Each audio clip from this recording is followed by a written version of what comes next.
Well, that's not right.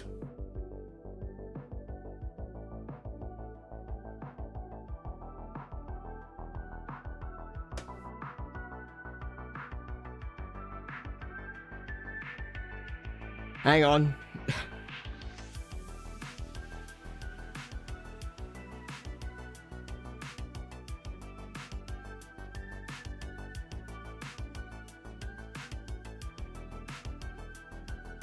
Hold on. Sorry about this. Hang on a second.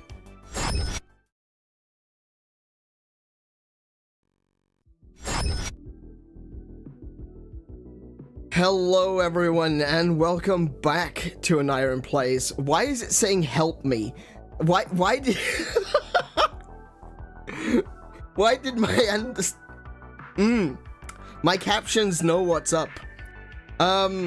Hello everyone and welcome back to An Iron Plays. I am as always Niren, and today we are going to be playing Monster Hunter Rise Sunbreak. But before all that, it's been a while. Things are a little bit different here, and I want to, get back into the swing of it, get back into chatting with you guys and seeing what have you been up to over the past 2 weeks that I've been gone. And yeah, how are you? How are you guys? What have you guys been up to? Of course, things have been a little bit different here today. Like I said, we've got some new features, we got some new things going.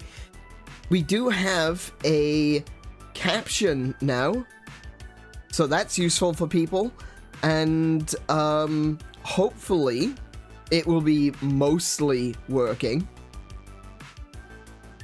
There are some words that it doesn't quite keep up with, but I think for the general gist of the conversation, I think these subtitles do a really good job, and it's going to be really helpful for anyone who is hard of hearing that want to keep up with the streams. It's something that I've been wanting to include for a while, but I haven't had the possibility to do it until now.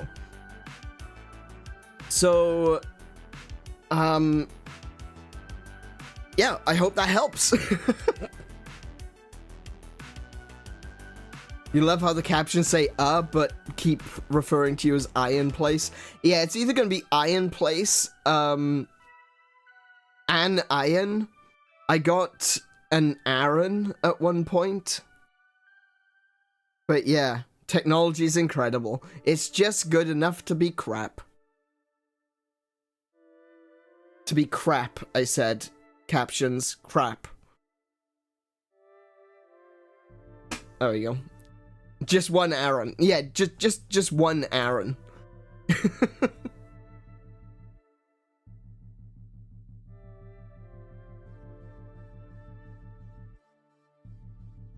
And of course, it isn't all about me. You know, the streams aren't just about how about me talking to you and making you listen to me or making you read what I say from this point out.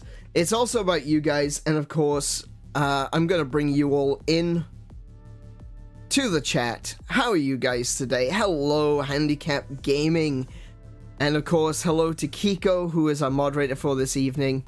Don't look at me. Tough. Yeah, that's something else that I've been working on. If you remember, if you've been here from the very beginning, then you'll know that I attempted to do a dynamic scene setup ages ago. Right at the very beginning, I tried dynamic scene setup, and I just couldn't get it to work properly. Thankfully, this time I've had off during Christmas and New Year, I've been able to set up the dynamic scene switching. So now, I don't actually have to switch scenes and jump scare everyone to go to the schedule, or to remove the schedule, or to go back into full screen. It all just kind of slides. And I like that. I really like that. It's really cool. But I must admit, the reason that I did get the opportunity to do these changes is because stream elements. Stream elements. Let me just say a second, right? I was previously using Streamlabs. And I wasn't happy with how Streamlabs was working, and I thought, you know what? I'm gonna move over to Stream Elements, because Stream Elements is a lot better. Well, it's not a lot better. The company isn't as douchey, allegedly, as Streamlabs is. However, their plugin for OBS cannot be uninstalled. And seeing as I didn't have any use for it and I wanted to uninstall it, the only way I could get rid of it was to completely uninstall OBS and reinstall a fresh version. So there's a word of warning to anyone who is thinking of streaming and considering using Stream Elements. Maybe, just maybe, don't. There are so many excellent plugins these days for OBS, just the vanilla version of OBS. And so I strongly recommend everyone just spend the time to figure out OBS for yourself. Do look into the plugins. And, you know, if you learn to do something yourself, that is better in the long run than relying on something like Stream Elements or Streamlabs to do everything for you. At the end of the day, if Streamlabs or Stream Elements breaks and maybe the companies go under or something like that and you're stranded, if you know how to do it yourself, you're not stranded. It may be a little bit more work, but it's worth it. I can assure you this. If you are interested in streaming at all, do consider learning how to do those things yourself.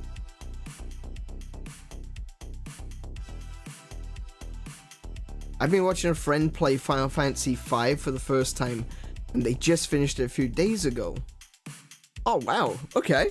I haven't played... Final Fantasy V is one of those Final Fantasies I haven't played all the way through. Got it, make my own engine. Yeah, pretty much. Pretty much. Ultimately, OBS is a fantastic system.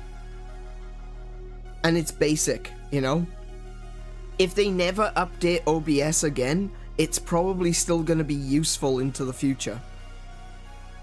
But if Streamlabs, or not Streamlabs, if Stream Elements decide they're going to stop updating their plugin, well, then you've got problems. Because of the way that the plugin works, it integrates itself directly into the OBS program itself.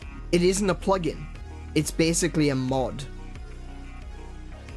And it doesn't have an easy way of uninstalling it. The only way you could do it is to uninstall the whole thing. So if Stream Elements turn around one day and say, ah yeah, we're not doing this anymore, we're leaving the business, and OBS doesn't update, well, you're stuck with a broken version of OBS. So it is genuinely better to learn to do it yourself. Figure it out for yourself. And understand how OBS works. Don't just use it, learn it, understand it, and you can get a lot more out of it than if you just, you know, install it, press the button, hello, we're streaming now, you know?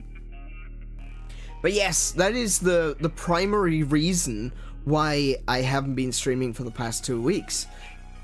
I thought that Christmas and New Year was a good excuse to take some time off, but I also needed that time to completely uninstall OBS and rebuild everything from the ground up.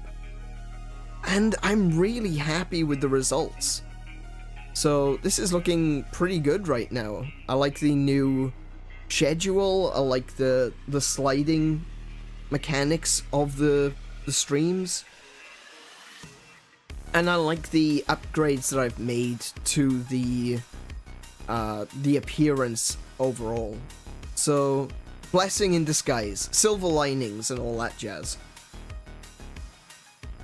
But that's enough about me. What have you guys been up to? How has your Christmas and New Year and holiday season been? Hey, Robin, welcome to the stream. How are you doing today? Happy New Year to you too. We're finally back. I tell you what though, because of the whole reinstallation thing, that's the reason why I had to take the 2 weeks.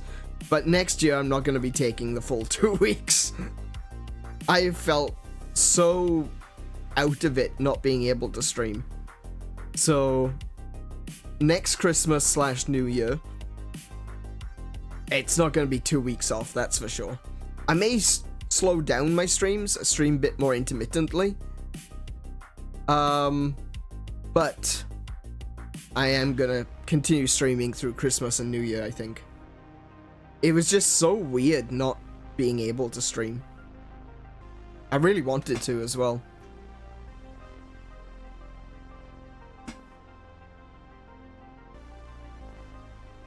Naira needs to stream, I need to rest. Yeah, I think that's pretty much it, yeah. I just really enjoy it to the extent that, you know, you guys, you're kind of like my shrink in a way. I talk to you guys and I feel better.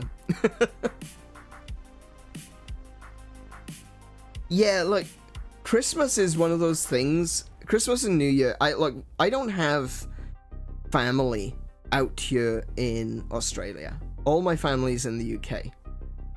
I am lucky that we have been adopted by Plague Doc's family, and we get to spend Christmas with them. But all the time I would normally be spending with, like, my family or whatever, that just doesn't happen. So the ability to stream over Christmas and New Year is one of those things that is just kind of necessary for me.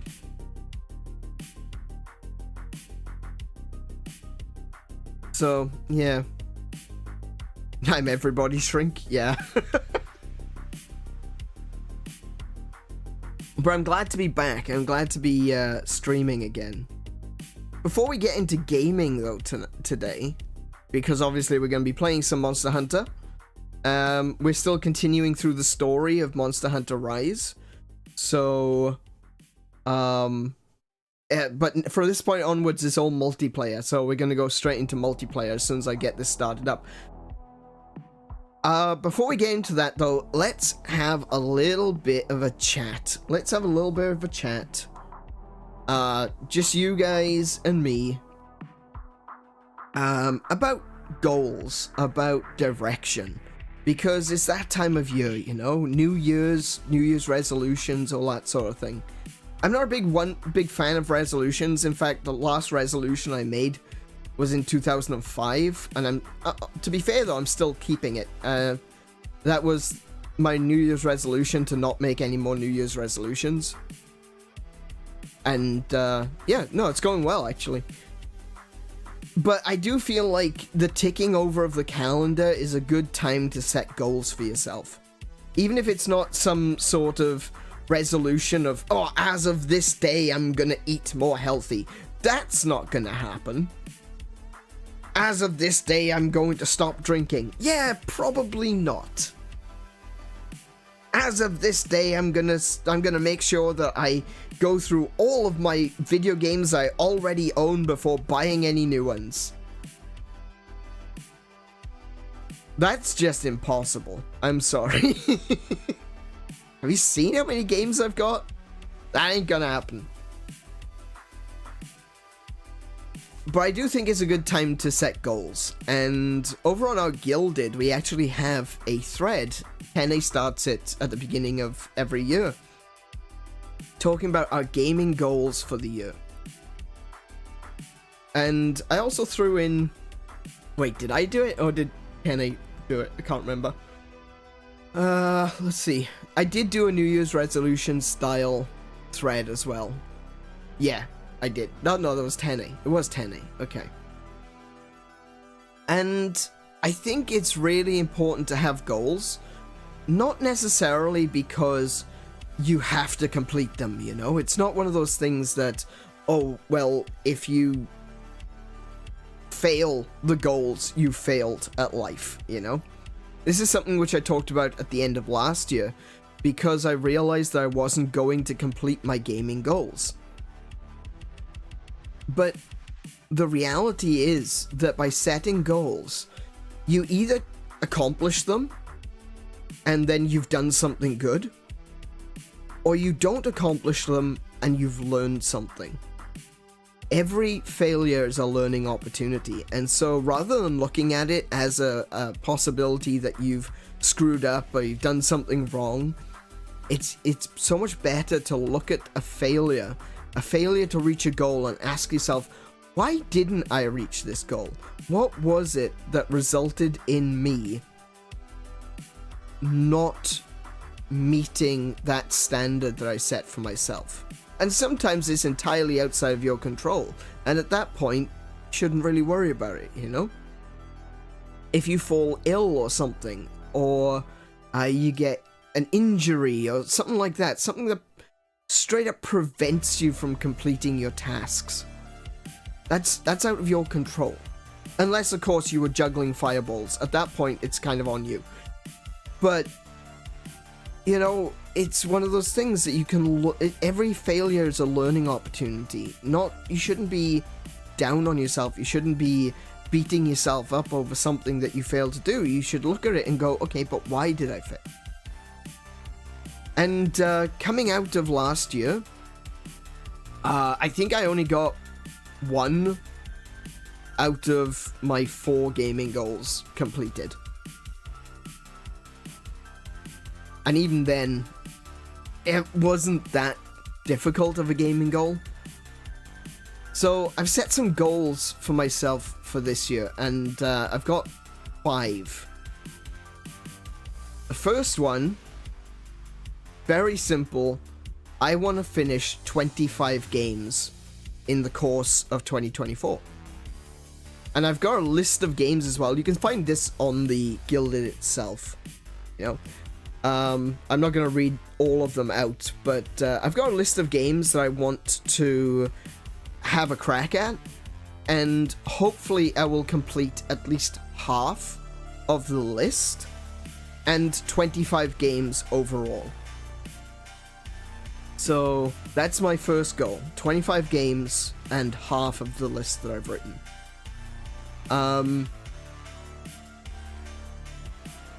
There's also, one of the things that I didn't account for last year was games that you can't finish. And that's kind of an interesting place to be, you know? It's like, when you have games that just keep going, games like Monster Hunter, like Minecraft, Elite Dangerous, Mario Kart, all the Atari games that we played for my birthday, they don't really have an end. So, the idea of finishing those games doesn't make any sense. So instead, it's, what games do I want to play in 2024? And for me, I've got a list here as well. It's just the ones I write out. Monster Hunter, Minecraft, Elite Dangerous, Mario Kart, and more Atari stuff. I definitely want to do some more Atari stuff going forward. Goal number 3. Get good scrub. During the birthday week of last November, I played Berserk. And this was kind of monumental in my streaming career, because I'd never really done anything like this before. But when I played Berserk, I was aiming to reach the top 10 in the world. And I hit number 7. So, this year, I want to go for gold. by the end of this year, I want to be #1 in the world for Berserk. Just one game that I'm going to single out and set myself up. This is the one. This is me. Berserk. I'm going to play Berserk. And I'm going to be playing Berserk more regularly on stream. And going for that #1. So I hope you'll join me on that one, because that one's going to be fun, I think. Actually chasing a high score is not something that I've really done before. But it is something that I'm now enjoying. I got a taste for it. I got a taste for that success and that sense of achievement. You know, an actual sense of achievement, not the EA kind or Activision kind. And I want to keep going. I want to hit #1. I want to be best in the world at Berserk Recharged. So, that's what I'm going to do. My fourth goal is... You know what? I'm not going to talk about my fourth goal. We'll talk about that later. That'll be on another day. Because the fourth goal is a little bit different. And I don't want to make any announcements that may never come to pass. But let's just say the fourth goal includes Monster Hunter specifically. And maybe more things to do with Monster Hunter on YouTube. Finally, my last goal is I want to get a new PC. Because my PC sucks. My PC was really good when I got it.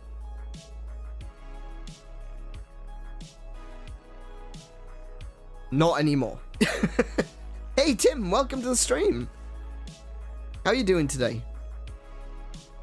Yeah, my PC is not great. I'm always worried about playing PC games on stream because I'm never sure about how they're actually going to play. And yeah, I don't want to start playing a game on stream and then halfway through it just doesn't work anymore. You know, everything starts to lag out.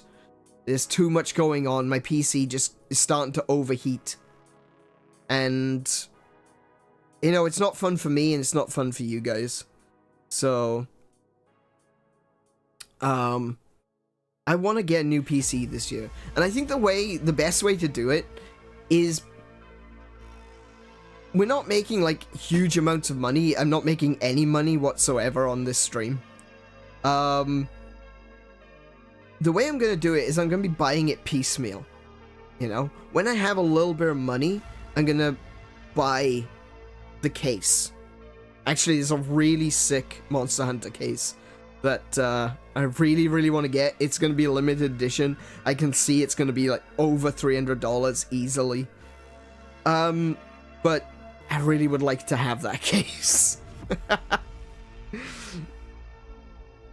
And it's coming out for the 20th anniversary Monster Hunter. So, yeah, one of those things that, yeah.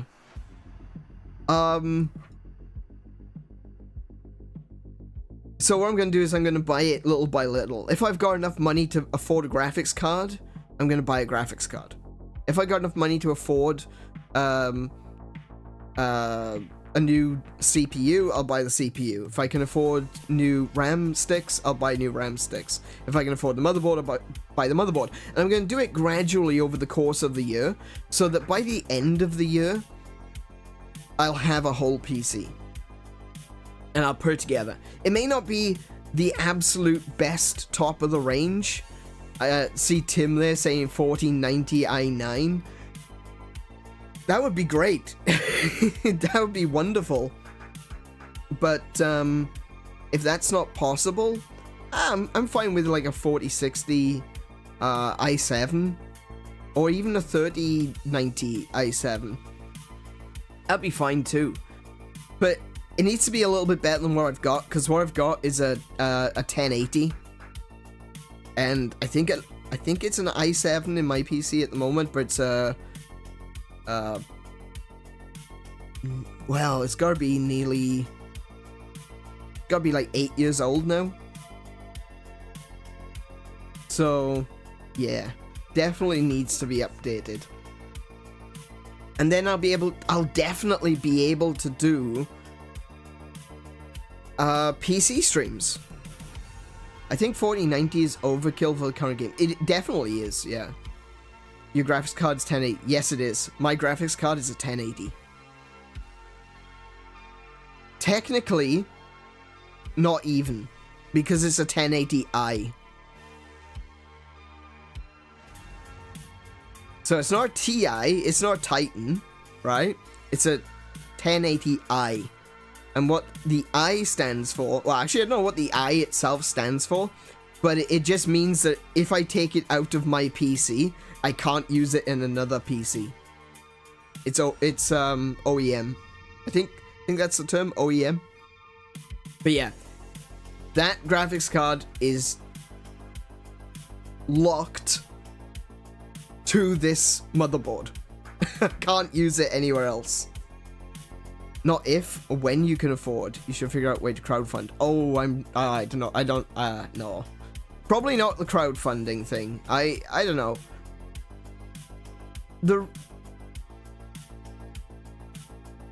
Welcome, Charming, by the way. Also, Charming just joined the Gilded, so if you haven't joined the Gilded, you should. Follow Charming's example. No, the reason that I wouldn't do crowdfunding is purely because I don't know what's going to happen. And it's a sad reality, but in 2021, I stopped streaming simply because we had a flood, and I wasn't able to stream for a few months because no one came to... Long story, I've told it a dozen times. But if I crowdfunded the PC, a new PC, and then for whatever reason I was unable to stream, I would feel really bad. At the end of the day, a PC isn't just for streaming, it isn't just for you guys, it's for myself as well. So I wouldn't be comfortable with the crowdfunding side of things. Like, if you guys wanted to give me donations and Patreon and stuff like that, fine. I would probably use it to upgrade my system. But I'm not gonna be like do a GoFundMe or anything like that, because it just doesn't feel right. But it's not a bad idea. I accept suggestions. And I think for anyone else that would be a good idea.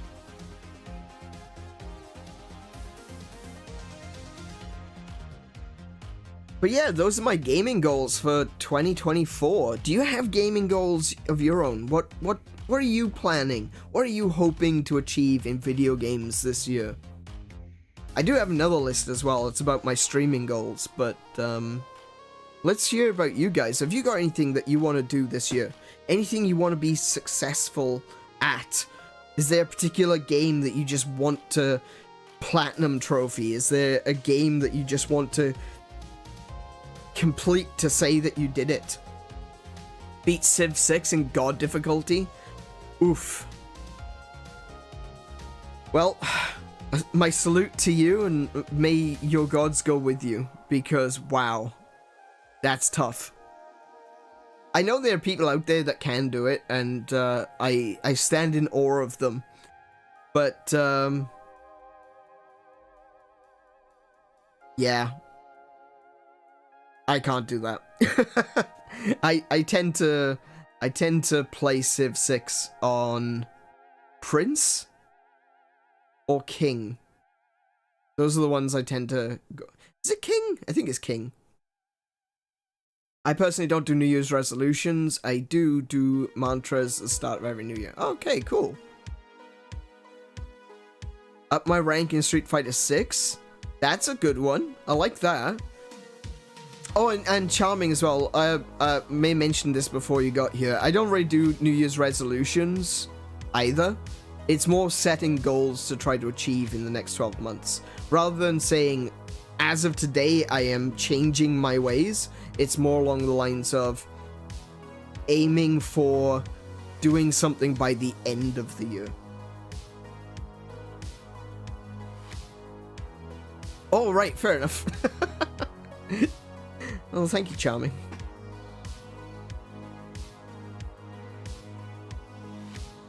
Up my rank in Street Fighter 6, probably like the only real goal. Everything else is just finish XYZ game. Yeah, fair enough. You're practicing in Prince? I do like this. See, I think this is one of those things that, resolution or not, setting goals for particular, like, gaming achievements, I think that is probably a really good idea because it gives you something to always strive for. If you feel like I really need to play something right now, you know, but you don't actually have anything that you want to play, you don't have anything that is, you don't have, like, the newest Mario, or you don't have the newest, maybe you haven't bought Grand Theft Auto 6 yet, you know, and stuff like that. It means that you've always got something you can fall back on. And for me, with Berserk, setting myself up and saying, I'm aiming for #1 in Berserk, means that if I'm ever sitting there going, I really want to play something, but I don't know what, I can go to Berserk. And I can practice. And I can learn new moves. I can train myself into doing certain things. And bring myself ever closer to a goal, even when I'm just killing time. And I think that's really cool. If you can set yourself a goal like that and aim for it. You don't even have to succeed. I don't know if I'm gonna actually hit #1 in Berserk this year. But I'm gonna try. And that's the thing. I'm going to try.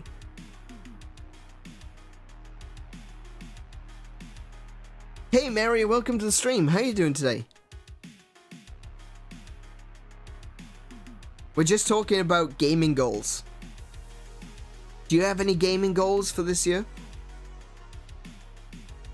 And of course, to everyone who is here and is also on the Gilded, there is the thread in gaming discussion. You can add your own posts to the list. You can comment on other people. We can have a discussion, you know, it's all there, it's all available. Don't feel like that you can't respond to threads in Gilded. It does seem like it's a... Okay, this is gonna go on a bit of a tangent, but still. It seems like our Gilded membership are a little bit afraid of threads. I'm not sure why exactly. I find it kind of funny.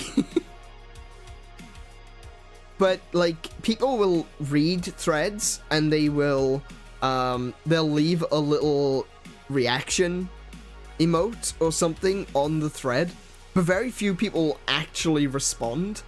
And I'm just like, guys, please, I'm trying to make this active. I'm trying to have a conversation here. Will you please respond?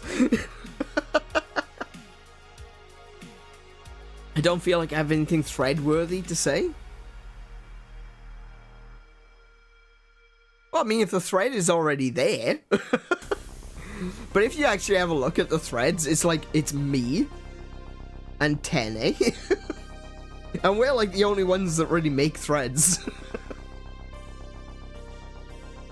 But yes, feel free to actually take part. In fact, no, not feel free. I need to stop saying feel free. Please, for the love of all things gaming, respond. Please reply. Not really a talker, despite how I may come off in the streams. Really? I guess I kind of pulled you out of your shell then, eh? I'm making a topic like, oh, really? I made a few topics. I can't believe this. This is actually kind of funny. Yesterday, Tenebrae... Oh, excuse me. Tenebrae, made a thread, which was all of Asmongold playing Monster Hunter World. And I realized at that point, like at that moment as I was going through the thread, I was just like, hold on a minute. Why haven't I been making threads for my playlists? I'm a streamer. This is my community. Why haven't I been making threads for my playlists? And I'm just sitting there like, am I an idiot or something? Am I like straight out stupid? Is that what's happened? But yeah, I didn't even consider making threads for my own activity. Like, what?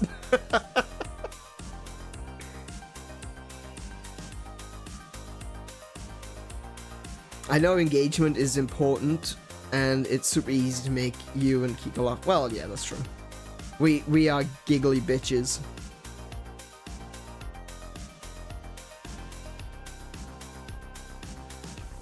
Note how I sometimes completely vanish from chat without words. Oh, yeah, I know you've said in the past that you're actually still there. You're just listening. But yeah.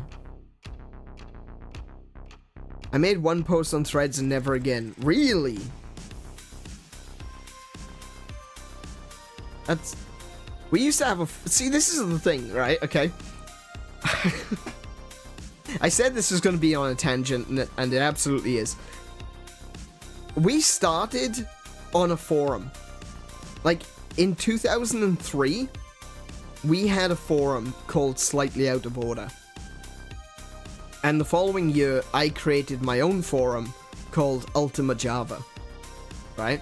Not only am I outing myself as being the same guy that created that and created a lot of drama when I was young and stupid, but pretty much the entirety of my formative years on the internet was done in forums. So the second that I noticed that Gilded had forums, I immediately wanted to make the change from Discord to Gilded. I just prefer forums. I prefer topics and replying to topics, and there's less of an expectance, you know?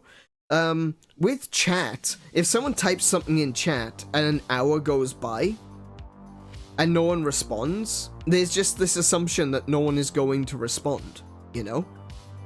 Chat is this ongoing stream of consciousness from dozens of people that are just talking, and the topics can drift from one thing to another, to another, to another.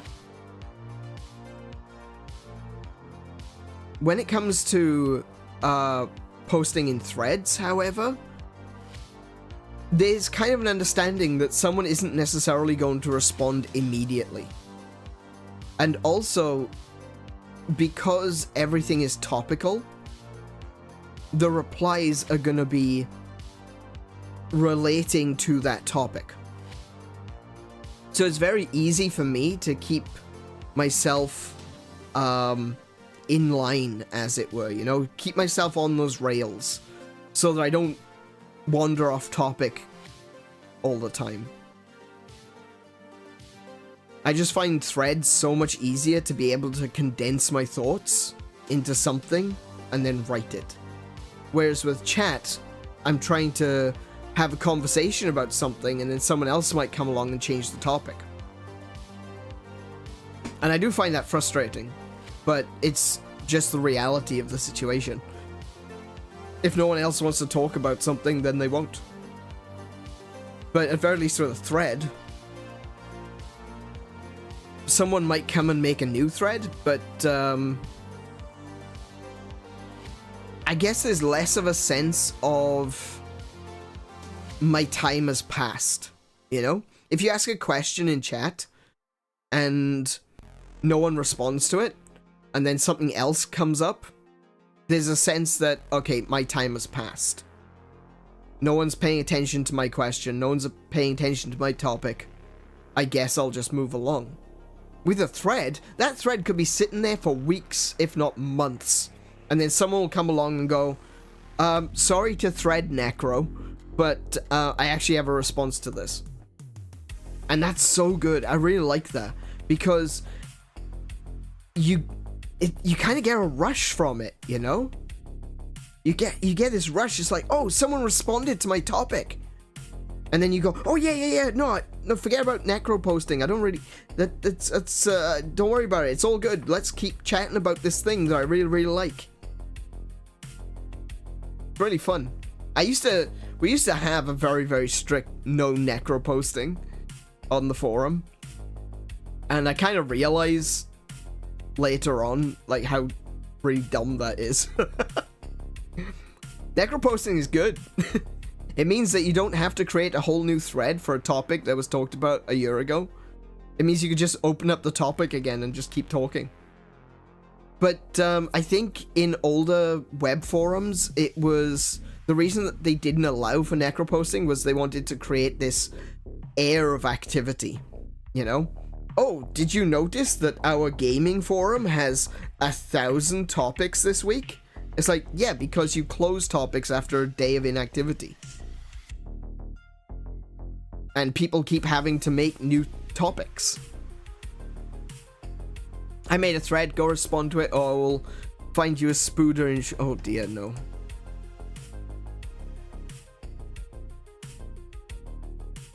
What is your favorite animal? Respond or you'll find a spider in your shoe. That is an interesting topic, actually. But I think a lot... Okay, hang on a minute. Hang on a minute.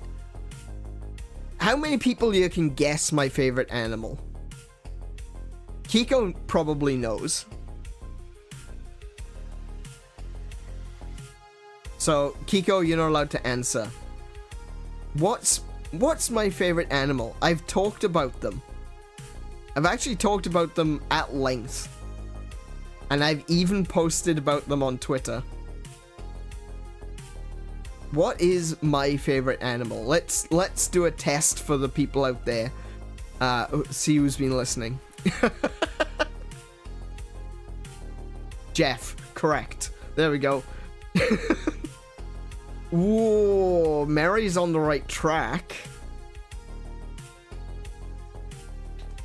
Oh, Mary, so close. I do love magpies. Magpies are wonderful. Crows? No. Nope. Don't remember what it was, but it was a bird. It was indeed. It was indeed a bird. And I do love magpies. I'll also say I love magpies and butcher birds, but those are not my number one. Yeah, I was a bit of a magpie daddy for a while because we used to have the family of magpies coming, and they used to come and you know, I'd feed them. They'd bring their babies to us. There's this big thing in Australia, like every single year they put out ads saying like how dangerous magpies are, and it's like, magpies wouldn't be dangerous if people treated them with respect. But when you put out these stupid ads telling people that magpies are dangerous and to be wary of them, people get aggressive with the magpies, and then the magpies get territorial.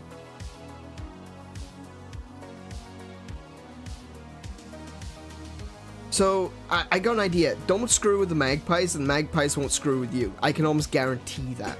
Because the magpies didn't care about me being around their babies.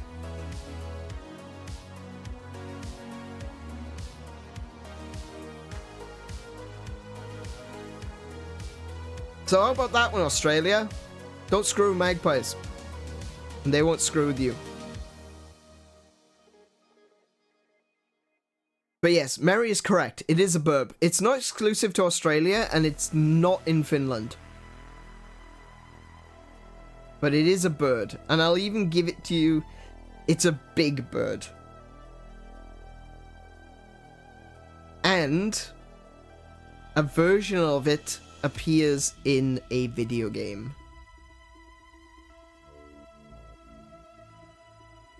Actually, technically, it is in a lot of games, but no chance it's an emu. No. No, not an emu.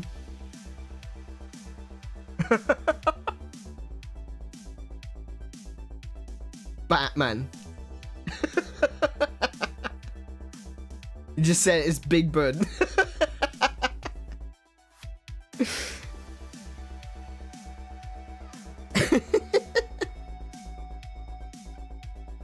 Do you give up? Do you all give up?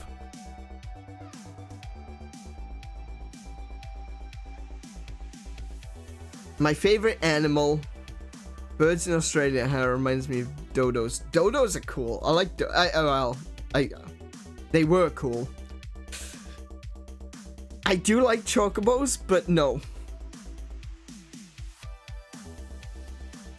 Obviously, they aren't real. I do like chickens, though. Chickens are adorable.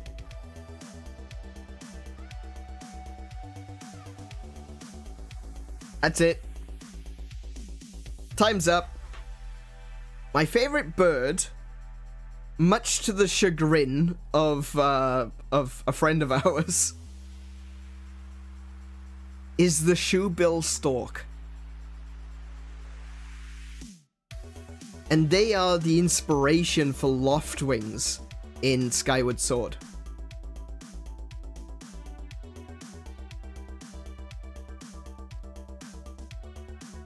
I love shoebills. They are so beautiful, so graceful. They have a hell of a smile. And I do love the one with the giant... That's the one. The shoebill stalk.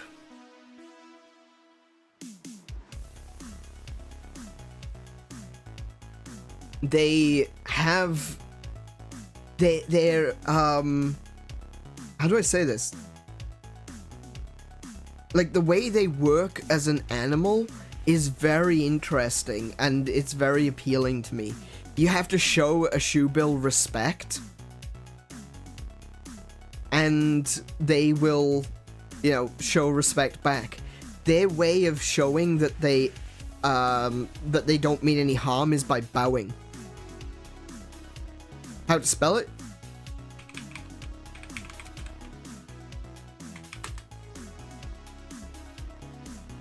There we go.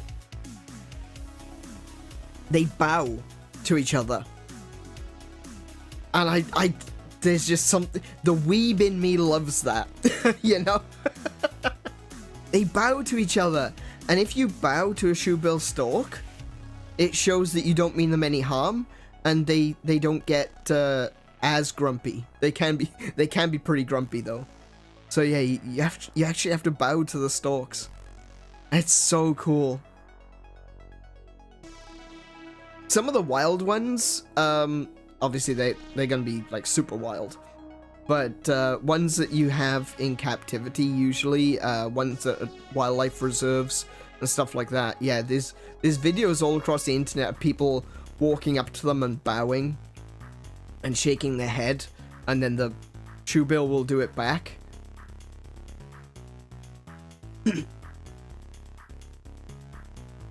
First time I searched for one, I was badly sleep deprived, and I searched for shoebill stalk, and I got a bunch of shoe rocks. Wow.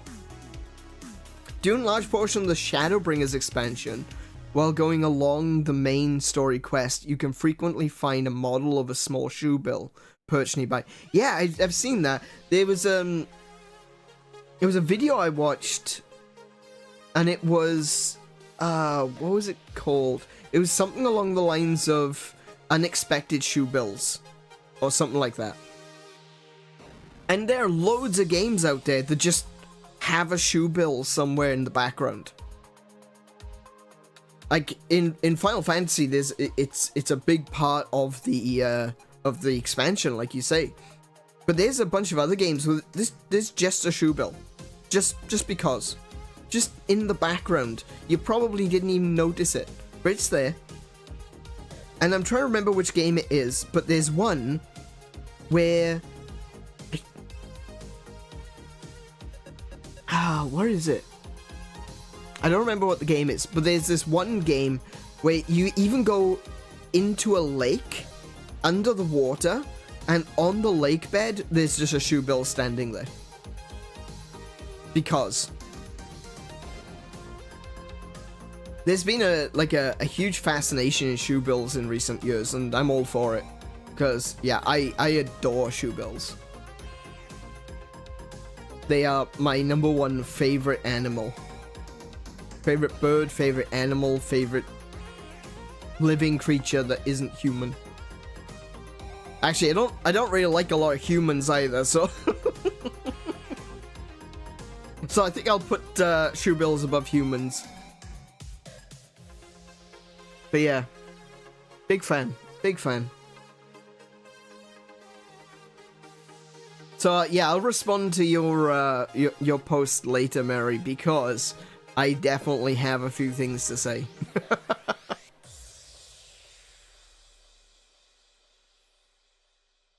Like I said though, I also have some other goals that I want to just quickly touch on.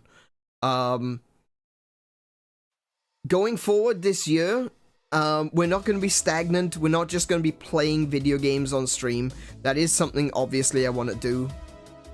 That's what I'm here for. I enjoy video games. I want to share those games with you guys.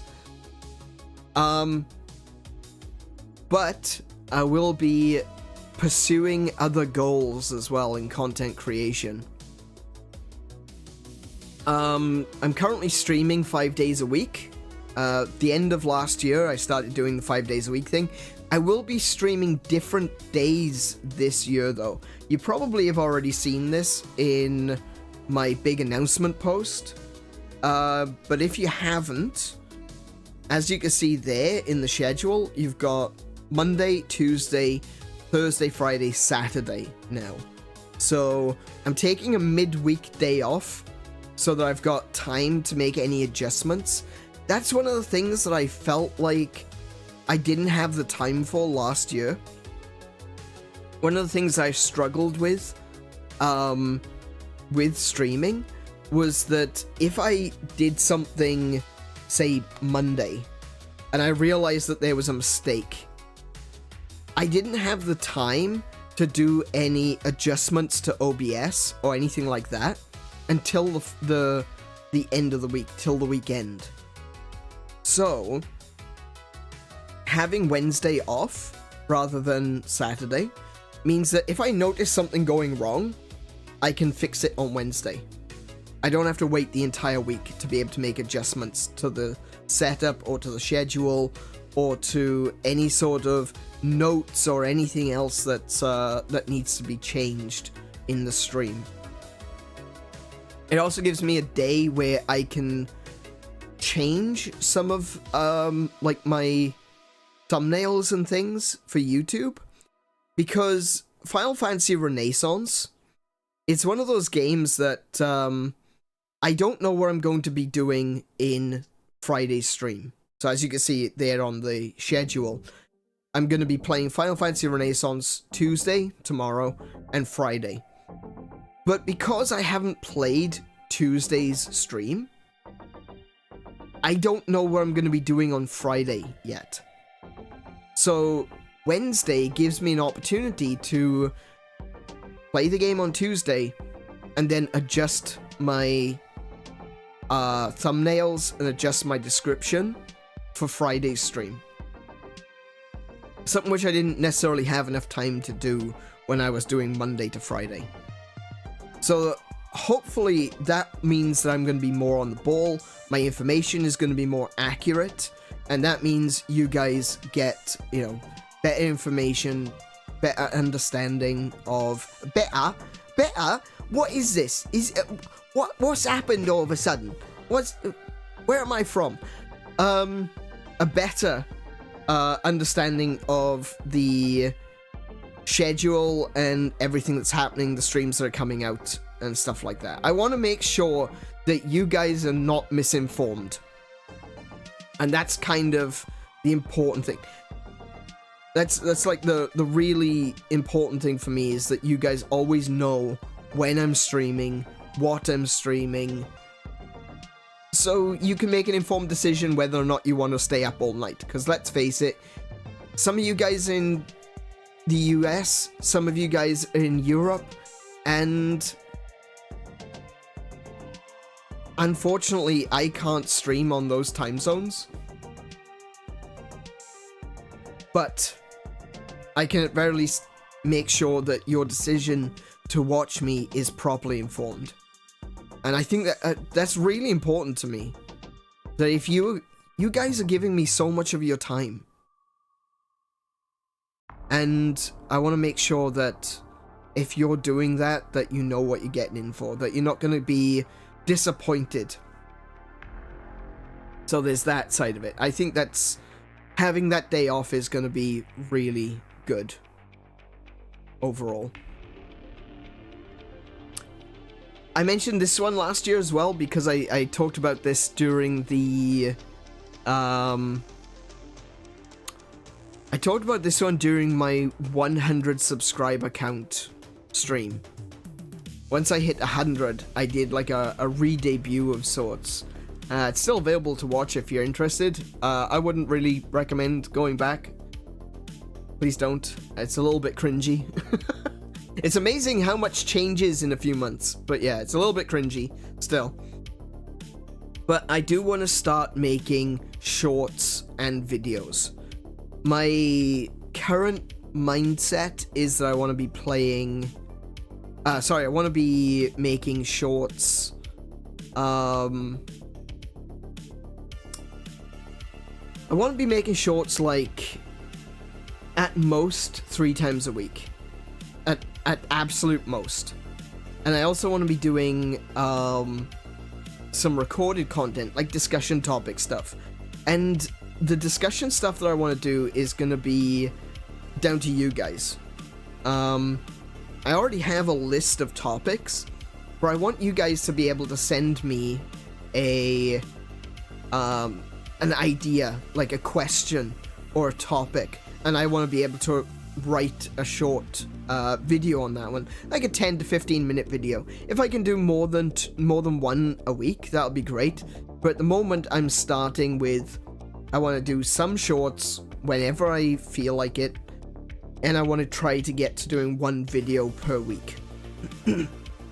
One of the ideas would be something like, what is the oldest video game that you own? I like to do retro stuff, so what is the oldest video game that you own? And I think the oldest game I own is Combat. Because Combat released with the Atari 2600. But I want to go into depth with that. I want to talk about Combat. I want to talk about how I got it, where my copy came from, and stuff like that. So, yeah. So, something like that. If you guys want to drop suggestions for those sorts of things, you can do so probably not in the chat in streams, but you could do so definitely on Guilded. And I'll probably make something at some point that allows people to drop. It sounds more like a long than a short. Yeah, this one wouldn't be a short. This will be like 10-15 minutes. Shorts would be more along the lines of just randomly picking a game out of my collection, showing some gameplay of it, and saying, oh, this game is for the N64, it came out in 1997, and it's really underrated. Do check it out, it's called this. It's called Jet Force Gemini, go play it, because it's on Switch now. Go play it, it's an amazing game. Jet Force Gemini is truly fantastic. I have a question for you, Anae. I know you can't Google the answer. Okay, I won't Google the answer. You'll be able to tell because you can hear my typing. But yeah, that's that sort of thing that I want to do for content. A friend of mine once told me, which one is older, Tetris or Minesweeper?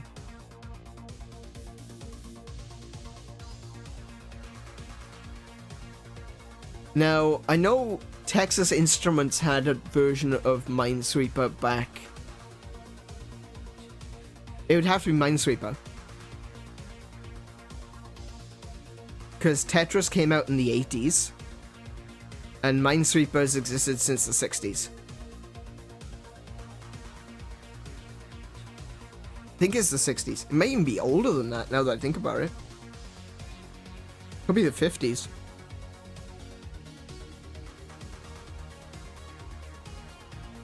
But there was a really huge Minesweeper style array that was built using different colored lights. So technically it wasn't a video game version of Minesweeper because you don't necessarily consider lights, you know, like a battleship board. That isn't, just because it's got lights in it doesn't mean that it's a video game. But yeah, Minesweeper would be older, but it wouldn't be a video game. Minesweeper was 1986. Are you talking about the specific version of Minesweeper? Like the one that was created for Windows? Because there are older versions than that.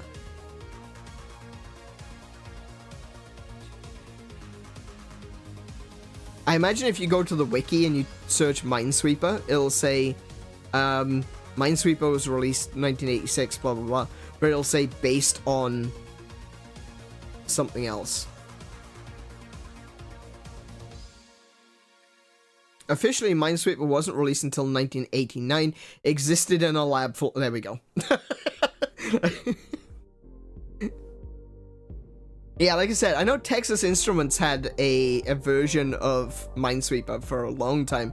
And I think MIT had a version as well.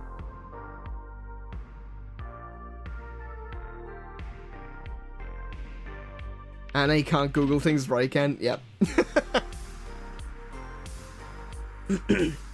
It's like the ultimate question. Where's the very first video game? And it's so hard to say with any sort of certainty what the first video game truly was. Personally, I like to say it was Tennis for Two. Because it was designed as a little game that someone could play for a technology fair at a university. I can't remember which university it was. Was that one UT? But it was designed as just this little game to show what the technology, what you could use with these particular new technologies, the sort of calculations that a radar scope, an oscilloscope, sorry, not a radar scope, an oscilloscope can actually, how they can actually be programmed. And so they programmed a tennis game into it. And it's quite wonderful. But unfortunately, because it wasn't ever designed to be a video game, you know, the idea of video games didn't exist back then, it was dismantled. They made this little game to play tennis on oscilloscope, and then they dismantled it. It's such a shame.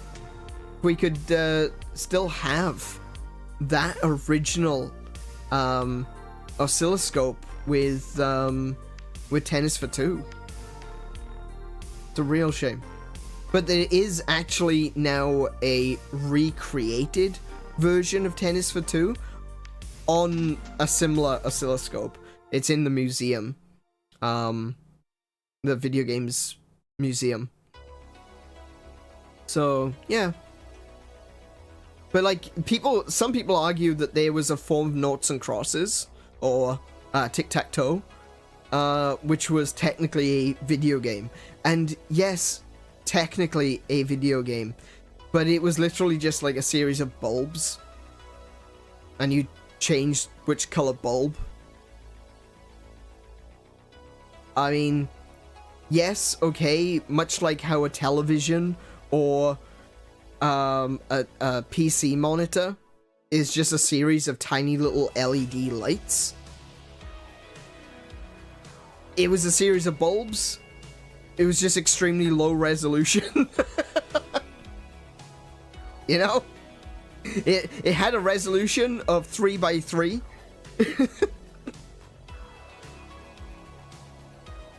But some people say that that is a video. Actually, do you know what? There's a really good video on the subject. Let me get that video for you guys. I want you guys to put this one in your watch laters, because this one is you already know I'm very passionate about gaming history.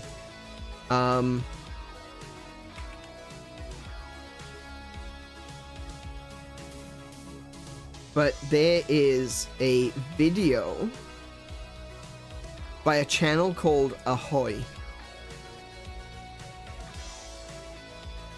and it is called The First Video Game. I'm gonna find the link for you. Oh, actually, there's another really good video that Ahoy does, which is how the Cold War affected video games, like how it changed video games. That's a really good one too.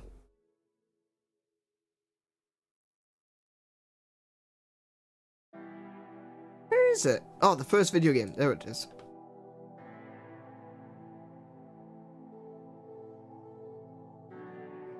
Here we go. Here's the link.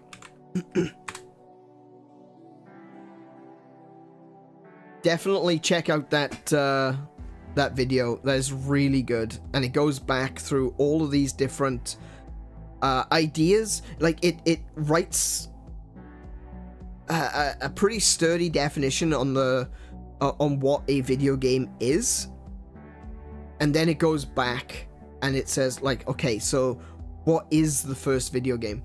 And I think that if I remember correctly, Ahoy does conclude the same way that I do and say that Tennis for Two is probably the first video game. But yeah, definitely check it out if you're interested in that. I'm passionate about history. I want to try to bring that passion of video gaming history to you guys, and if you enjoy it as well, please do check that channel out. He's truly a really amazing writer when it comes to these sorts of topics, so do check him out.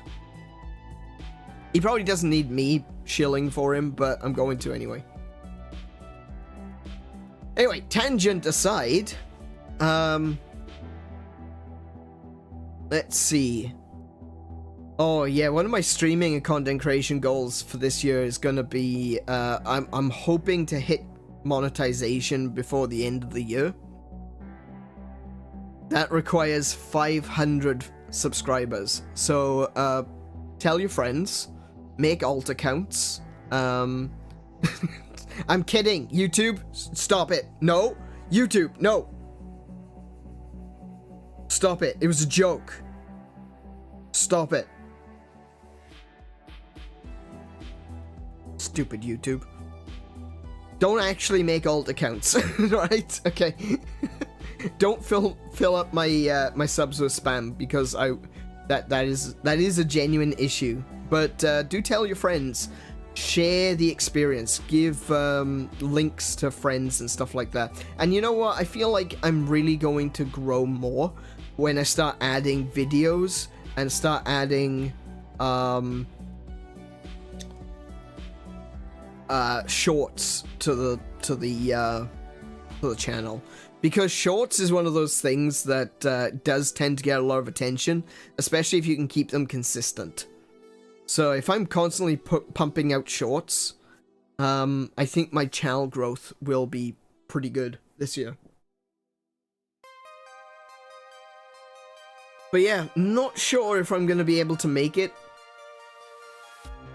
This year's growth was a little bit slower than I anticipated, mostly due to my own miscalculations. I started the year with about 50 people.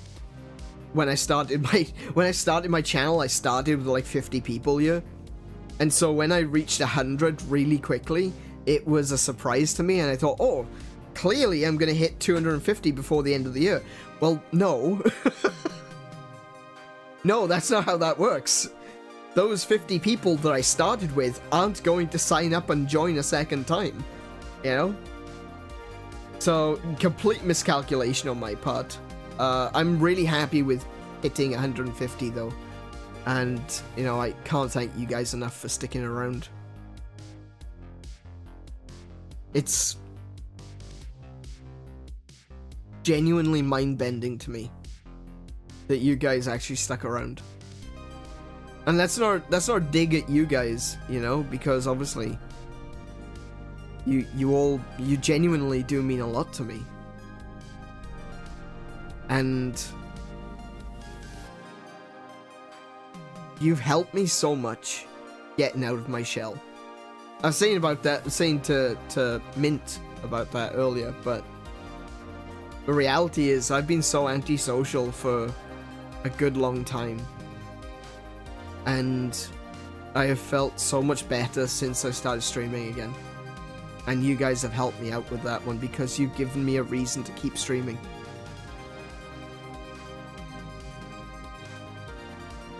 So genuinely, even as I aim for 500 subs, I don't want to forget you guys. I don't want to forget what all of you have done. All of the support you've shown. And it's something that I was worried about because I talked about this at the 100 subscriber stream as well. Is that inevitably the reality is, as the channel grows, it's going to be harder to talk to individuals. And that's why I feel like the Gilded is important. Because one day, we're going to have a lot of people here. So many that it's just not going to be possible to talk to everyone. And while I'm still going to try to remember everyone who has been here, who supported me from the start, the reality is that that's not going to happen, is it? I'm not going to be able to remember everyone. Mint, Noctum, Hiko, Mary, Tim, Charming, Goddess, you guys, Robin, Boxed, everyone, all of you guys, you're the regulars now, right? Obviously, I'm not going to forget you lot. But it's going to come a time where I'm not going to have this same closeness that I do right now with everyone.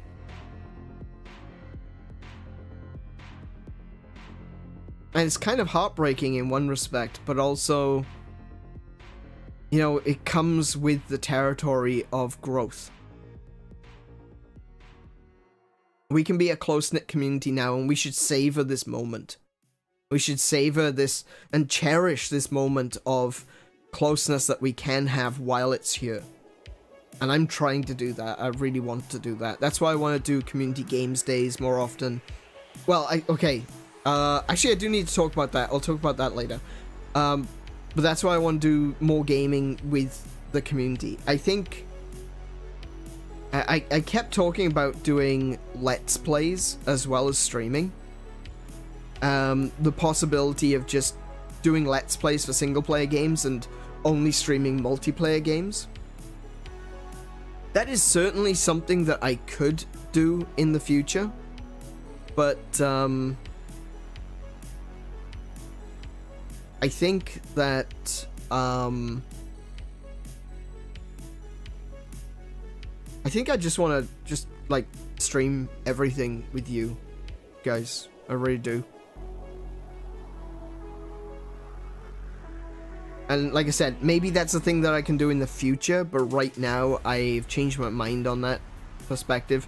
The only videos that I want to produce that are going to be like Let's Play style videos are going to be stuff that I do for like Patreon. Because obviously I can't post. There's a lot of things I can't post on YouTube that I want to play. Games like Senran Kagura, games like South Park, Stick of Truth, and Fractured Butthole. Games like, I don't know, sometimes YouTube gets a little bit uncertain when you're talking about games like Knights of Azure. because that's a little bit, I don't know. I don't think it's that bad. I mean, I've played Knights of Azure and Knights of Azure 2, and I don't think they're that bad, but I've seen some people getting demonetized. But I might post Let's Plays to Patreon. At the moment, I'm not doing that, and I probably should, but I'm not doing that because I don't have any patrons, so, like, there's no reason for me to do so. It's kind of 6 of one, half a dozen the other when you think about it. I don't have any patrons, so I'm not making content. And because I'm not making any content, probably means I'm not getting any patrons. But yeah. Yeah. I remember when I found your stream early last year, you were talking to no one, and I was confused if you were confused or if I was the one confused and didn't know. I was possibly talking to Kiko, yeah. If I was genuinely just talking to no one, I think that's something which I learned very quickly when it came to streaming, is you can't be quiet. You can't shut up. It's so easy to do so when you're playing a video game, to just lock in and just play the game. But if you do that, you're not gonna get people who are interested in a conversation. Because they'll see your channel, they'll see you playing a game, they see that you're not talking, they leave. If you just keep talking, people will latch on eventually. So you gotta keep talking, even if there's no one in the chat. And it can be so hard to do, but you just gotta keep talking. It was no one. You proceed to explain you want to talk to the stream for VODs. Yeah, exactly. That's the other thing as well, for the VODs.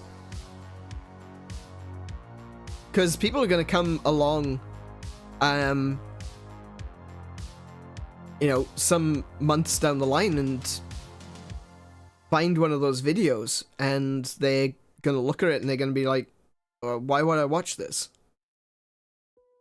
I think gameplay footage is kind of evergreen. There's going to be moments of peaks and troughs when it comes to certain games. Like, some people are not as interested in Monster Hunter Rise anymore as they used to be. And some people are suddenly now more interested in Monster Hunter World because Asmongold is playing it.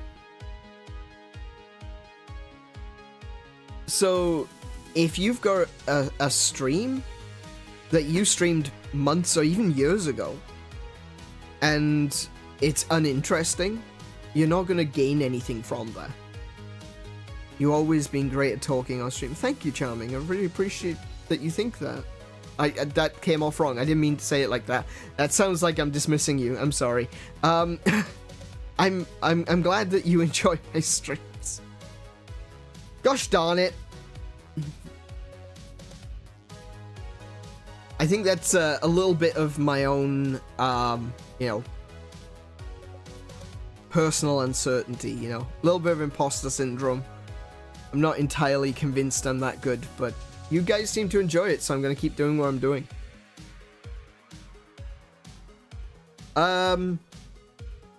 Let's see. Oh, yeah, okay. So the other two things that are on my streaming and content creation is, one is to be a little bit more active on Instagram and Twitter. Because I've kind of trailed off, and I did that because I absolutely needed to. I didn't want to be super addicted to Twitter like I used to be back in like 2014 through to 2016, possibly even 2017. I was really addicted to Twitter. It was awful. So I don't want to do that anymore, but I do want to do some more. I want to create more content that is on Twitter as well, you know?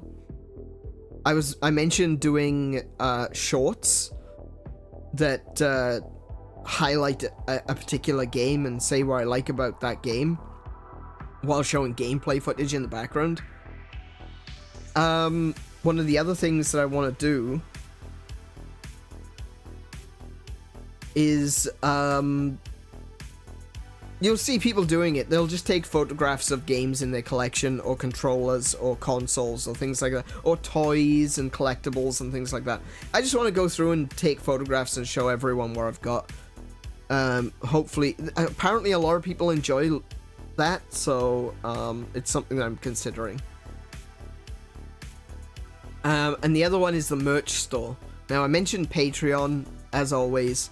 You know, it's one of those things that I don't want to push too heavily. I don't want it to be something that becomes uncomfortable. You know, if you guys want to support me, I do have a Patreon. I'm letting you know now. I probably won't mention it for another month. I do have a Patreon, and I will have a merch store. I've been a little bit slow on the merch store stuff. I wanted to have that finished by the end of this year. By the end of last year, sorry. But I definitely want to get it done by May. And I want to get that started. And I want to get some good shirt designs up on there that you can only find from me, because that's kind of the important thing. I don't want it to be like some silly meme crap that you can find anywhere. I want these shirts to have a little bit of meaning. So I'm going to be doing stuff with the logo. I'm going to be doing stuff with D-pads, some retro-looking D-pads and chromed stuff. But I'm also going to be doing my art. Back to the Future style holographic. I would love to do a lenticular hat. My guy, you are absolutely in sync with me with that, but getting a lenticular hat is going to be so hard. I've actually already asked around.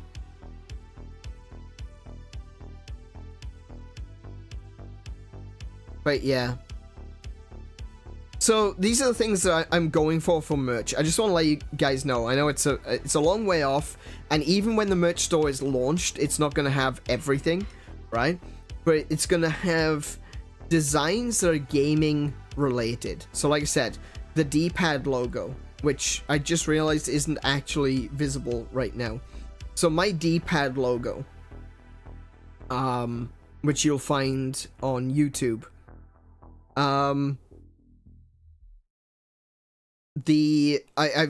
drawn up designs for a chrome effect D-pad, which is also in my colors.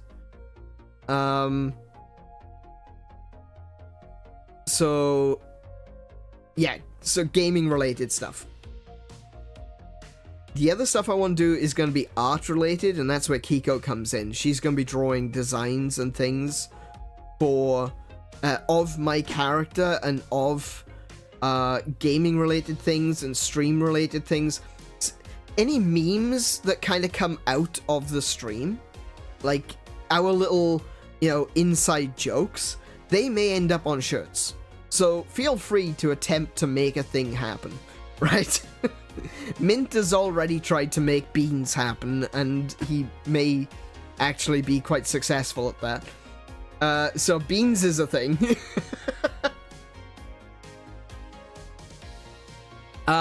Beans may end up on a shirt at some point.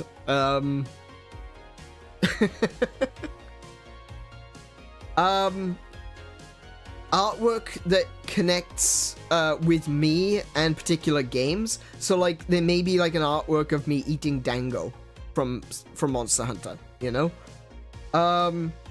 Something like that. How about Oh, see, now you're making me self-conscious.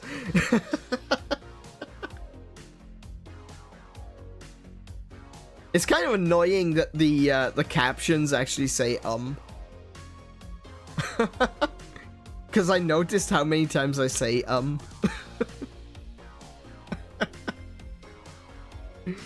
Peace and high scores, that's another one. Be good to yourselves, be excellent to each other, play more video games, and to everyone I wish peace and high scores. I might do a t-shirt with that logo, you know, stuff like that on it. So that'll be another thing. And last of all, I'm gonna be getting more into doing art.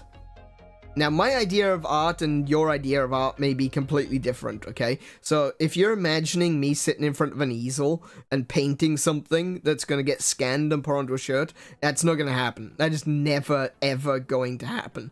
My idea of art is pixel art, right?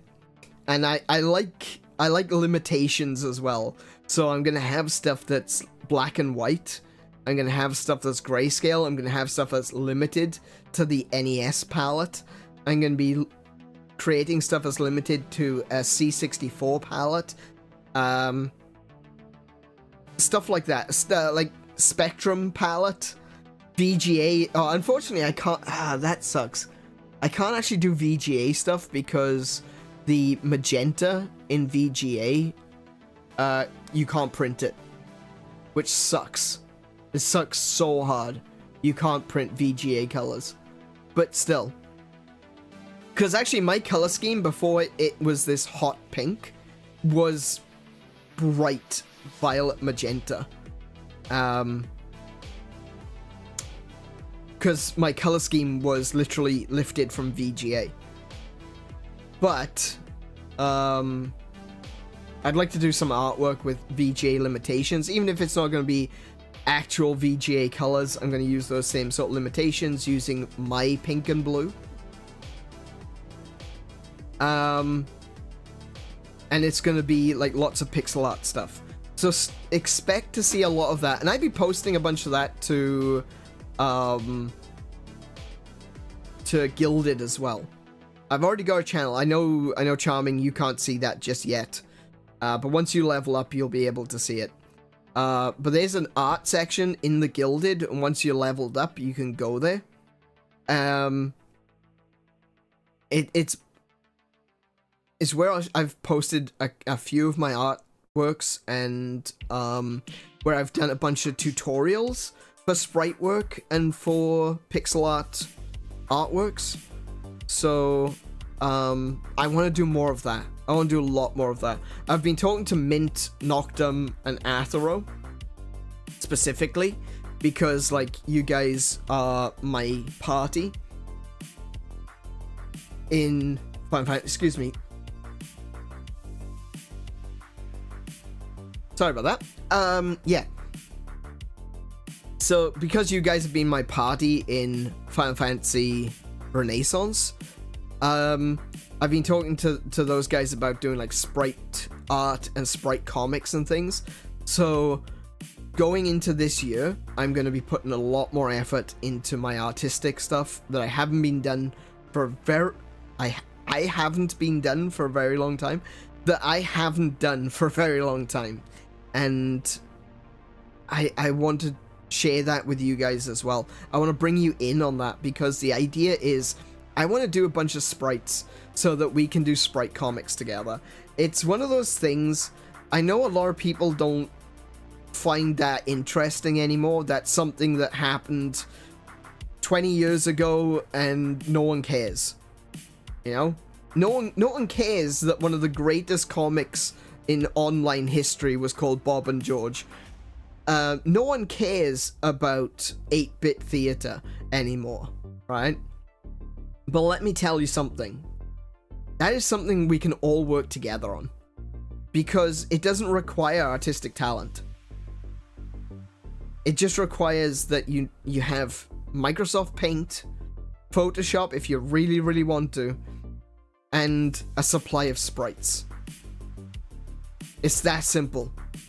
It's that simple. It doesn't require... All it requires you to have is an idea for a story or a joke. And that's why I want to do it. Because I can create sprites of all you guys. I can create sprites of people who aren't on our Gilded, friends of mine in the real world, and, you know, friends that we've had in the past that maybe are kind of around, but not really, you know. We've got a lot of friends that we're still semi in contact with. So who knows, I might do some stuff with them as well.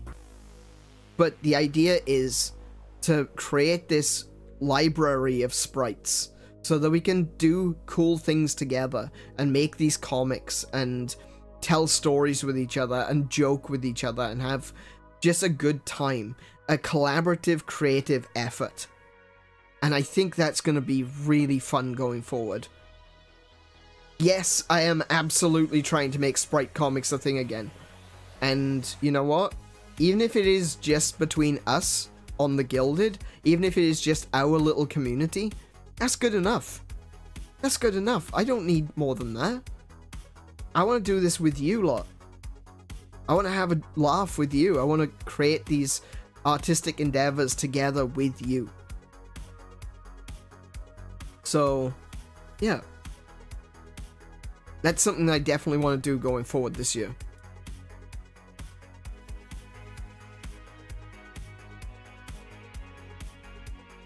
But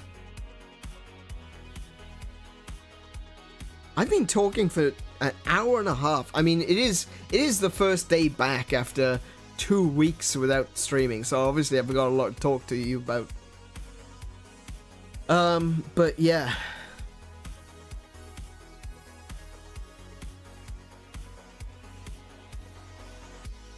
That's it, I think. That's it.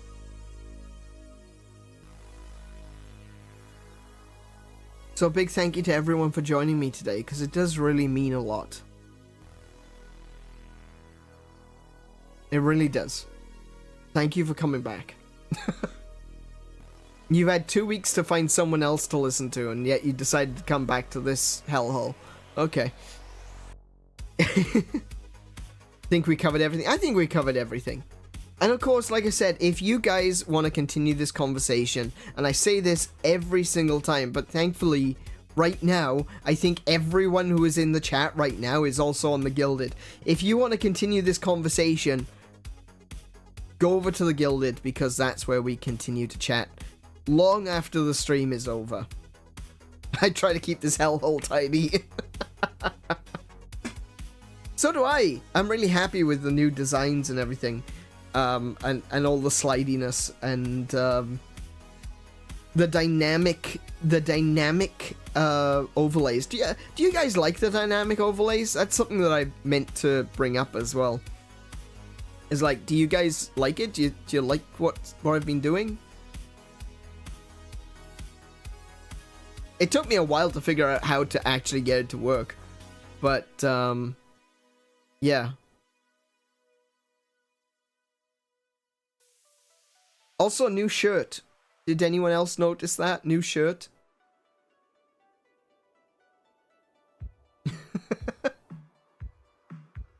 Actually, generally speaking, the artwork has had a bit of an overhaul.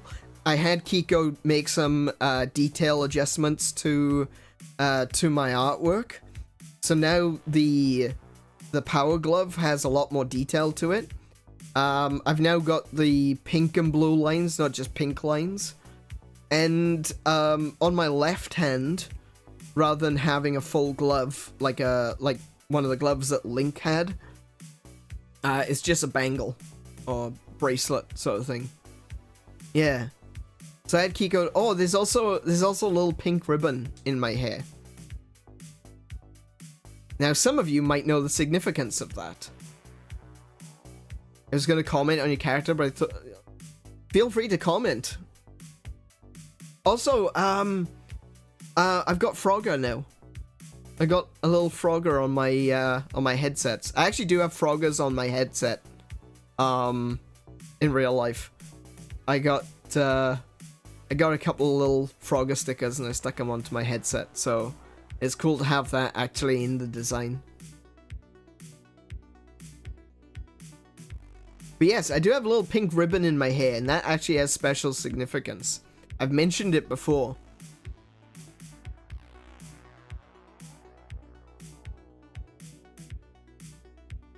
Does anyone remember why?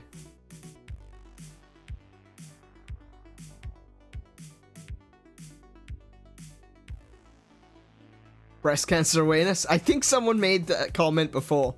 Yes, it is trivia time again. I'm just trying to make sure that everyone is still engaged. Jeff. Once again, Mint is correct. It is, in fact, about Jeff.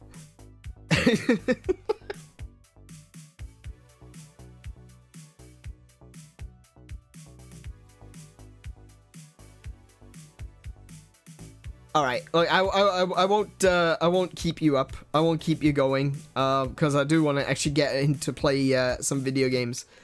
But the Jeff is going on a shirt. I hope you all know that. It should be it should be a Smash Brothers thing, you know, new challenger approaches, and it's got Jeff written on it.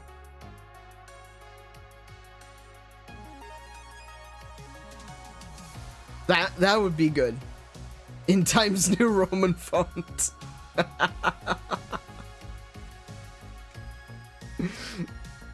Do you know what though? If it was literally just Jeff written in Times New Roman on a t-shirt, I think you people would actually buy that. And no one would get it. You'd be wearing a t-shirt with just plain Jeff written across it. Black shirt, white text, Jeff, with a full stop. And not only would you buy it, but you would wear it unironically, and people would be like, what the hell's Jeff all about? Is that actually your name? Garmin final offer. Calibri superiority? Nah. I've kind of fallen in love with Shaytech Monospace. That's what the chat is in on the screen. Is Shaytech Monospace. I really like that one. Charming gets me. No, okay, so just to put a point on that one. The pink ribbon in my hair is a reference to Aerith from Final Fantasy VII.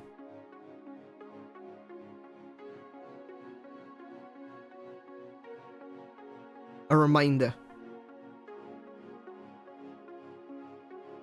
A reminder of unity.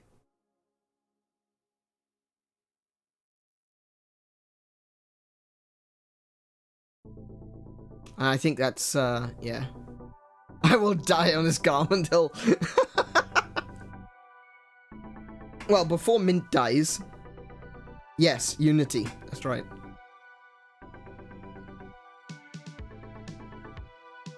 Not the engine Unity. They can go to hell. And they probably will, considering some of the things they've been up to. But still. But yeah, the pink ribbon is a reference to Aerith from Final Fantasy VII.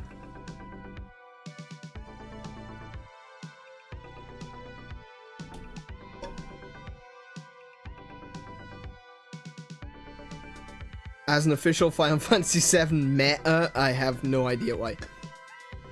No, look, I completely understand. I think people...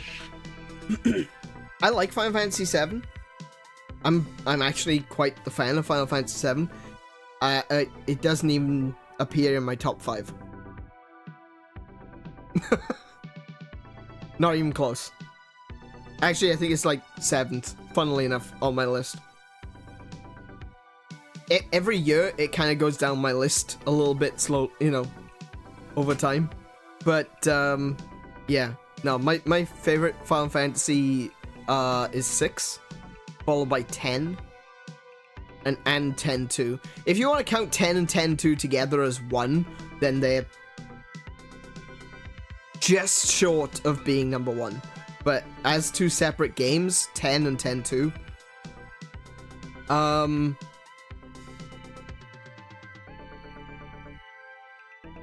4, 8, 7. Even though 8 has got like loads of flaws. Oh, so that makes it number 6. Sorry, not 7. That's 6. Okay. Oh no, just of Final Fantasy games. Yeah, like I don't think 7 is that good. It's not in my top 5. I think it meant a lot at the time. Like, you take in consideration today, if you're playing Final Fantasy VII today, I can completely understand why someone would look at it and go, yeah, that's... who cares? I understand.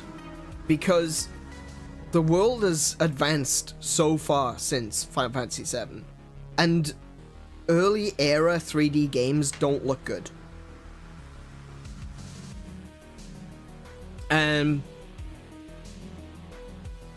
So I can completely understand that people will be looking at Final Fantasy VII and be like, okay, the storyline is really clunky.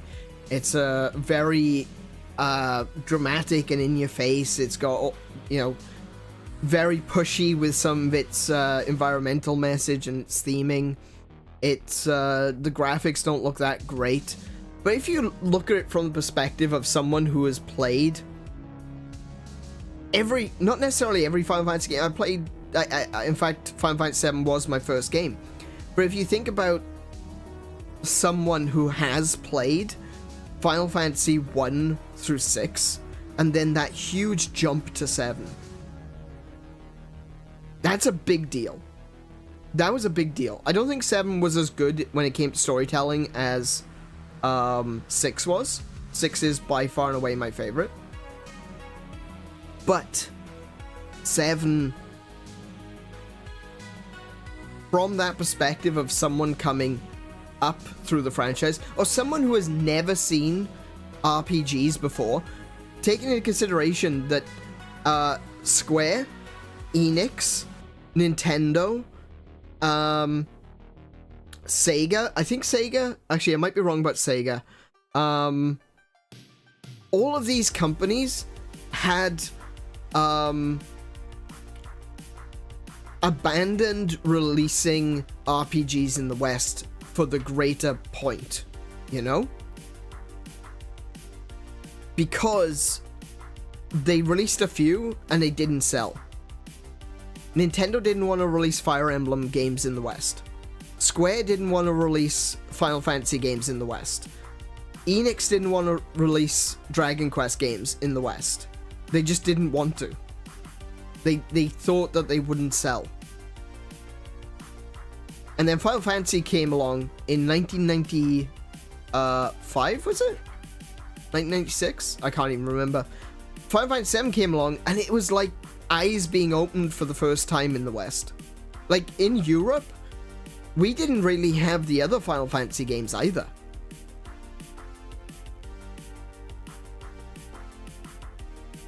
Our first introduction to Final Fantasy was 7. And it was like scales being peeled from your eyes, you know? It's like, oh my goodness, what is this? This is incredible. It was a whole new experience. And so I can understand why it resonated so much with the people at the time. But it's not the best game. Not by any sort of understanding. It is not the best game. I respect Final Fantasy VII for all the things that it did and for what it accomplished given when it came out. Exactly. And the thing is, for me and for a lot of others, Aerith was a big deal. At the age that we were and the sort of games that we had played, it was kind of also the first time that, to give it a more modern term, it's kind of the first time that I had a waifu, you know? First time I ever felt emotionally connected to a character so strongly as with Aerith. And I was genuinely broken when she dies. Like, it still affects me to a great degree. Even replaying it, I hate going back to that scene. I hate seeing it.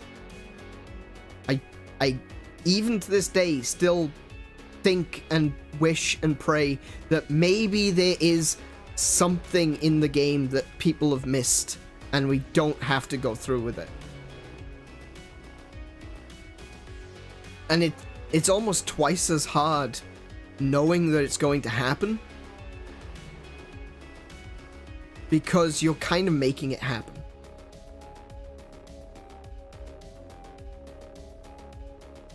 You're going in there, you know what's going to happen next, and you can't change it. And that is so rough for me, because I really did fall in love with Aerith. It sounds weird. I know there's a lot of people out there that really don't understand the whole concept of falling in love with fictional characters, and I understand. It's weird, don't get me wrong. But it happened.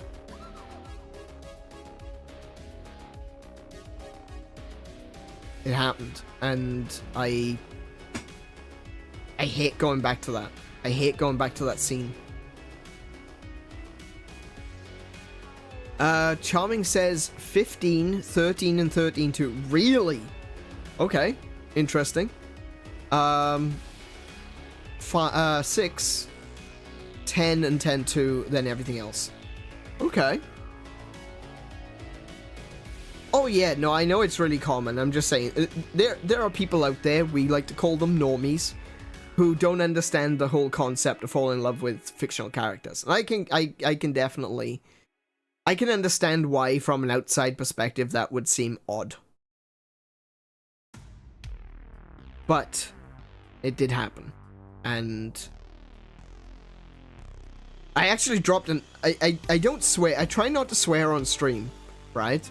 I swear, I actually do swear a lot in real life. But I actually dropped the F-bomb on Twitter earlier today, because I discovered that Aerith was in Apex Legends. And I got so angry. Like, really pissed off at what they did.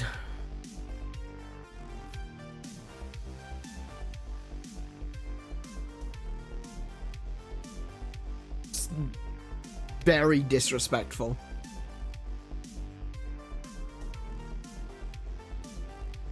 This guy skips out on my ranking for for shame. Did I? Sorry, I read it while I was talking about something else. And I thought I'd read it out. I'm sorry. So Mint's list is 4, 5, 10. Yeah, I can agree with those. Those are really good games. 4 is incredible. 4 is genuinely an amazing game. And I really like the 3DS remake as well. 5 is pretty good. I think 5 was my favorite for a long time, though. I had to put it lower on my list because I never finished it. I used to say it's like, oh yeah, 5 is my favorite. It wasn't. It really wasn't. 6 is my favorite. 5, I think it was really good. From what I played, I really enjoyed. I like the class swapping system in 5. But I haven't. I need to sit down and actually play all the way through 5. I might get the Pixel remaster and play it on stream at some point. 10, then 1, 2. See, 2 for me is really low on the list. And actually, 1 is quite low on my list as well. Again, it's one of those things, like, I really respect it. I really respect that it started the franchise. But, it is a mess. The actual programming of 1 is an absolute disaster.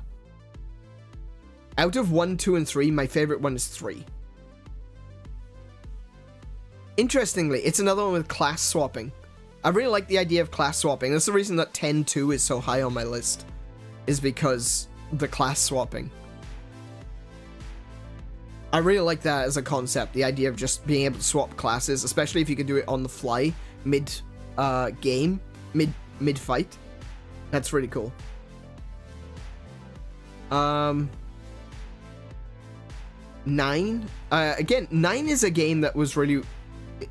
9 was really strange for me, because I played 7 and 8 in order. You know, I played 7, this is really cool. Played 8, yeah, this is really cool. I like 8. And I played, after that I played 6. And then 9 came out, and it just didn't feel... It didn't feel like what my preconception of Final Fantasy was. My thoughts on Final Fantasy at the time was that it was a splice, you know? It was a lot of fantasy and a lot of sci-fi. Like, Final Fantasy VII is really deep in the cyberpunk genre, right? Final Fantasy VI is deep in the steampunk genre. And 8 is almost entirely sci-fi. And other games that I played after discovering Final Fantasy VII was actually Phantasy Star, which is, again, you know, it's a sci-fi. It's like kind of like Dune in a way, the original Phantasy Star. So I played Phantasy Star 3 and 4, and they are sci-fi fantasy. So when I played 9, and it's just this straight medieval fantasy, I'm like, it wasn't what I was expecting, I guess. And so I just didn't enjoy it as much. I think if I was to go back to Final Fantasy 9, and I probably will at some point, I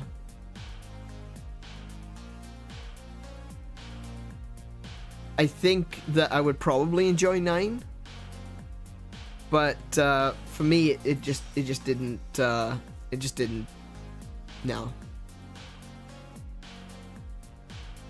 I should specify this is not the NES version of 1. Oh, okay. Yeah, so like the Dawn of Souls remake of 1 was really good. That's the Game Boy Advance one. That was the version of 1 that I played. That was the first version of 1 that I played, and I thought it was really good. 9 also has steampunk elements. Does it? I wouldn't say it was similar to 6. 6 is steampunk, but it's also got that cyberpunk griminess to it. Like, it's a really dirty, dark story.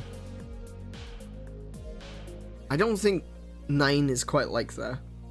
It might have some steam elements, but that doesn't necessarily make it steampunk.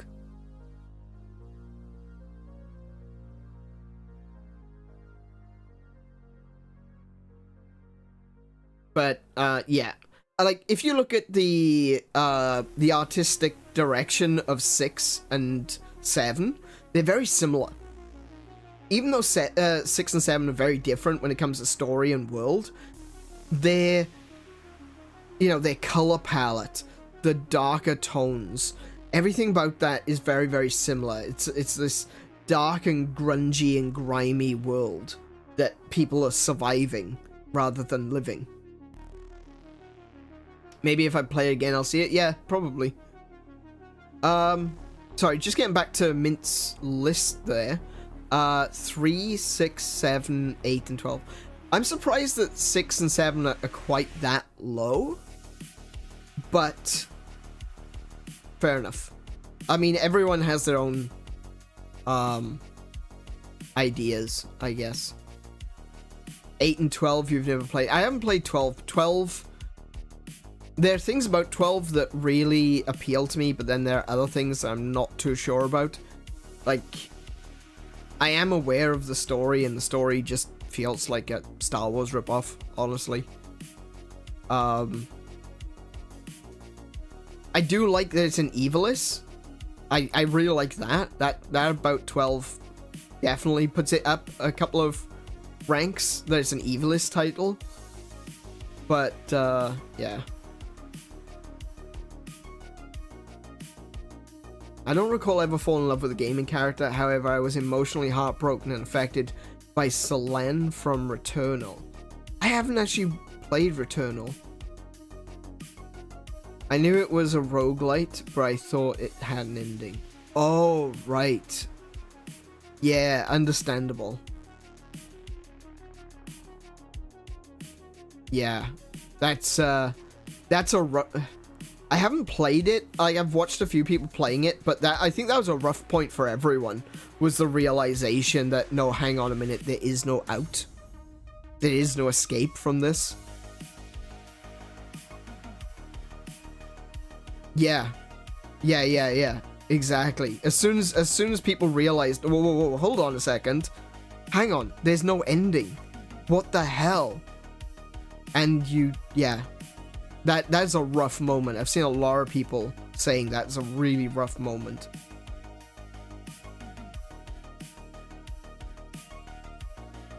Wow, okay. Yeah, so like emotional investment, I would say, not necessarily fall in love, but yeah, emotional investment in a character like that, it's a real thing. It's a very real thing.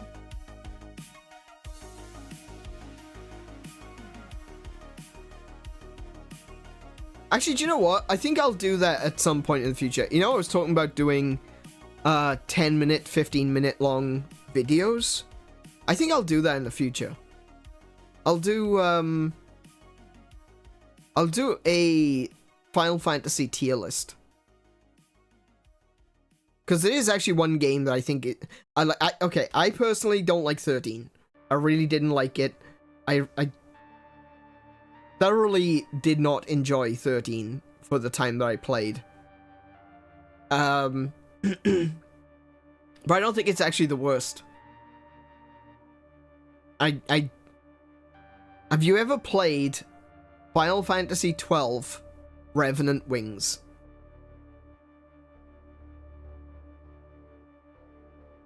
That is so bad. I really, really didn't like that. It was rough.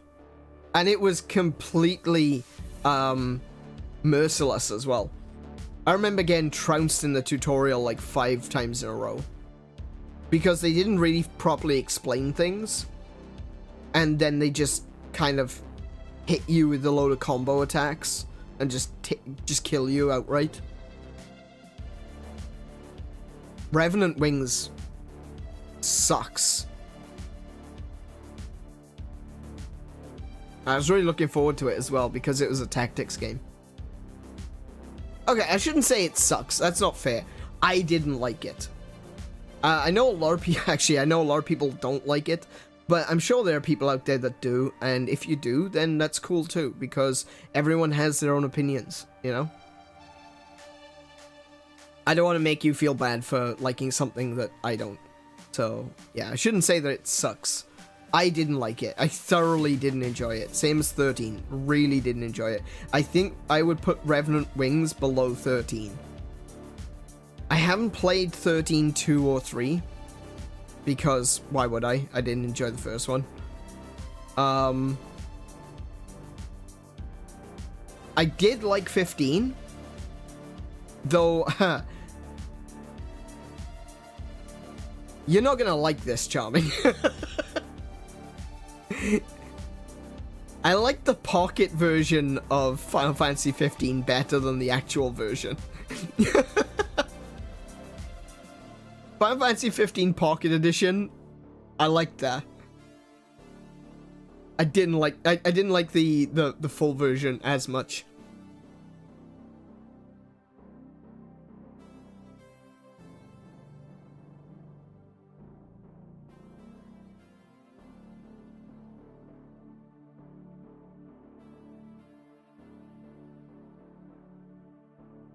But yeah, there's that.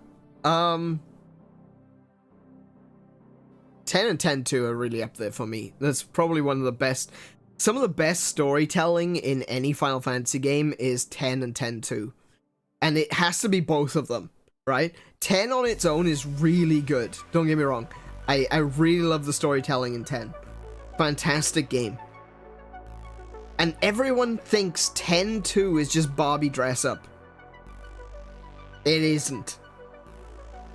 If you play 10 and 10-2 together as though they are one game, it makes so much sense. It makes so much sense. It's a brilliant story between the two of them, and that's why it elevates it so high for me. I think the only reason that it's not number one is simply because I feel like 10 and 10-2 needed something that connected the two games a little bit more clearer at the start than a dance number. Like, it's a good introduction to 10-2 if 10-2 is a standalone game, but it didn't. I feel like it kind of missed the mark as a connecting feature, and you really have to play 10-2 a lot of the way through before you actually realize that 10 and 10-2 are so similar, and there's so many connections there between the two games, and I feel like it just takes a little bit too long for those connections to make themselves apparent. Otherwise, if 10 and 10-2 were being looked at as a single game, they are probably my favorite. But separately, 10 and 10-2, I'm going to put them as my second, simply because they are separate games. The biggest problem that I have with 10 is that it, at least to my memory, Walker is still racist at the end. No. He's not. After the battle with Unalesca, he's quite tortured about the whole thing. I think it... Yeah, no, it's after the Unalesca fight. When you defeat Unalesca, he's like, well, I'm, in for the whole thing now. Actually gonna have to fight Lady Unalesca. He doesn't dismiss his religious upbringing straight away, but he is way more open to it. He doesn't... You also see the transition in his beliefs, the way he talks to Riku. I don't think he hates the Al Bhed, he just doesn't know what to think anymore. There's a huge change to him, though.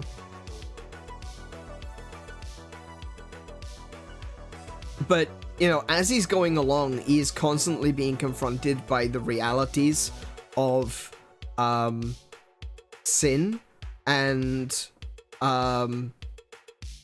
the teachings as he's always quoting.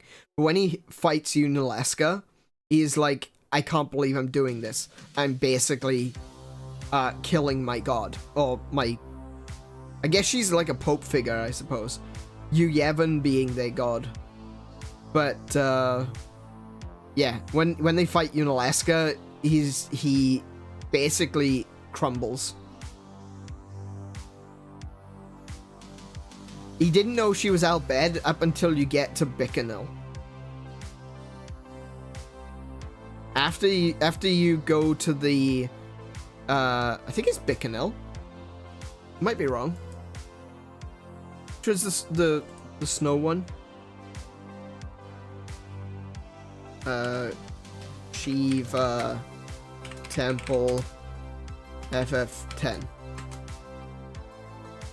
Macalania, sorry, not Bikanil. Yeah, Macalania, he discovers she's Al Bhed.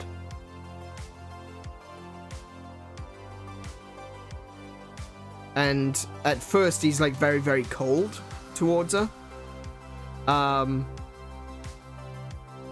Because he can't believe that she's actually been Al Bhed this entire time. Then he discovers that Yuna is Al Bhed. And he doesn't know what to think. And then you've got the mission where you actually have to go into Al Bhed territory to save them. And that's where his opinions start to change. He realizes that they're just people. So Waka does change dramatically. His story is probably one of the best stories in the game. Because it sees someone not necessarily rejecting the things that they believe, but learning to integrate the things they believe with reality. And even if he still holds a few grudges towards the end of the game, it still shows that he is still that same character, and that he's still got growing to do. And I feel like that's really important. You can't necessarily end a character's story and turn around and say, oh yeah, now they're all better. There still needs to show room for further growth. And by 10-2, actually in 10-2, I don't think you actually interact with him enough to be able to say with certainty. But Yeah, he's definitely 180'd, yeah. Yeah, no, sorry, not 180'd. Sorry, I read your I read your comment there as I was speaking. Yeah, absolutely, yeah. But no, he develops greatly. I used to hate Waka. Waka used to be my least favorite character. I thought he was like dumb and annoying, and I never used to use him in battle. And then I discovered that he's actually probably one of the best damage dealers in the game.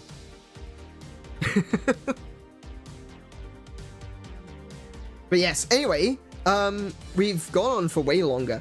This could probably have ended up being a bloody just chatting stream, but yes, okay, let's play some Monster Hunter. How about that one?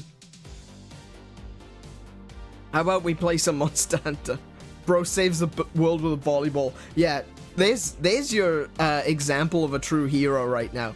You got these, you know, you got like your Super Saiyans, and you got your Gear 5, and you got your Shinigamis that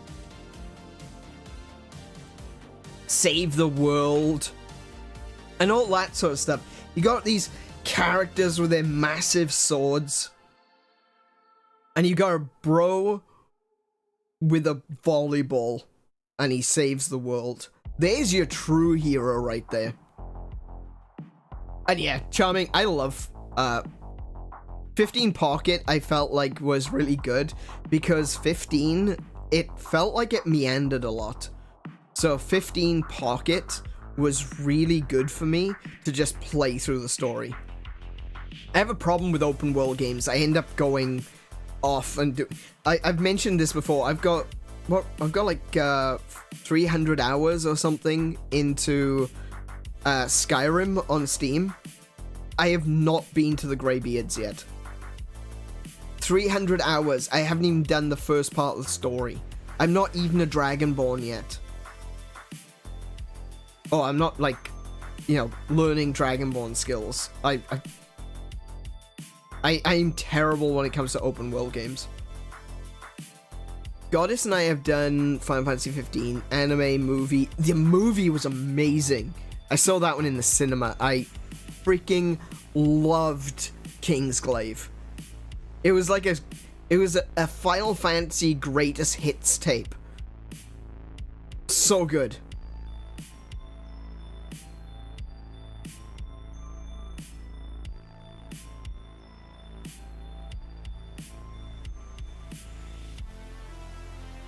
Learned so much about yourselves for experiencing it. I think that's the thing. That's one of those things about video games, you know? It not only tells a story, but it challenges us. Not just in terms of like actual skill of defeating enemies and stuff like that. It challenges our preconceptions, and it challenges our intentions. Because we'll go into an idea, like how would you approach this topic? And the game gives you the topic, and you're like, oh, well, I think this.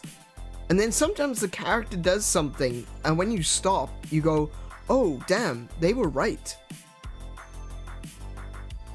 So it really challenges some of your preconceptions. It challenges your perspective on how certain topics should be handled. And I think gaming does that a lot better than books and movies and such. Because if you do that in a movie, it's, you know, it's another character. It's someone you're watching. You're a passive observer to the situation. But when you're playing the game and you're ingrained in the story, that your actions matter, when you start to see those characters doing things differently than what you think, sometimes it can take you out of the experience. But if it's done right, if the story is told correctly, it makes you look at it and go, oh wow, I was so wrong about that situation. I think Final Fantasy, there's a lot of instances in Final Fantasy storytelling where that's the case. 6 has got a lot of situations like that. I think 7 does. I think 8 does. Like, the whole situation with 8. 8 is just weird, right? 8 is just, in general, a bloody weird game. But it's got a lot of those moments that make you question, like, what is really happening here? 8's weirdness is why I haven't played it yet. I think if you go into it knowing that it's weird, you'll have more fun than if you go into it completely fresh. I think for the first time, when I first played 8, I probably didn't enjoy it. And then the second time I played 8, I was like, oh, I get it now. Which is kind of what I'm hoping for 9 as well. So I really didn't enjoy 9. And unlike 8, I never went back to 9. So I will do that eventually. Anyway, this is supposed to be a Monster Hunter stream. Shocking, I know. Tim is back from Civ 6 and we still haven't started playing. Final Fantasy has nothing on Dragon Quest weirdness? Really? And Menace is back. We still haven't started playing Monster Hunter. I don't know though. Dragon Quest does have some weirdness, but I don't know if it quite... I think it might just be, like, yes, there's probably some weirdness in Dragon Quest. A lot of it, actually. I think the reason that Final Fantasy VIII's weirdness is hard to swallow is because the storytelling is quite clunky. It's quite clumsy in the way it projects its story. The conveyance isn't great. So maybe that's the reason why. But I definitely do recommend going back to Final Fantasy VIII. Final Fantasy VIII playthrough mission, don't hate selfie. Yeah, that's impossible. And Iron is my favorite, just chatting. Yeah. We will be here forever if you get me started with Dragon Quest weirdness. Yeah, look, I'm not saying that it isn't weird, I just think that Final Fantasy VIII is weird in like an off-putting way. But that's purely because of the storytelling. And I think that knowing what's coming and going back into it makes 8 better. Because 8 is 100% a second playthrough game. And I think there are a lot of games that are like that, where you play it the first time and a lot of things go over your head. With 8, it's a lot like that. There's a lot of things that seem completely disconnected, and then on your second playthrough you go, oh, that was obvious.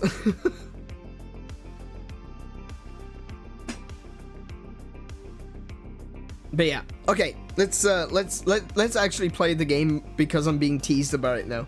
So we're gonna go over to the gaming screen, and I'm gonna have to put the room code in as well.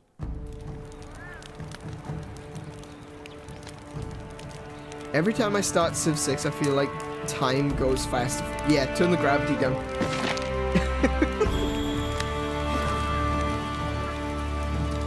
I made a joke about this in the Gilded,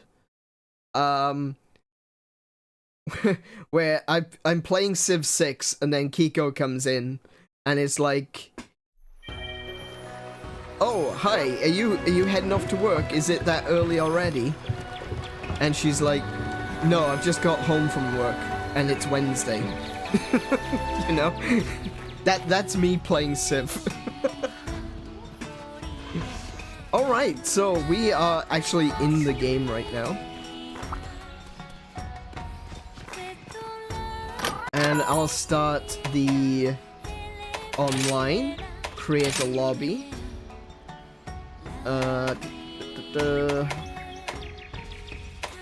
Hunter Connect, Monster Mondays. There will be a passcode. Create, and it's 4564 on the passcode.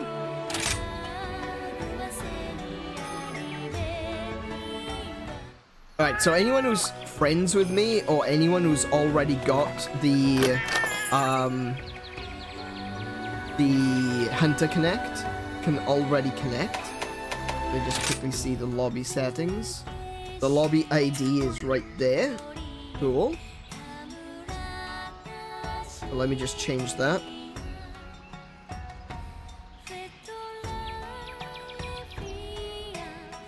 Uh, 8-4-B 7-9-0. There we go. Okay.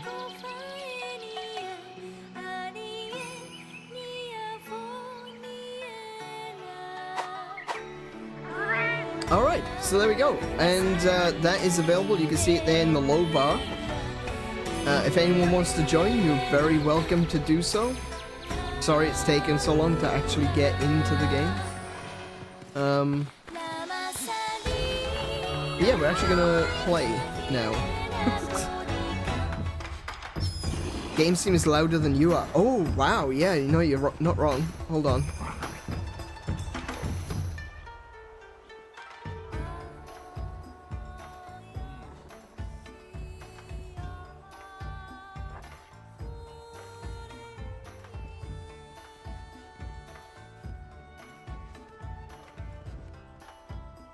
There we go. Yeah, that's all to do with the full OBS update that I had to do. So I'd forgotten to turn down the volume. All right. So, if anyone wants to join, you can see that the room code and the password is in the low bar there. Otherwise, if you're already friends with me on my Nintendo Switch account, you should be able to join through friend lobbies, and of course, if you have the Hunter Connect, you can also join Monster Mondays. And I think we're gonna just jump straight on in, because I think I've got an urgent... Oh, whoa, no, I don't have an urgent quest. No, I did. Okay. I'm gonna fight. What do I need? That's the question. What do I need? Let me just quickly go check out my my weapons.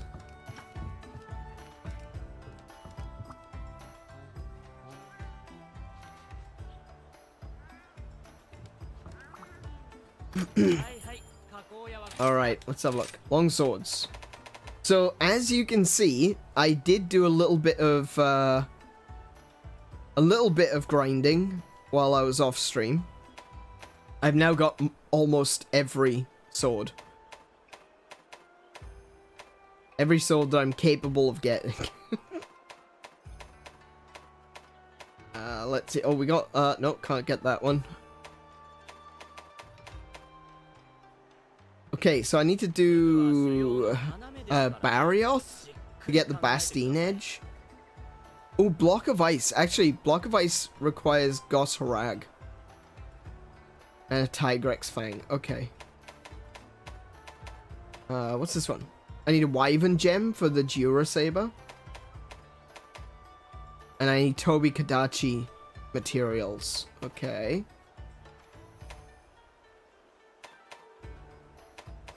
Ludroth. Oh, there we go. I need to do Royal Ludroth. So, we'll do that one first. Perfect.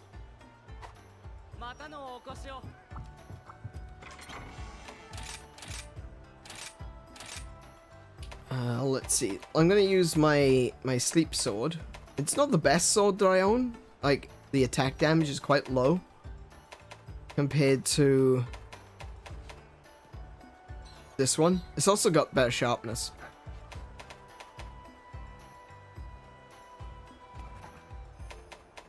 You know what? I'm gonna stick with the sword I've got for now.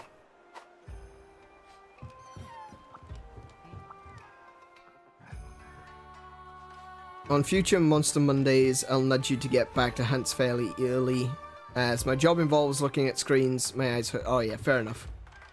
No, that's understandable. Yeah, sorry for dragging that out. If anyone is here like, oh, how dare he talk for that long? My apologies. But yeah, we've had a lot to talk about. That's pretty cool.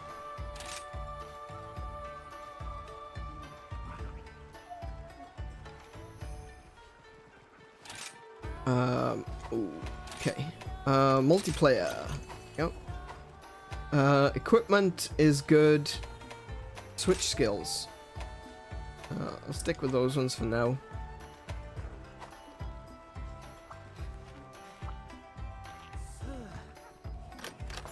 Oh, no. I know you said that, Kiko. I wasn't saying that. I'm just saying, like, you know, in general,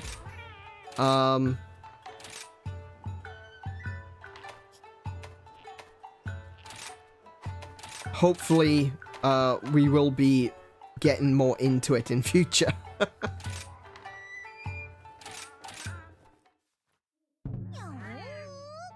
But yeah, we've had a lot to talk about. I mean, the goals for this year is kind of a big deal for me, I think. And it's something that I want to get down, kind of like, you know how if you put something out there, put something into the universe, so to speak, you know, it becomes real. So that's kind of where I'm at, is that I wanted to talk about my goals for this year because I wanted it to become more real, you know? It gives me something to strive towards, and I hope you guys have not necessarily done resolutions, like I said, but, you know, set yourself some goals, set yourself some direction for the coming year, because sometimes we can meander around life in general, and it's not great for us.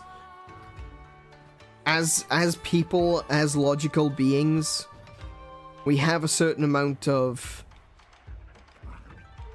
direction that we crave. So being able to set some goals does a lot of good. Also, I'll try not to speak for the whole tangent myself. Morgan, welcome to the stream. How are you doing today?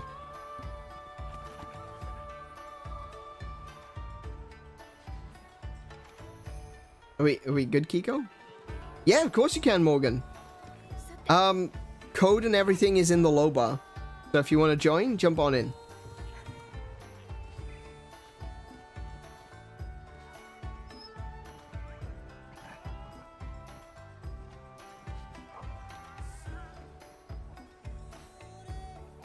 Oh, I'm doing pretty well, Morgan. We're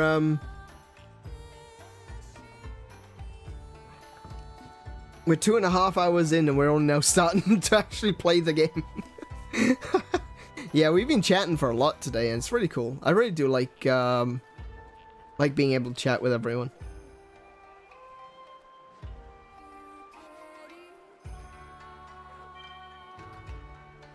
Hey, there you are. Alright, so we're continuing through the storyline of Monster Hunter Rise. So we're not going to be doing, like, super amazing quests. We're not going to do any high-end stuff, unfortunately. We're just going to work our way through. And thankfully, at this point, everything is multiplayer. So, yeah. Weapon Rarity 5, yes please.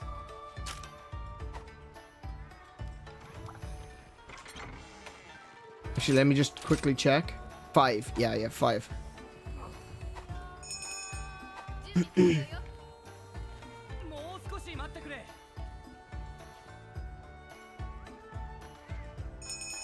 Cool, let's go. Alright, so we're fighting a Royal Ludroth.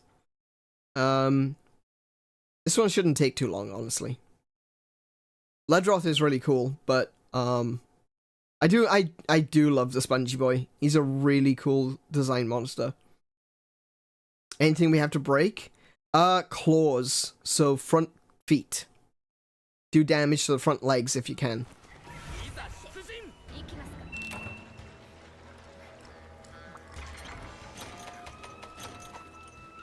Oh.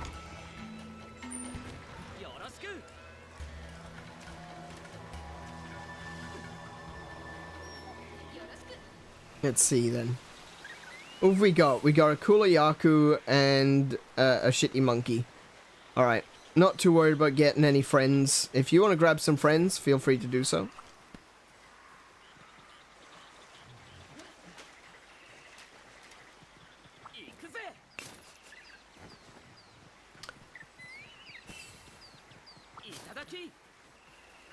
So one of the things that I said that I wasn't going to mention in today's stream, which I'm now going to mention in today's stream, is my ideas for Monster Hunter going forward. Because I do want to play other Monster Hunters as well. I picked up Monster Hunter Generations Ultimate during the Christmas sale. I'm going the wrong way.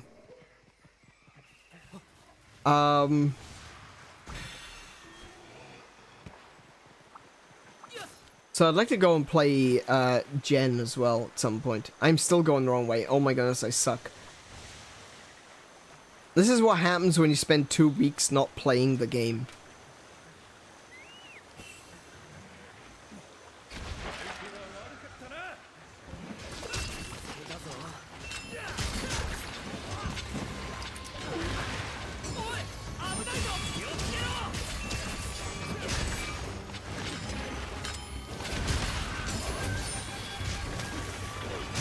I call shenanigans on that one. Also tails as well, actually. Do you know what? Always tails. If you want to grab tails, that's great.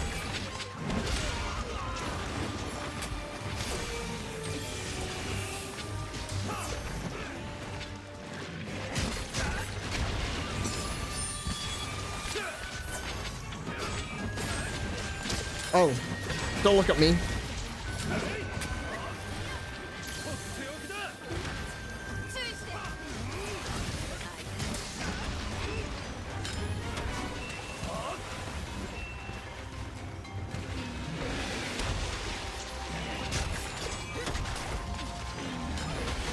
Ah, you moved.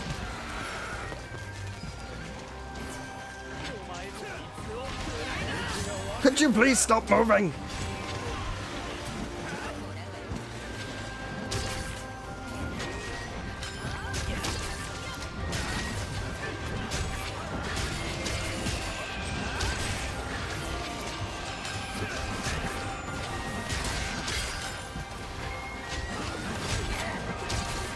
Oh, no, I don't want to ride. I didn't want to ride. Wait, can you turn, please? Please turn. Thank you. Oh my goodness. You really suck. Oh, I really suck even.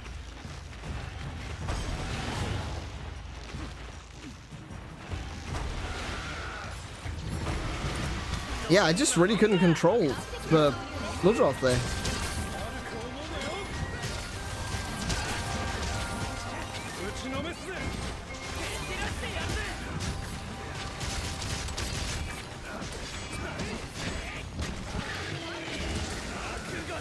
That's the one. Ah, no, it's not. Okay, fine. Be that way. Come here, tail.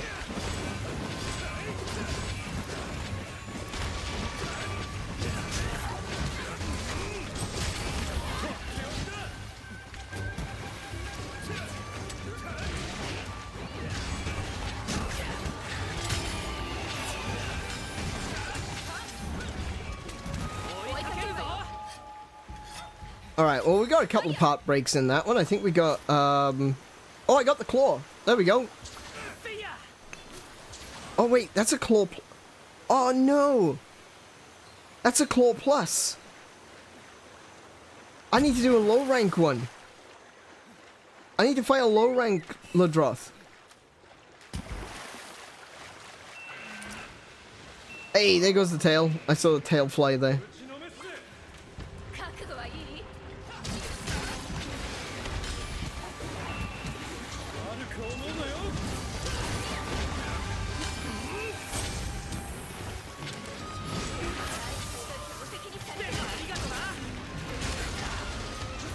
Oh, could you?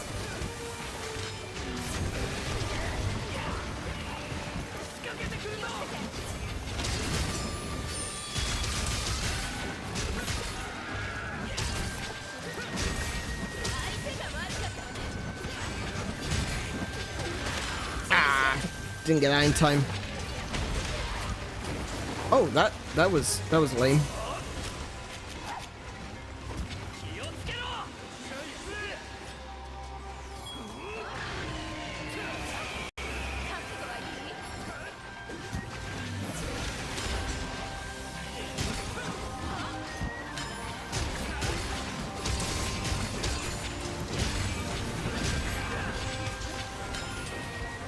Ah.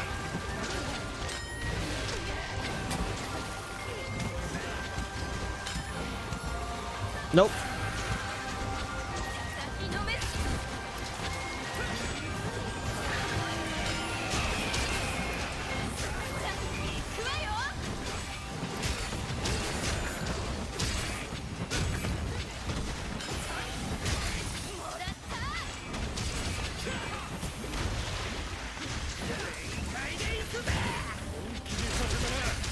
Oof.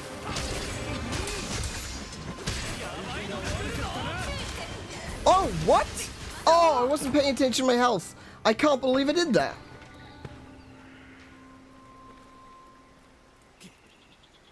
Oh my goodness.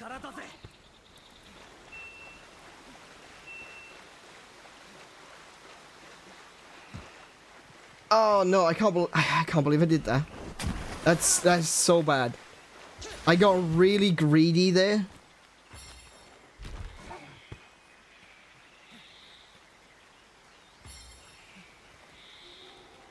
Can you tell I haven't played in a while? I really feel like I'm half-arsing this.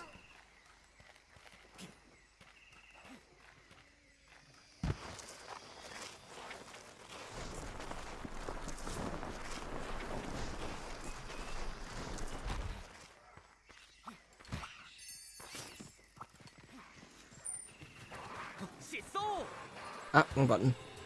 Okay.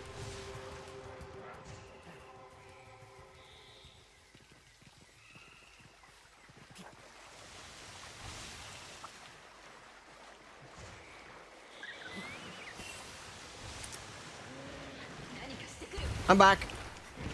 Sorry about that. There he goes.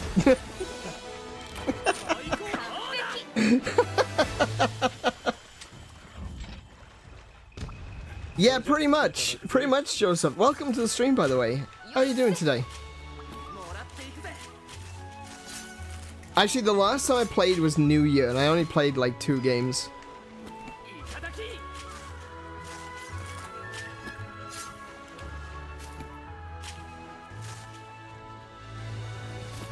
Alright, please, thank you. Tail, where'd the tail go?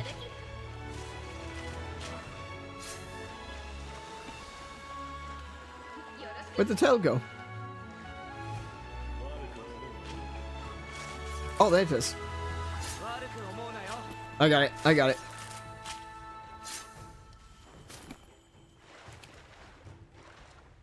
Alright, so not only did I completely screw up, and that's not even the actual Ladroth I needed to fight, but I managed to cart. That's not good. That's not a good start. No.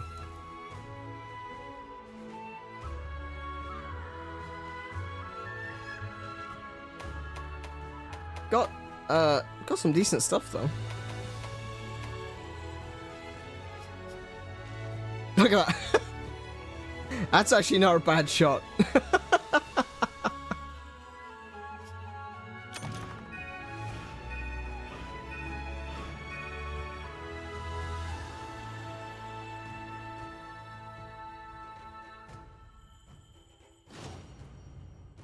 All right. It's okay. It's okay to screw up because, as I always say, it's just practice for the ones that you win. And ultimately, we did win in the end. But that was a bit of a mess. I'm not gonna lie. That was that wasn't great. All right, so we're gonna do a low rank Ludroth.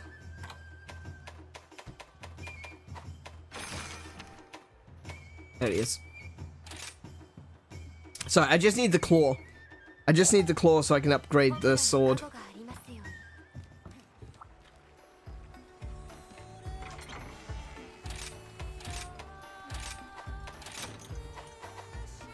Actually, let's see. What's the easiest way to get the claw? That one. Large monster. Bloodroth. Low rank. Claw is target rewards and carves. Okay. So that's fine. No need to capture or anything, we'll just go for it.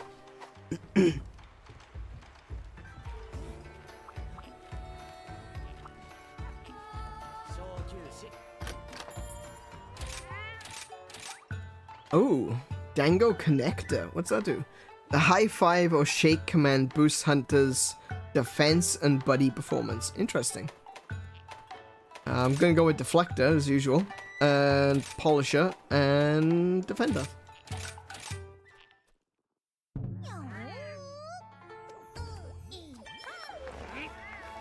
Actually, I didn't see. What is Morgan wearing? Oh! Oh, wow. That's cool.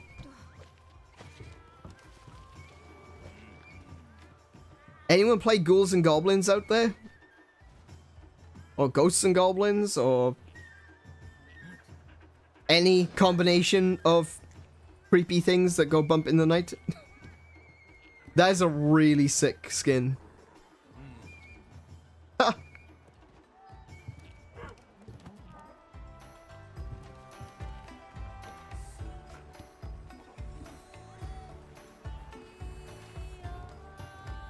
Look at this little guy. Look at this little guy with his burning hammer.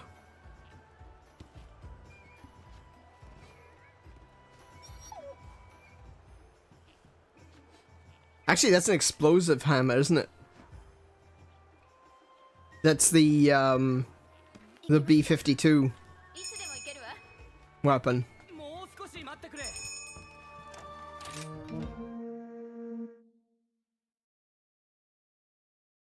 How are things going with me? I'm doing pretty good, Joseph. We've had a big long chat today, and that's been really cool. It's been the first time that I've had an opportunity to talk with everyone since before Christmas. So yeah. No, it's pretty cool. It's I've really needed it, that's for sure. You know, I've just had this thing where I've just felt so, I don't know, what's the word? I don't want to say lonely, because it's not really lonely, you know, but it's just unsocial. I haven't had any social interaction. I felt... I'm just gonna go with lonely. I can't think of another word.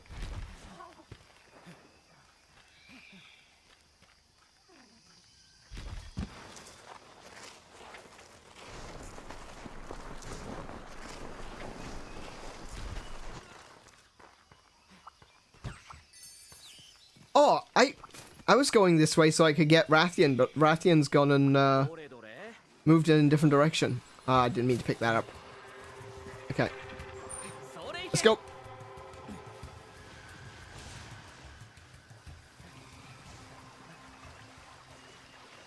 No, not this way. Not this way. Not this way. Oh, I don't even know where I'm going.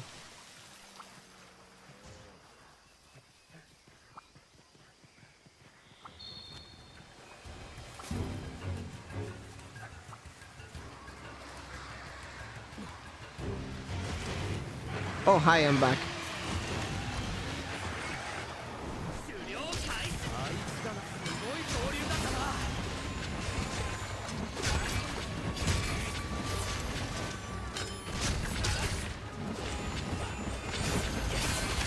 Ow.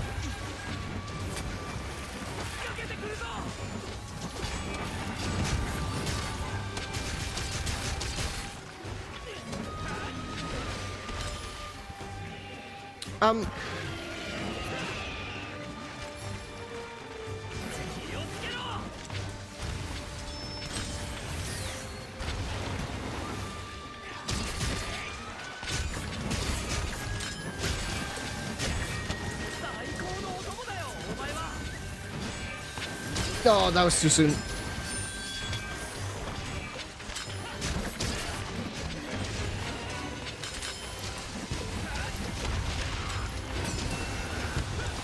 Ah, damn it. Oh.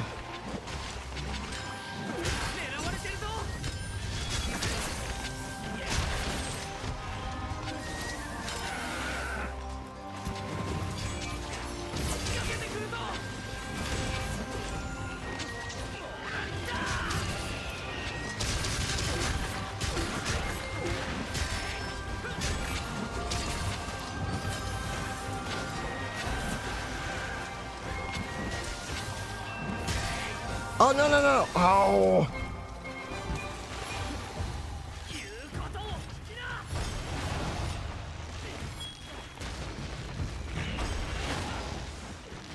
Come on, turn, turn, turn. He turns like a brick.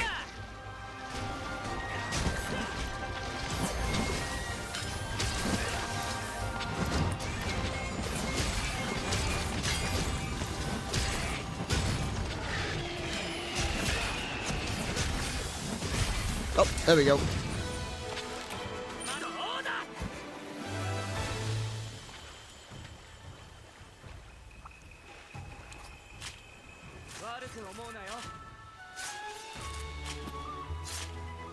Okay, so that was an easy one. You're trying to kill the Rathian? No, no, no. I was going for the Rathian to bring her in. I wasn't trying to kill the Rathian. I was going to mount her and bring her in to the fight.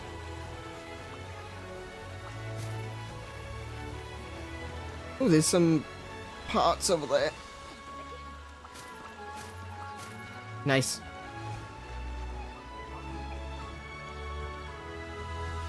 But yeah, that was an easy one. Oh, wait. Wait. Oh my goodness. Is that like a... Is that a unique emote?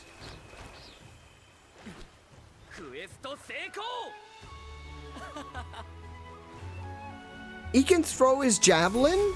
Or... Not javelin.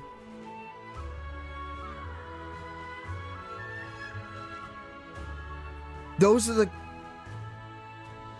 Oh, it could be kunai. That's so cool. Oh, actually, I really like that. I like that shot. That's a really cool shot.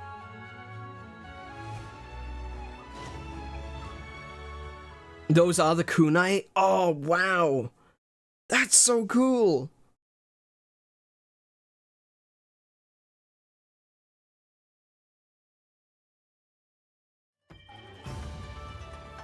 Well-worn cash box obtained.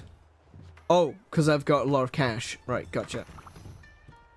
Alright, so I'm gonna go and quickly upgrade this weapon, and then we can carry on with the high rank quests.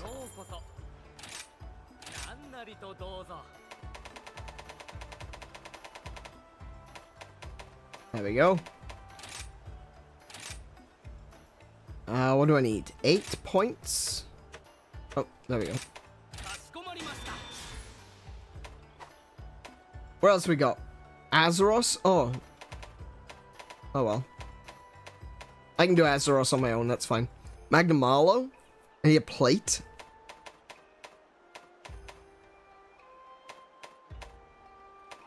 Okay, so I'm one Magnum Marlow plate away from being able to upgrade the Sinister Longsword. Otherwise, I need Azeros parts and Tobi Kadachi parts.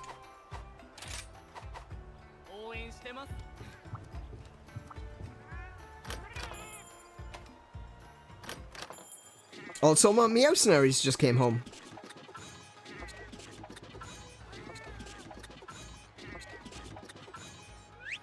Cool.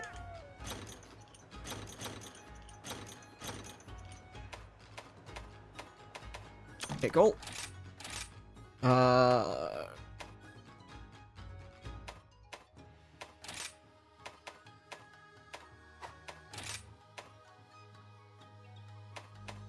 Ooh, that one. Confirm. There we go.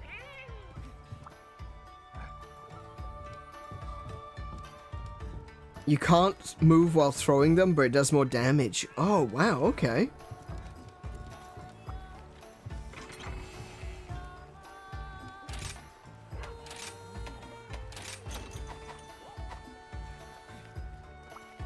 Oh yeah, I need to pick a quest, sorry. Oh my goodness, this controller. I still haven't gotten around to getting the Hall Effect control sticks. I couldn't get them. I was gonna order them before Christmas, but they were sold out, which was really frustrating. When I was actually ready to buy them, they were sold out. So I'm still using the standard Pro controller.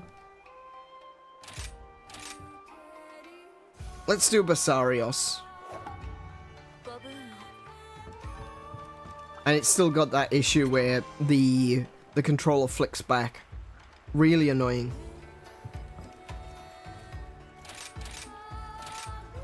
Do I have a good hammer? Yes. This is the champion hammer. This is the OP weapon, but don't really care.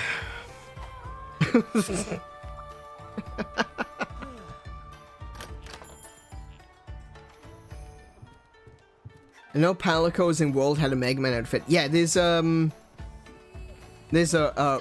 roll, not a roll, sorry, a Rush. I couldn't remember what his name was. Rush skin for the Palmoots.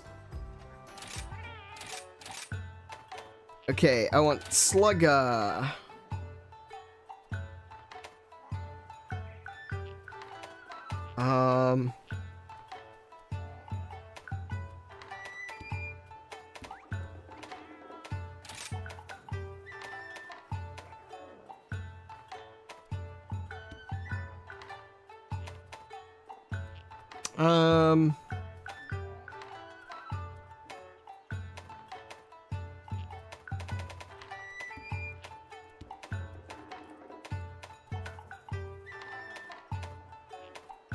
Yes, Polisher? Yeah, okay. I use the Amaterasu one. I don't have that yet on this particular account, but I do want to get that one. Oh wait, no, do I have it? I also like the Volcana outfit.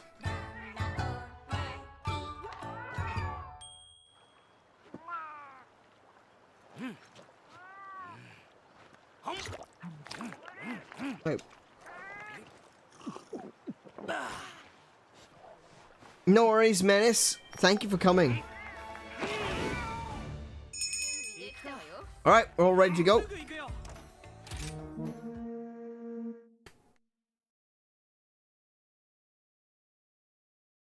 Now, I say that, I say that I haven't played this game since New Year's. Which I haven't. I haven't played Hammer since before New Year's. Probably the last time I streamed was the last time I used Hammer.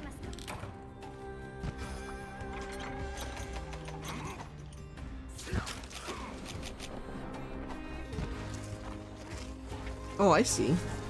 Over there.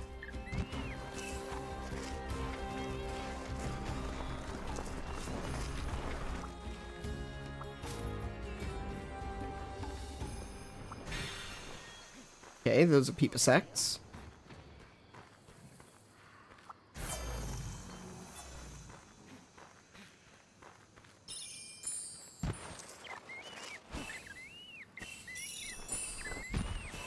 Nice.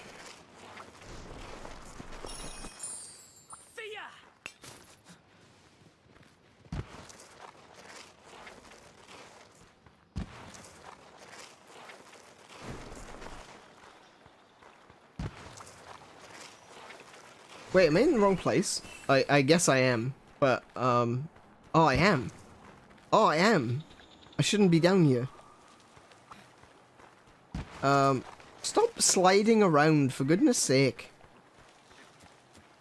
How can you slide uphill? I mean, seriously.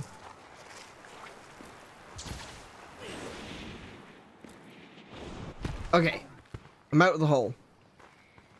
But I'm on the wrong side of the hole.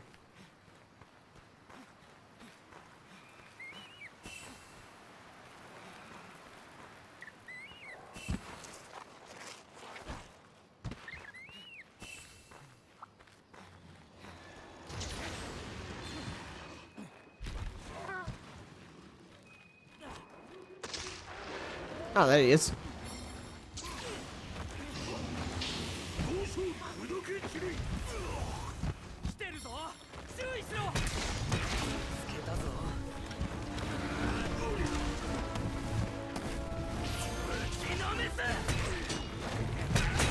Oops. Well. Oh well.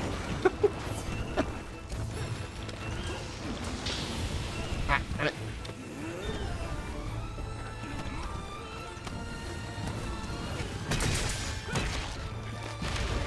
Oof.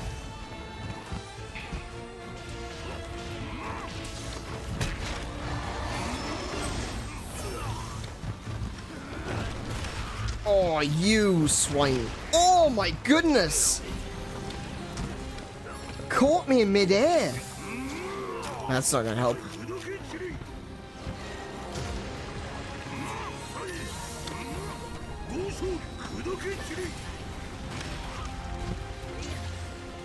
Why did I pick this one again? What?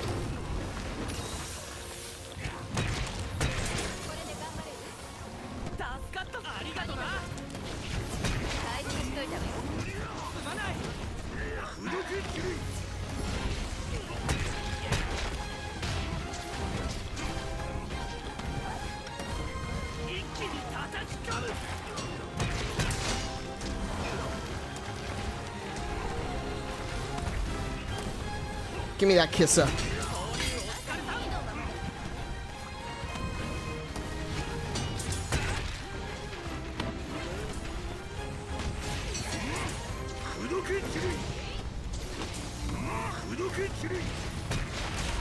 Ow.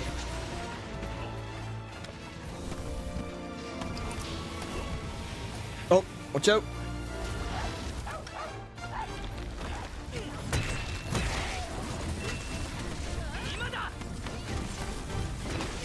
Smile.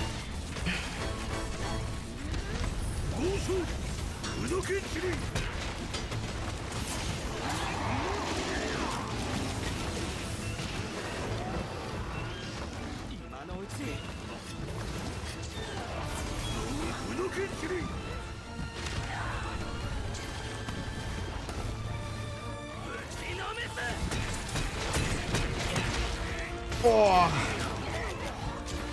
I got the whole lot, but he still caught me mid-air afterwards.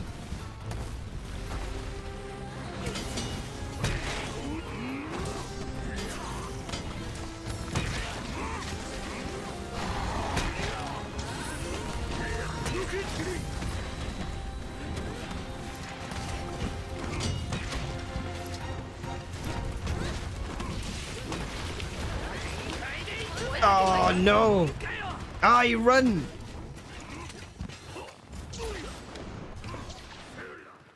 Where'd he go?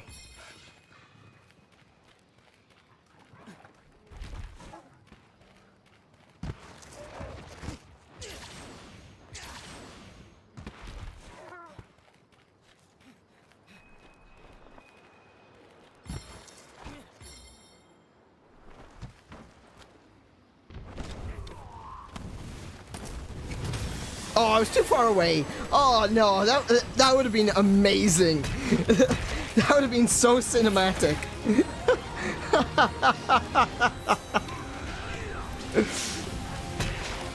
Oh no, no, no, no, no, no, no, no, no, no, no, get out of the way.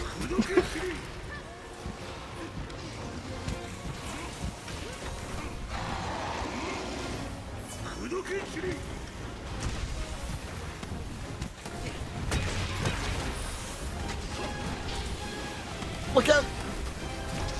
Sleep powder!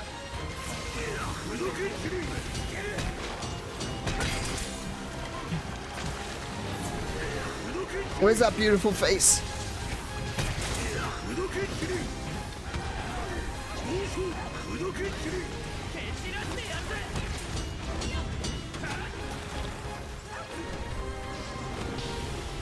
Choke, poison.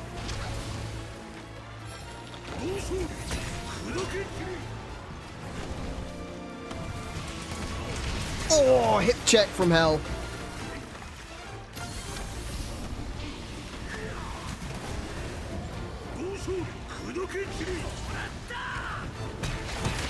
Oh, he got me mid-air again. Every single time.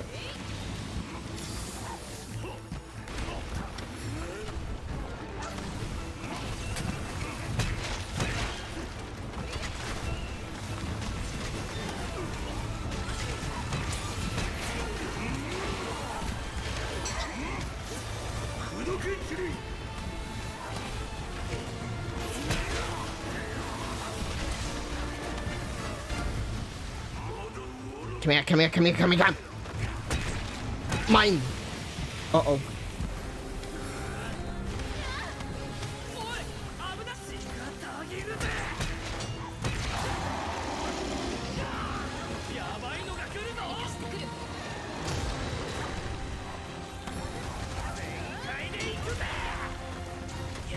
Miles away. Absolutely miles away.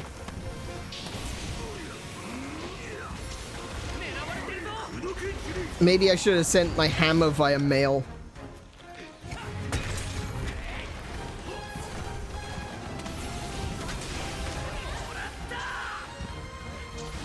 There we go.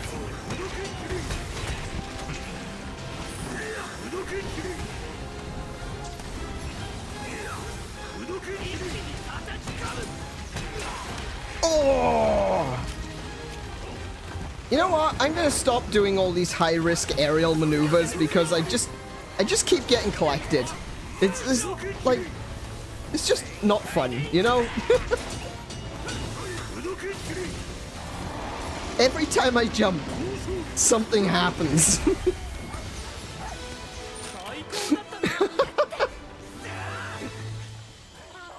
Get on the snail? I'm fine. I'm fine.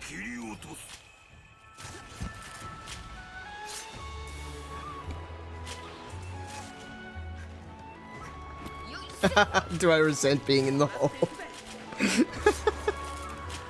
Oh, it's Castodon's here. They're gonna hit me now. Watch this Castodon. He's gonna hit me. Cause he's an ass.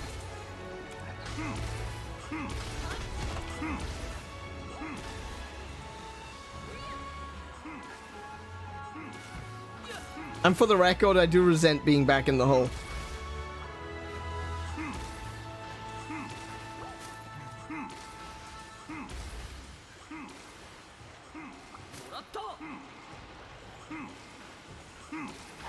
Are those kunai as well? Is that the kunai animation?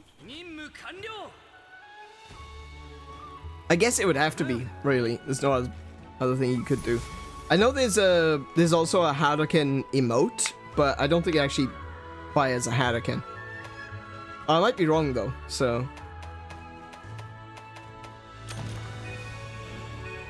Those are also the kunai. Cool.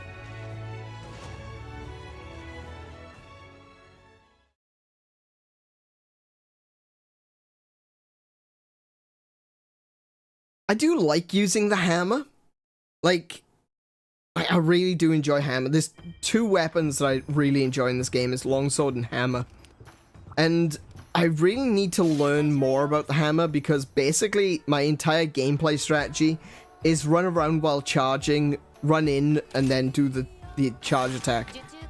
I know there's more to it than that, but that's basically how I use hammer. And it's not great. It's not efficient. But, it's fun though. Actually, while I still have a hammer, let's do Baroth as well.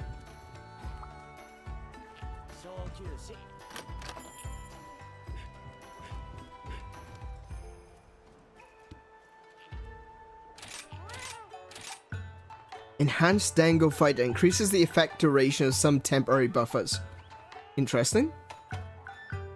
I'm gonna go with Deflector, Slugger, and that one. Did I just hear someone going derp?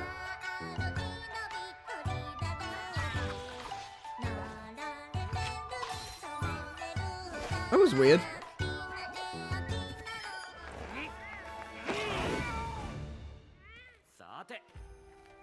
Could have sworn I heard someone saying derp just before I went into that animation.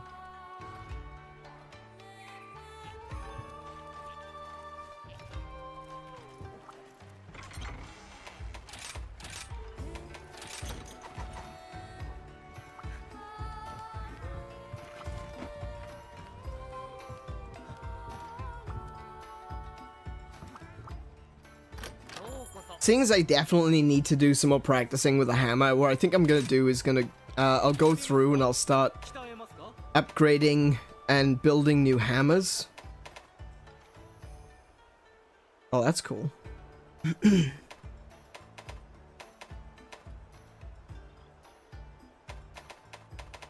Oh, there's my current hammer. Yeah, I'm currently using the OP hammer. Wow, that's pretty cool. Made of gold. Yeah, I think I'm gonna have to go through and make a bunch of hammers.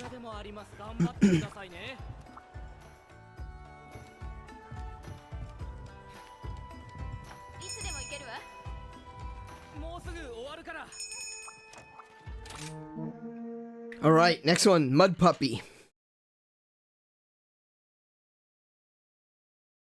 And of course, just a reminder to everyone out there, if you're in the chat right now and you've got Monster Hunter Rise on Switch, you are very welcome to join in. The room code and the password are in the low bar.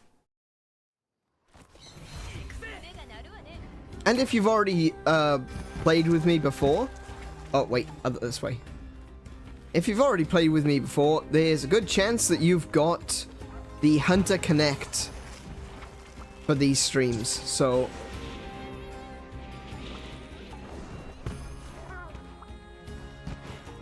do consider joining in.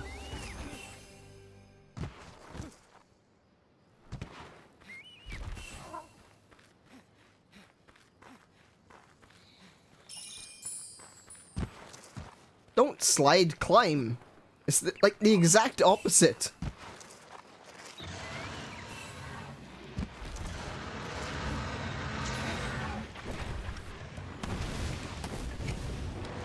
Oh, no, no, no, no.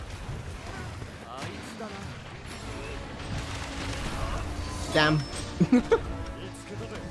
Switch that. That's what I want.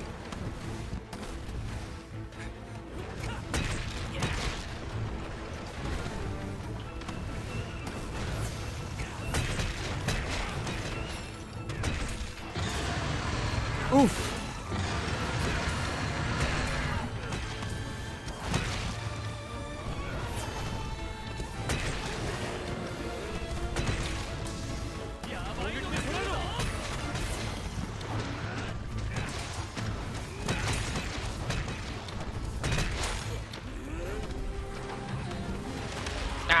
Yeah, I couldn't get out of the way of that.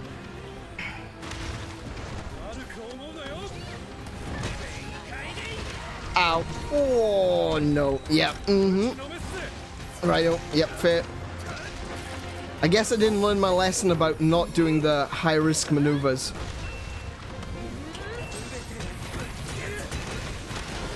See? Every single time.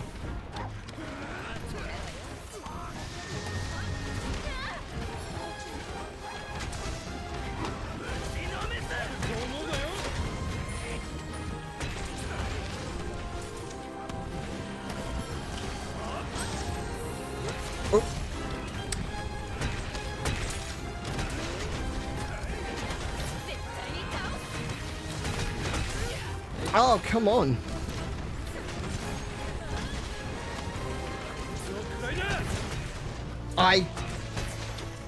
What is happening?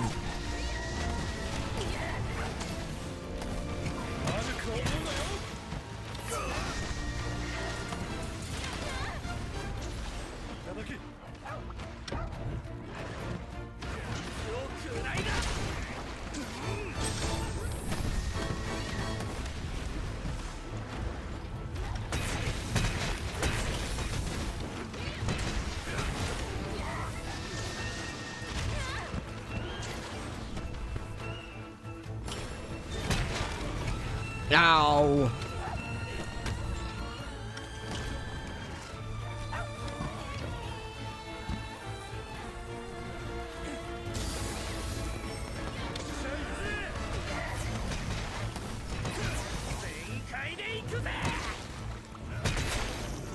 Ow, drat.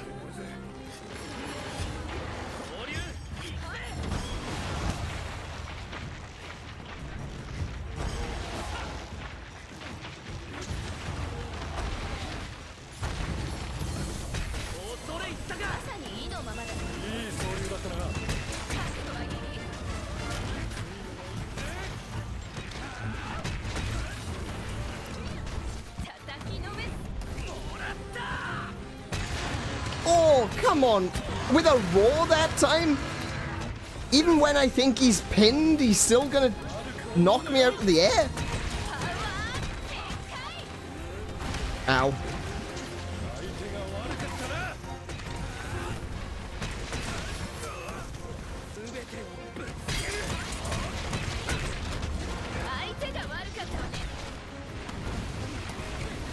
Oh, missed.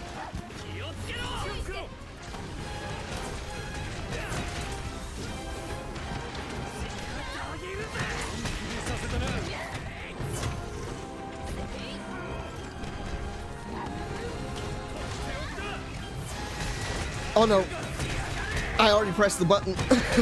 Oh, that wasn't so bad. I actually got that one off.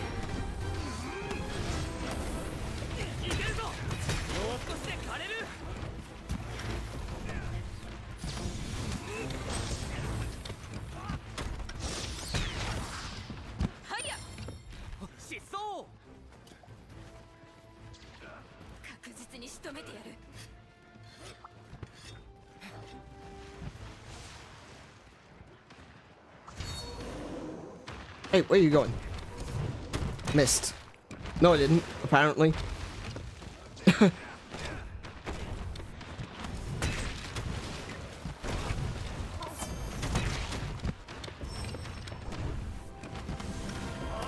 Hey, where are you going?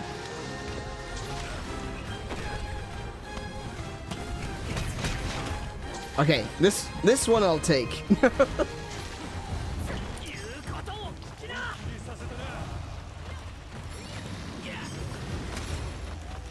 Damn it.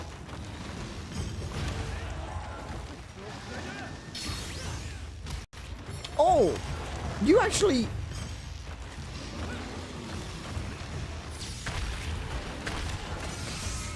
Basarios is really slow with his attacks.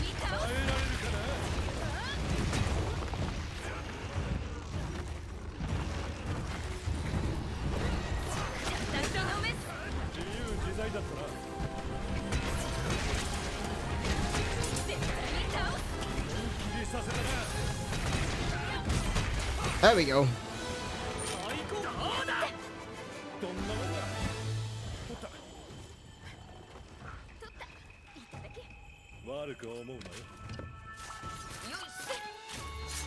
Oh, I got a ridge. Nice.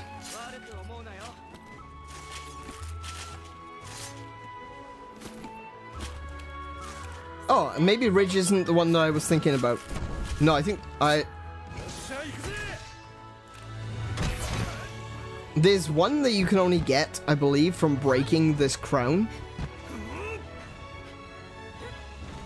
I thought that's what it was.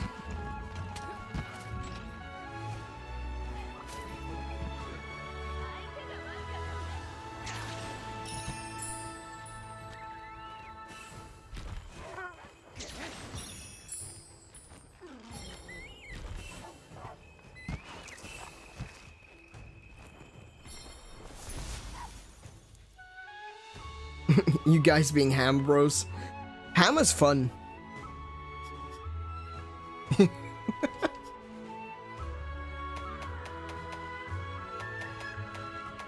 Yeah, I don't remember which one it is. There is one which is, you can only get it when you break the crown. Maybe it is actually just called the Barroth Crown.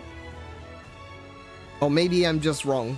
That is also a possibility. Being wrong is also a distinct possibility.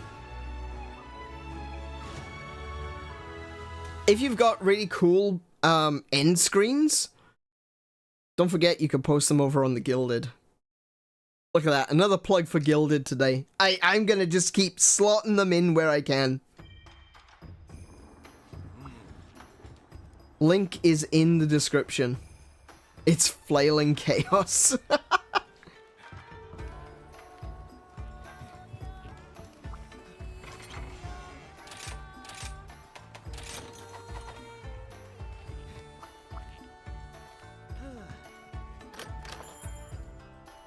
You should see all the topics that Charming made. Oh no. How many?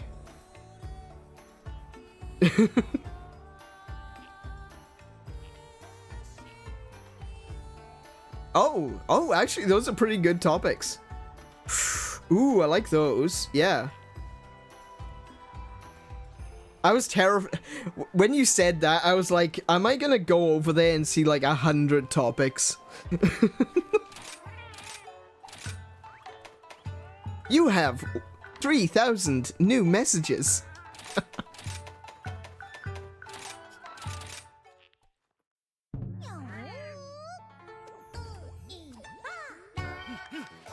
Ah! Didn't get Slugger.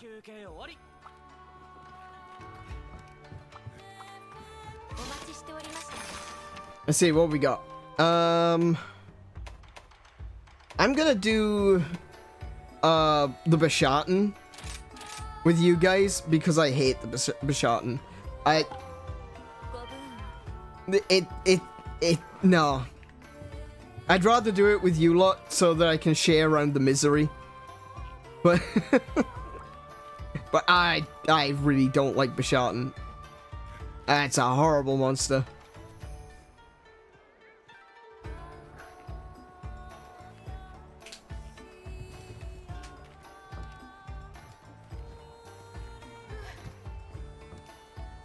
Yeah, I'm really interested. I do like these topics that Charming has posted on the Gilded. I'm gonna have to hit those up when we finish the stream because there's a few things there which, yeah.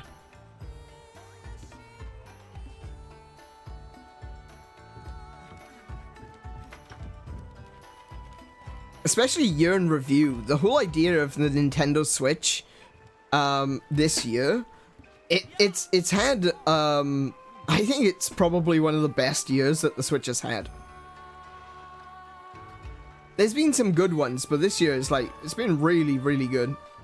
We've been eating good this year, as the kids say.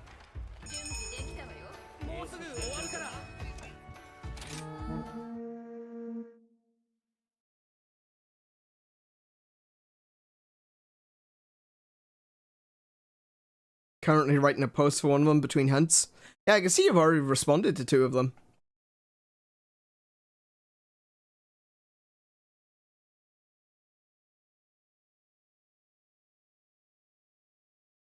Just a little reminder to everyone that the captions that are up on the screen, they're not always particularly accurate. For the most part, they will be, but it's doing its best. I'm going the wrong way.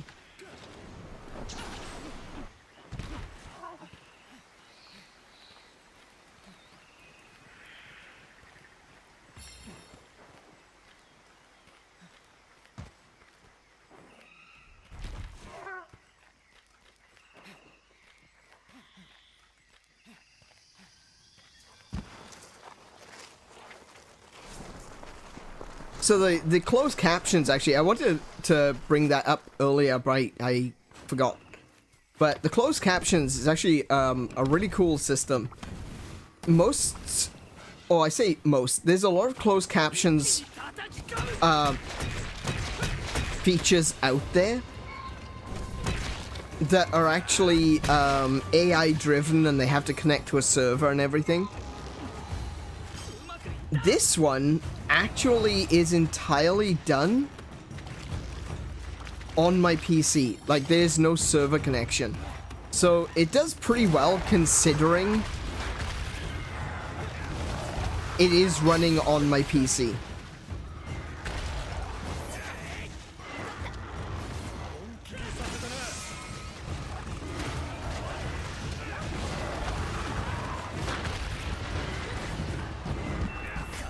The app itself is called Local Vocal, and you can find it on the OBS forums, the plugin forums.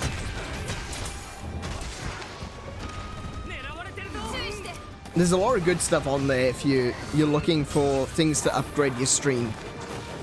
And after having my own fights with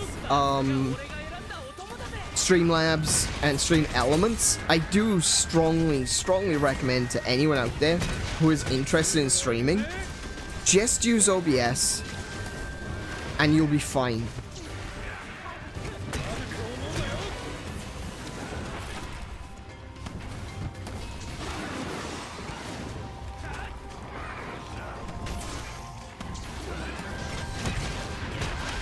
Ow.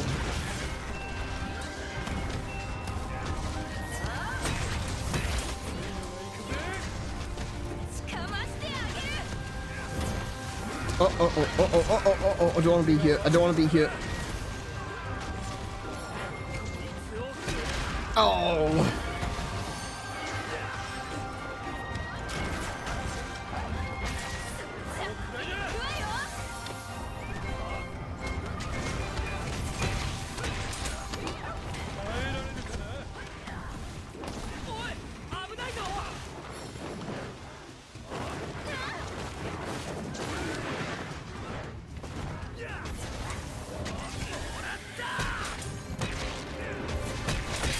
Nice. That was a big hit. That was a big hit.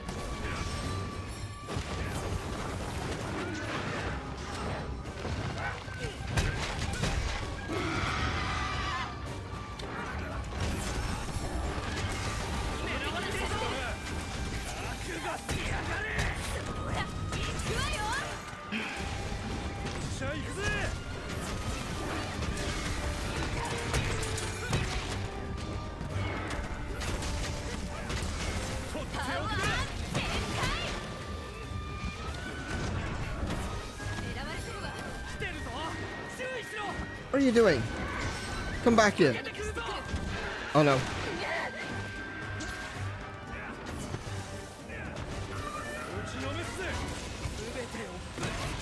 Ah.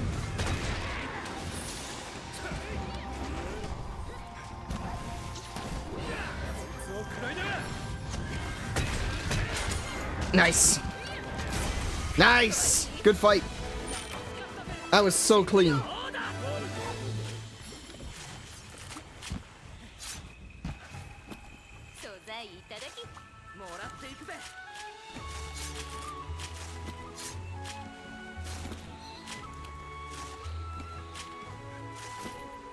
Beast Gem, nice.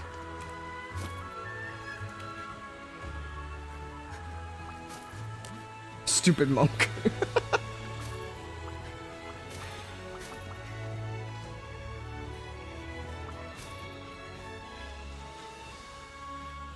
Now that was good. That was a really good hunt. Really, really happy with that. Really impressed with you guys.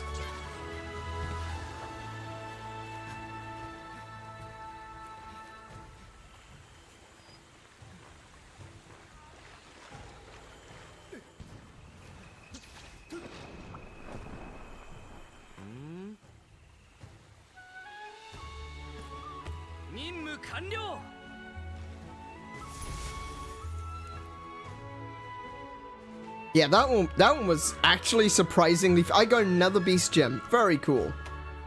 Yeah, that one was actually surprisingly fun for a Bishartan fight. Parrot tips hat macro.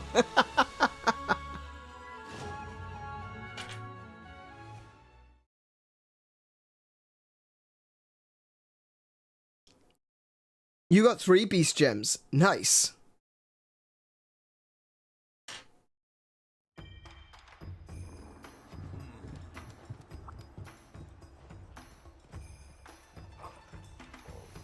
Alright, let's see, where are we at? Ooh, Pookie Pookie? Actually, no, I'm gonna do the Volvidon. I'm gonna go with Volvidon, because I'd rather do that with with other people. That's not a quest I want to do by myself.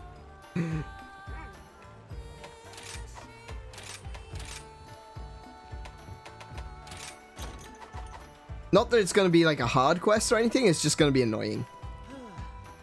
Pack deodorants? Yeah, of course.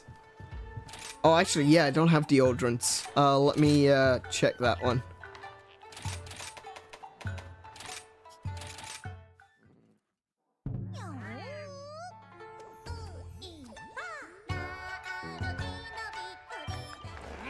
Yes, I got the slugger.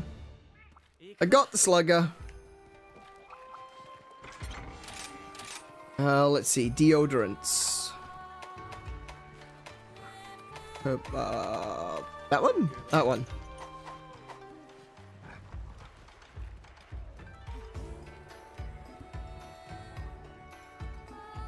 But no, I think what I'm going to be doing off stream, because I only want to do urgent quests and the, you know, the lead up to the urgent quests. I don't want to be doing those off stream.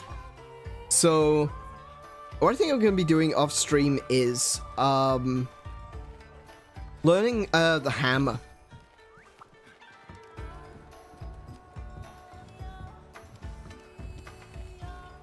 Like I said, I know there's more to the hammer than the way I'm using it. And I want to spend some time to figuring it out to get the combos right.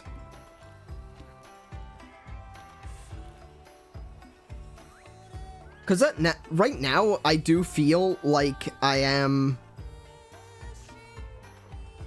fighting just fine with the hammer. But that's basically it. I'm just fine, you know? I could probably improve quite significantly.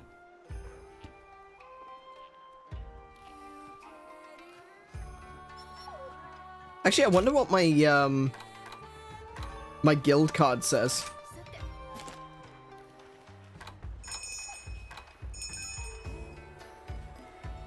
I've only done 8 hunts with a hammer on this account. Wow, okay.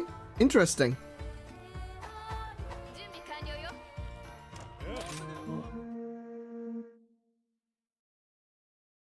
Sword and Shield was fun for a time, but I just wasn't enjoying it as much as I do enjoy Longsword. Longsword is I'm self-conscious now. I'm hearing myself saying all the time. Thanks, Charming. Really appreciate it, buddy.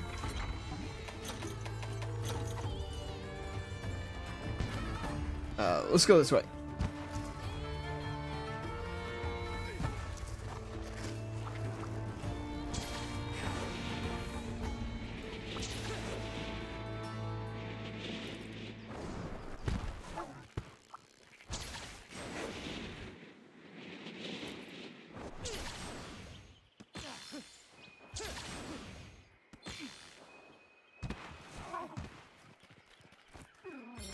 Get charmed, bozo.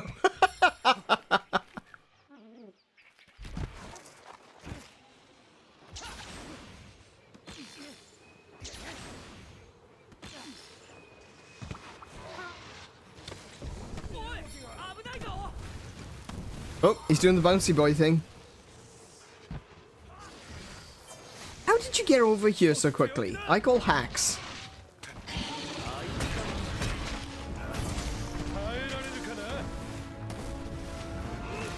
Missed.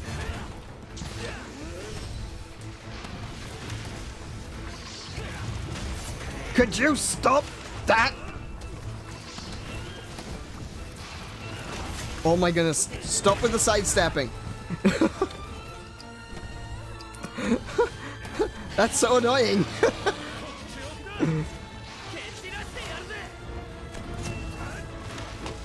Could you move back it? Thank you. Missed still.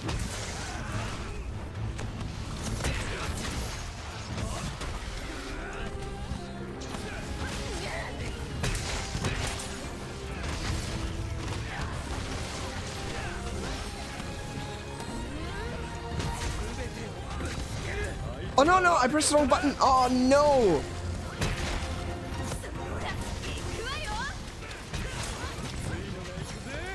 Yeah, I got the stun.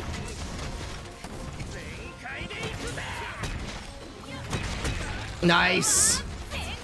Or a hit.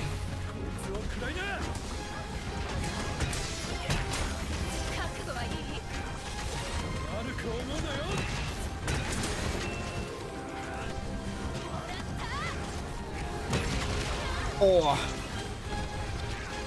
And he got one on me too. Oh, well, that was quick.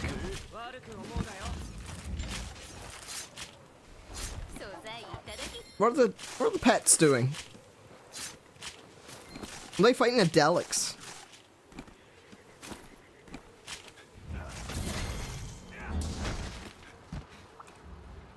I'll grab that wire bug.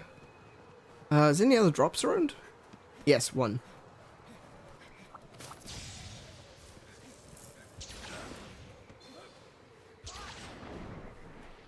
Oh, the other one's in the hole.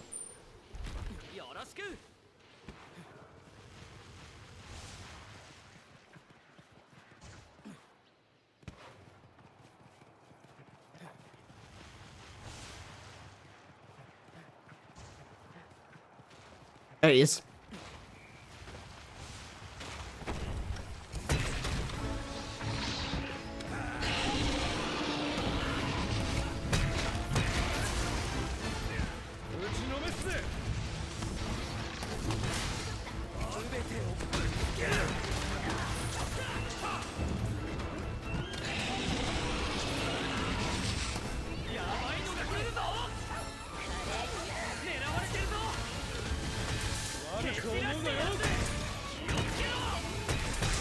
Yeah, there you go.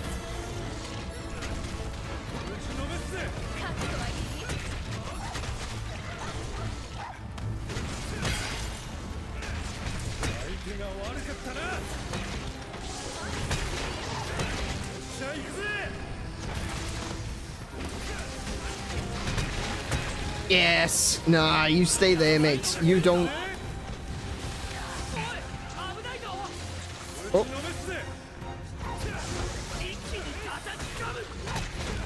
Oh, wait, what?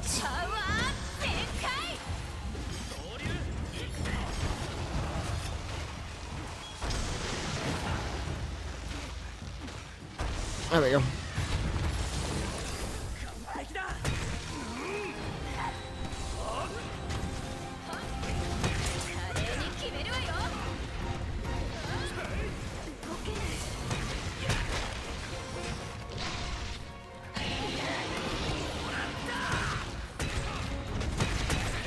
Nice.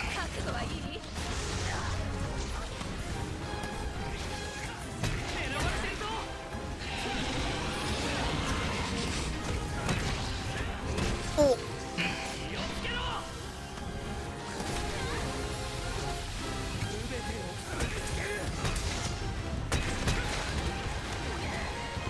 It's like it does that attack where it hits you with the pungent gas and it hits you with like explosive stuff, and it's just like, yeah, stay perfectly still for me, please.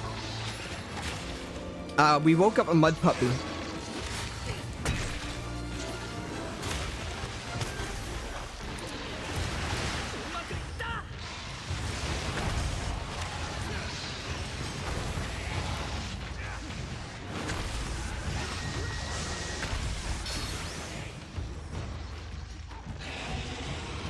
Come on, let's get some more attacks in.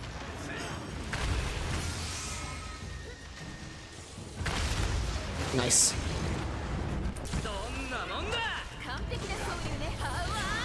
Oh, who blew me up?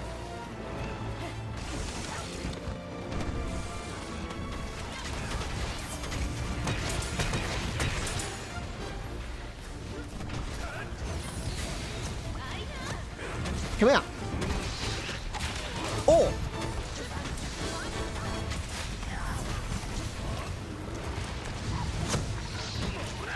Oh no. Could you move?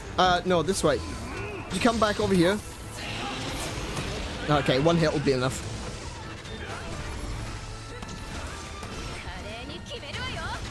There he goes.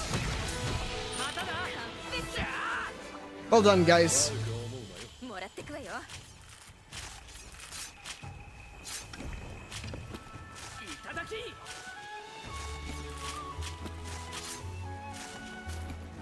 Beast gem. I hope I get another beast gem. Oh wow, I'm lucky today.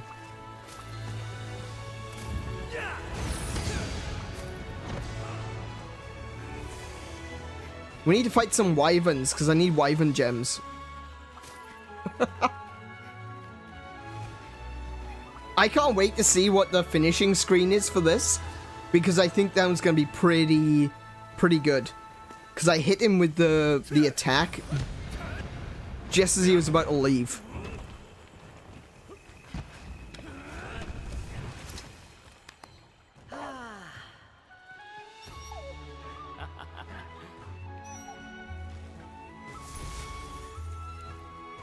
Let's see where the shot is. Oh, did I not get the last hit? No, Kiko got the last hit. Oh, I thought I got it. I thought I got it on the upswing.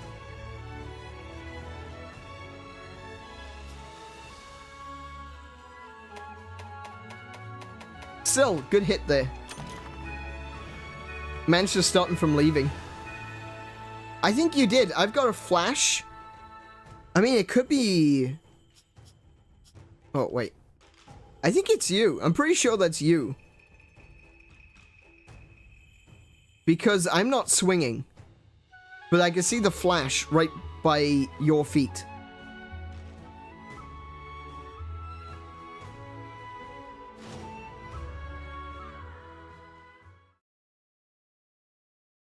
Unless, of course, that hit actually does damage before the swing. I can't imagine that would be the case, but it's not impossible.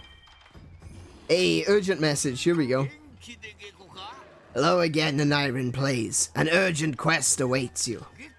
You have been requested to dispatch and agitate his Mizutsune in the shrine ruins. Usually docile, we rarely pay these creatures any mind. However, this particular Mizutsune has gone hopping mad. I just don't get it. The guild will investigate this matter further. Your job is to ensure the monster is dealt with swiftly. Now hop to it.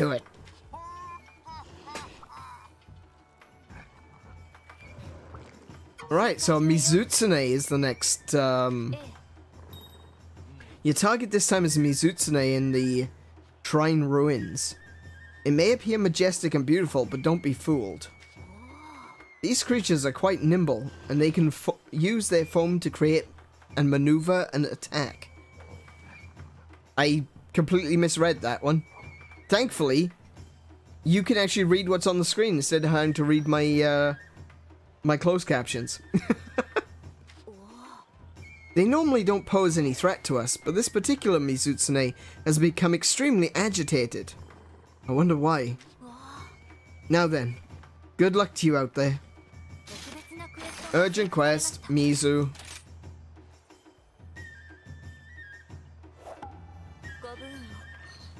It's not doing too... The captions are not doing too well on the Japanese words either. I do have an option to be able to do multiple languages.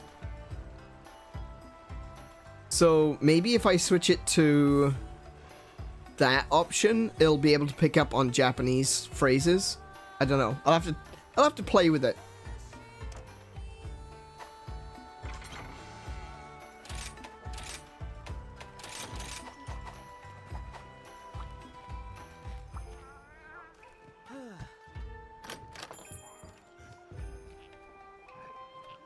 Hojo, in fact, an Insecticon.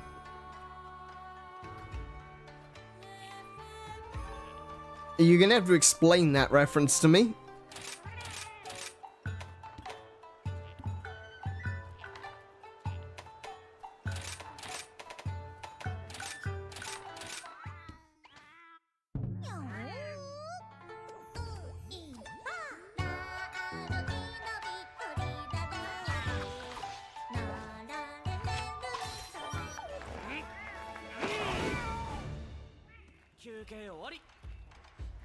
Okay.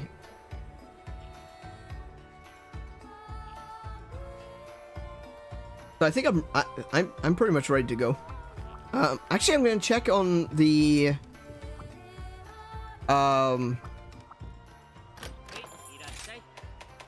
weapons. See if I can make anything new. Oh, I can. Oh, I can make the Basarios sword. Yeah, I'll upgrade that. Anything else?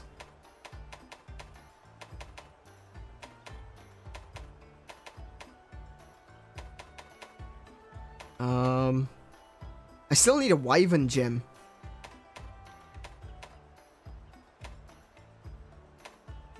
And 3 high quality pelts. I might have to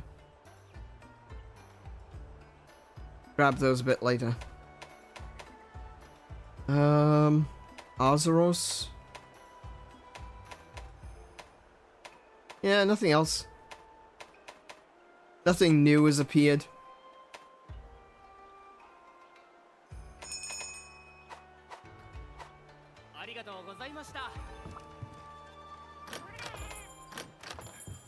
Meowsnary's got 1 left to go.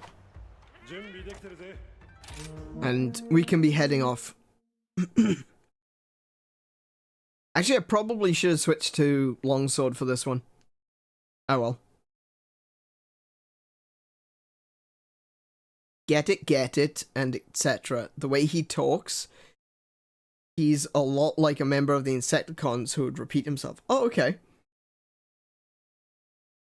Like, I know who the Insecticons are from Transformers. I didn't realize that there was, speech quirks.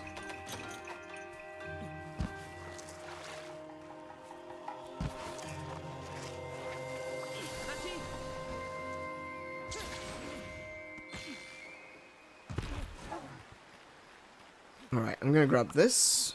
And I'm gonna go and grab that Rathian.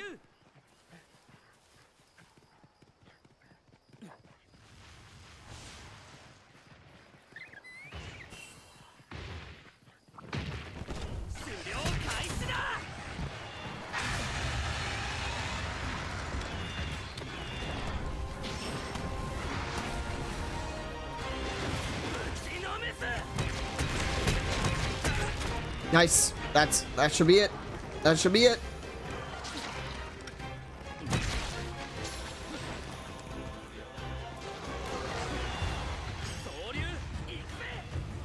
Alright.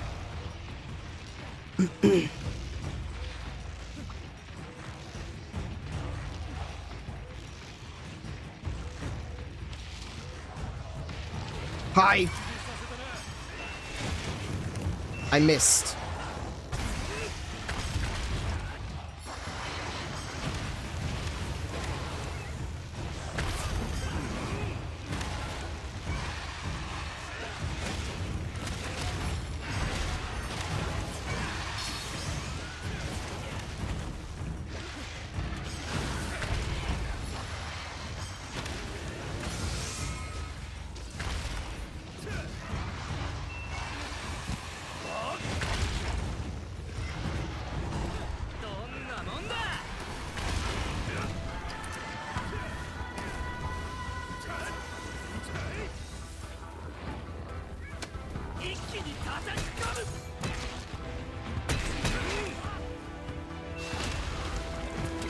I tried to avoid that. I tried so hard. I was spamming the dodge button, but I was stuck. I was locked in the animation. I couldn't move. Oh my goodness, that is so frustrating.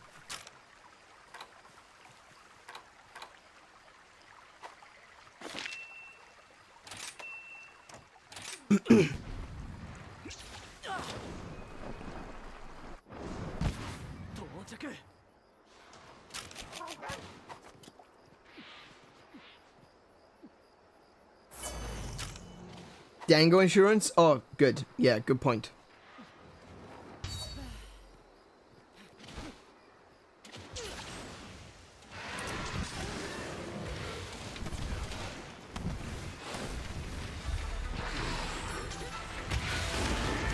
Oh my goodness.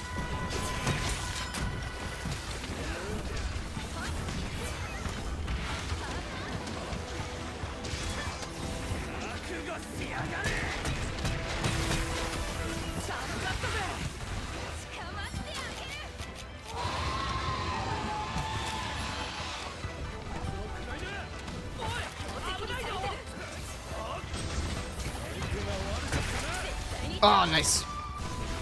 You turned right into that one.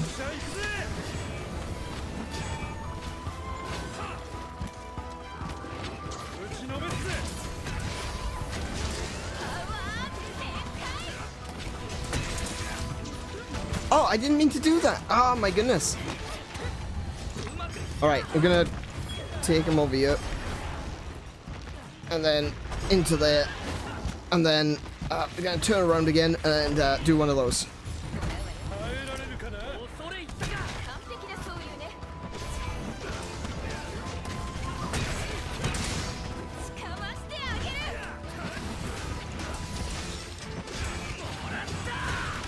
Oh, again with the mid-airs.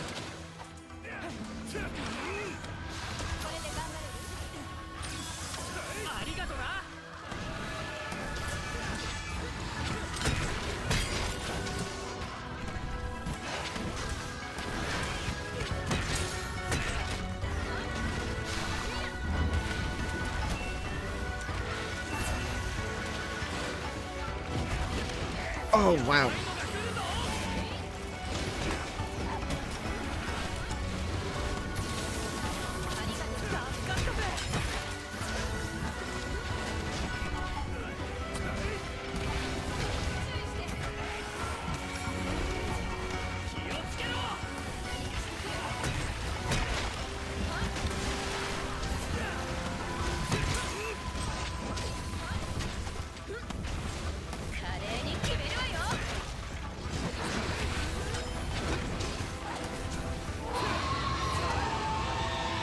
Oh, screaming!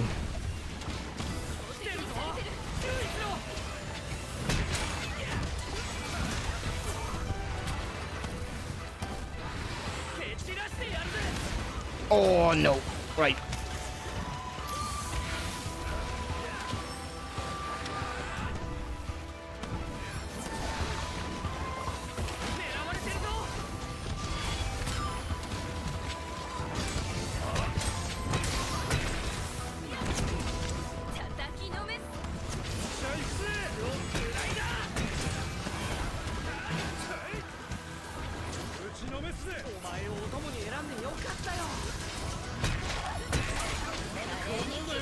There we go.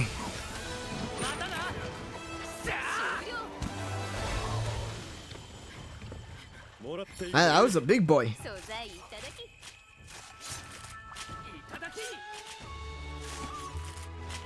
He hit hard too. Didn't get the tail? No, we didn't get the tail. Mizusune tails are not too difficult though. Honestly, the item that I find the most difficult on a Mizu is the claws. Because the best way to get them is to break their front arms, their front claws.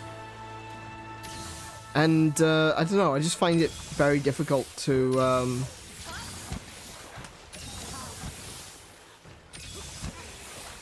what's going on? Was that doing a healing buff every time you rolled? Every time you dodged it, it did a healing?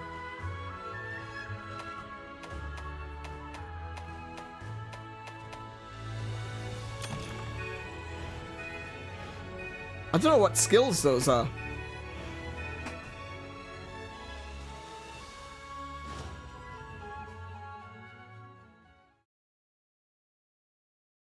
Oh, is that, actually, is that...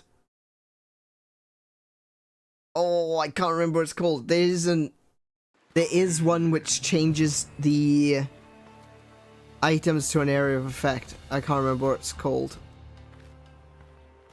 Hey, Mary, welcome back. We have found our answers. The answer to that which has plagued Kimura The case of the rampage. And you hunting that poor old Mizu led us to the answer. When the guild was investigating the monster around here, it came across several telltale signs. And they were connected to the rampage. The rampage and that Azure fiend. And that's not all. Our scouts informed us that they had spotted that Azure beast above the shrine ruins. Shortly after its appearance, every monster in the vicinity became feverishly violent. And that Mizu, being in mating season, was intensely affected.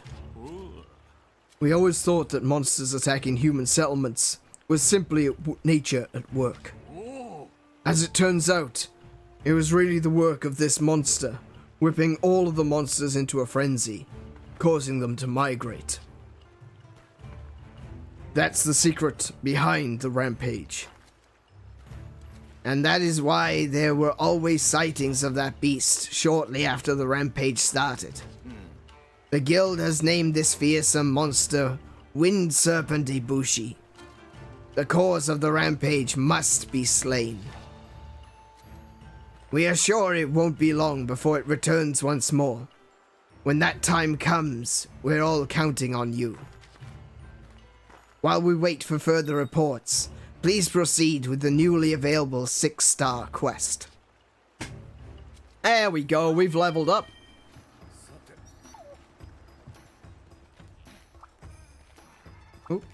Oh my goodness, stop with the turning around thing. That's so annoying.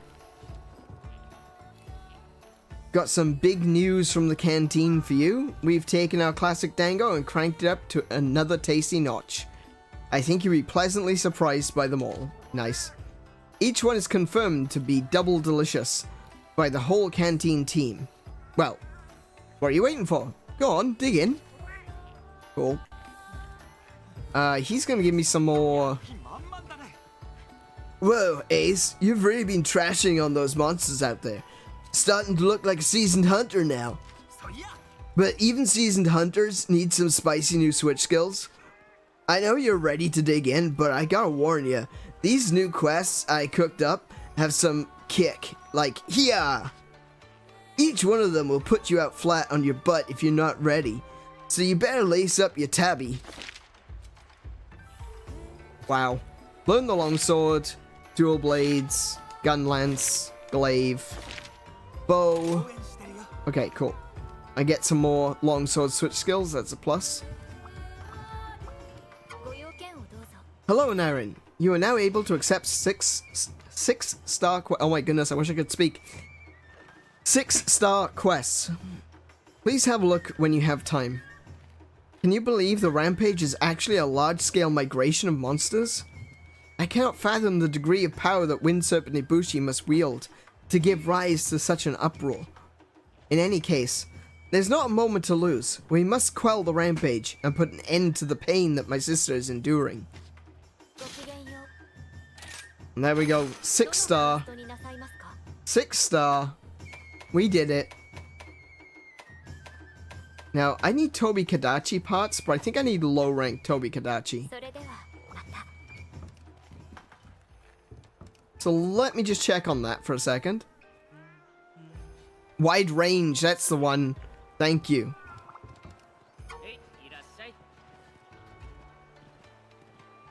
We've all been working really hard. Now we're about to forge more decorations for you. You should check them out. Oh, cool. Actual useful decorations, perhaps?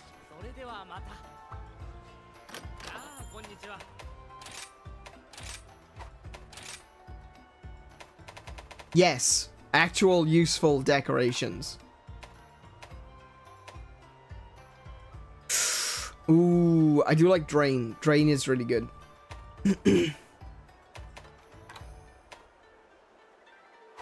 Okay, I'm not going to do that right now, but I'm going to spend some time off stream sorting out my decorations. Actually, I do need to check the weapons, though. Yes, I can increase... Oh, that's the Guardian Sword, though.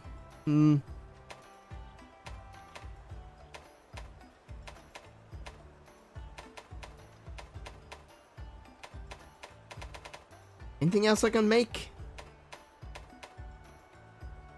See, I gotta get the claws for that Mizutsune sword. So I need 2 more Mizu claws.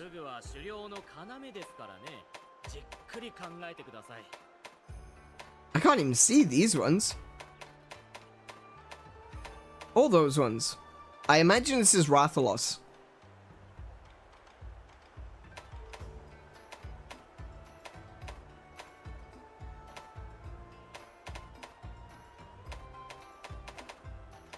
Yeah, I think I'm a long way off making some of these.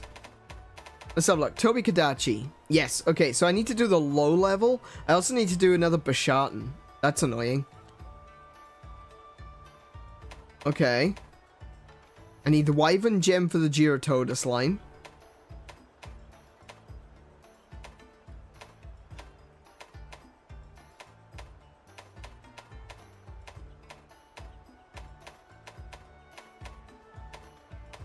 Ooh, what's this one? That's another blast one? What's the other blast one? Teostra? Might be Teostra. And that's the hand-me-down upgrade. Okay. Okay, so nothing I can build just yet, except for the upgraded Guardian Sword. So I may as well do that one.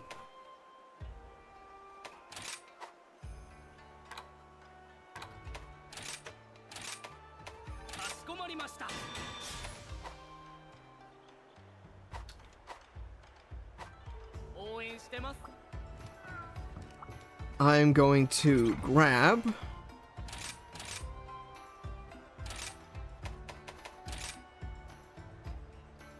so that's the Guardian Longsword. That's the one I just crafted. It's a little bit OP. Like it does extra damage because it's designed for speeding you through the process of leveling up. Normally, I don't like taking it, but seeing as I am trying to get through the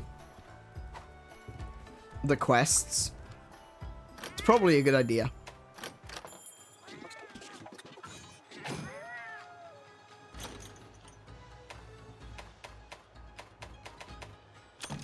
Cool.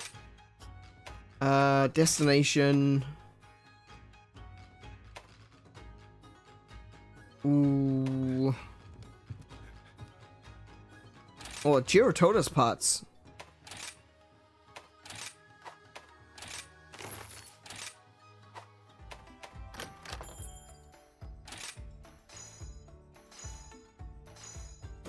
Nice.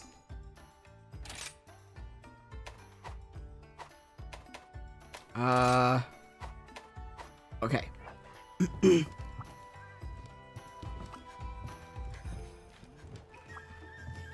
Alright, so what should we take then? We're on 6 star, so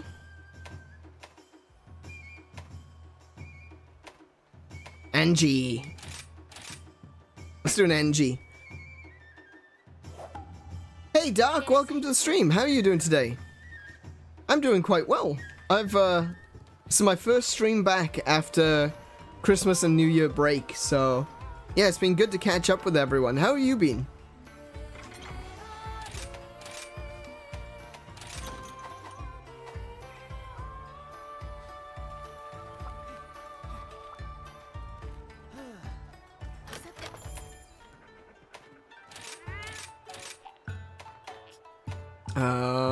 What am I doing? Deflector, polish, and okay. Doing great as well? That's awesome. Hey, Noctum! How are you doing? I imagine you're pretty tired. Oh, actually, no, this is kind of a normal time for you to wake up, isn't it?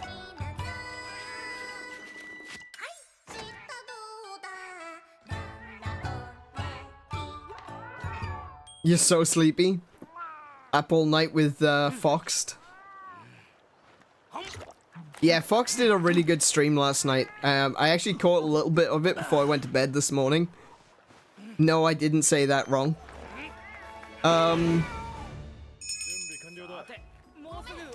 But yeah, definitely check out Foxed. Like, if you haven't, if you don't know Foxed, kind of Foxed, he's often here in the chat, and he was talking last night about. I don't want to speak for him, but it's like he was talking about going and doing a nice thing, you know, going talk to a streamer, just dropping in and saying hi, how you doing? And it's a real, it really does mean a lot. Like, as a streamer, I can tell you, it does mean a lot when someone just shows up out of nowhere and says, oh, hey, how's it going? I hope your stream's going well. And even if they lurk for a while, or even if they move on, it really does mean a lot.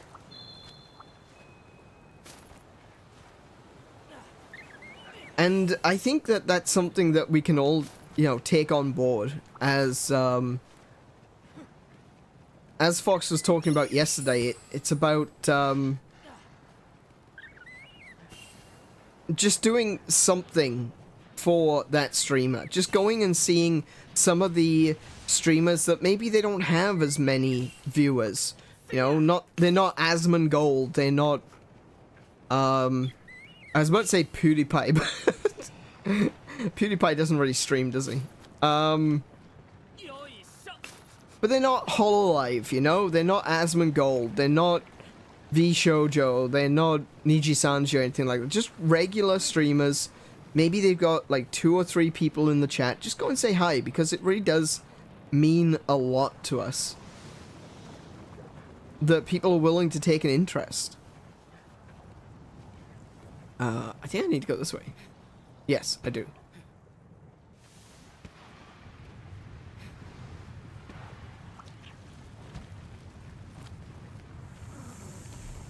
Where is he?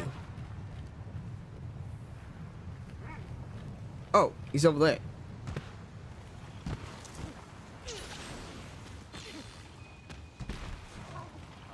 Hi.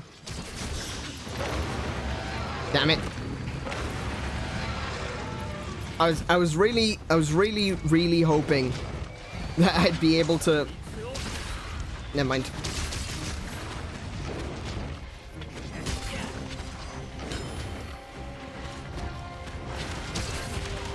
Oh, I didn't get that one? Are you serious?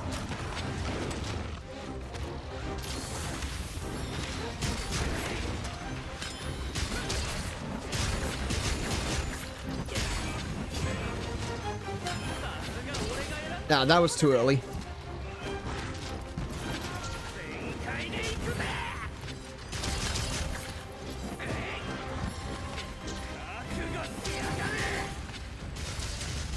Hey, where are you going? Oh, Rajang. Oh, thank goodness someone's writing it.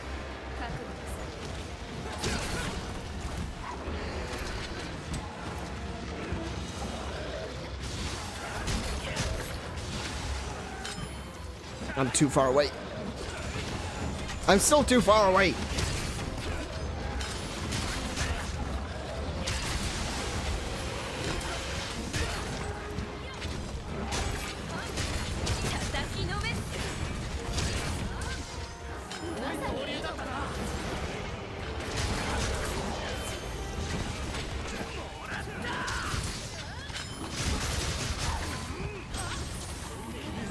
Uh-oh. Uh-oh.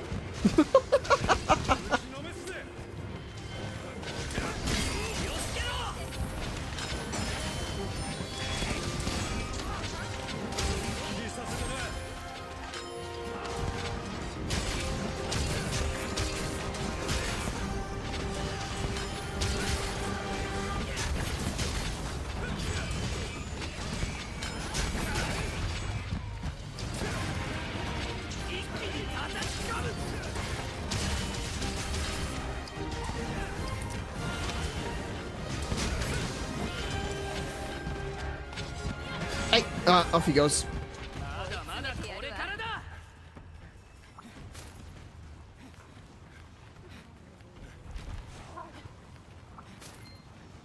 Yes, as I was saying before before I interrupted myself with fighting an Engineer.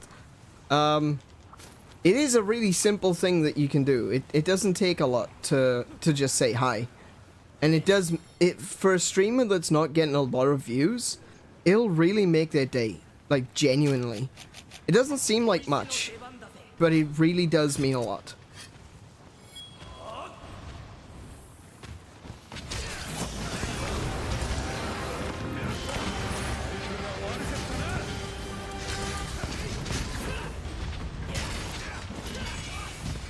This Anjanath is like really large. Ow.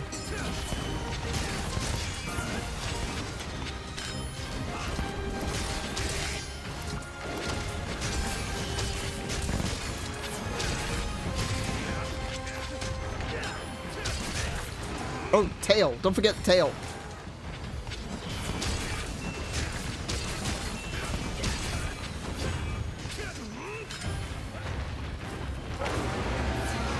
Probably could have countered that, but never mind.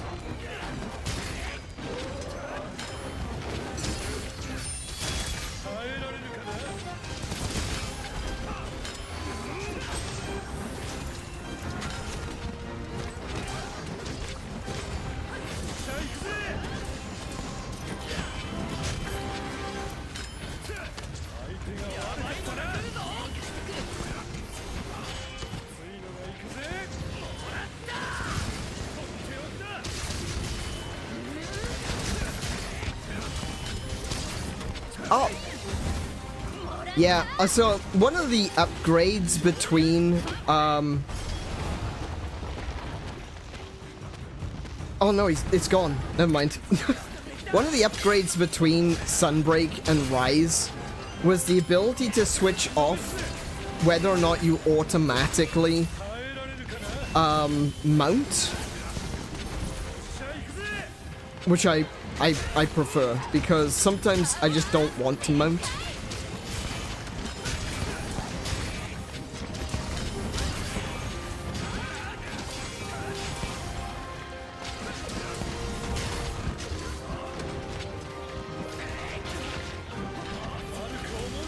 Ah, he keeps tripping me.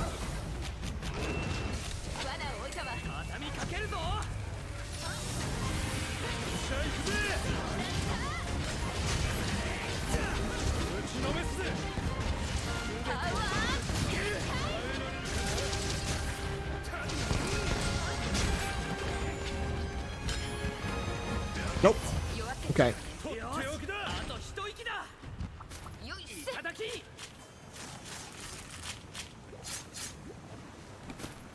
Hey, there we go. Anjanath tail. Very nice.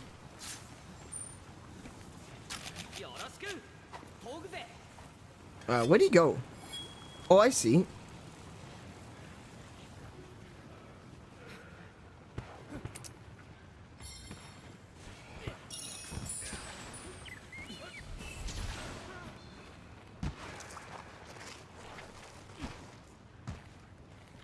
Like, oh, wait, it's that way.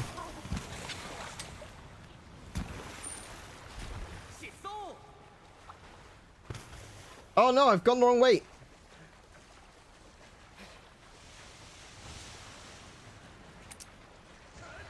Oh, I knew it.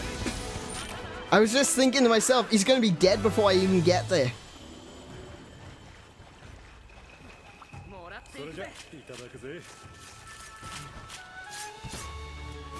Big Lizard doesn't escape? Indeed he does.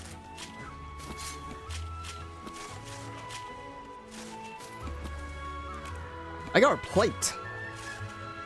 I just got an NG plate. Heck yeah. 3% drop on a carve.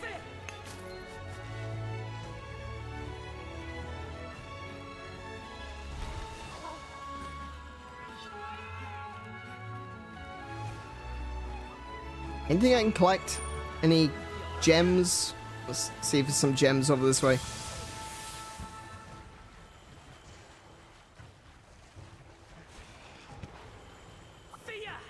There we go. There we go. Fire cell stone. There we go. I needed that for one of the sword upgrades.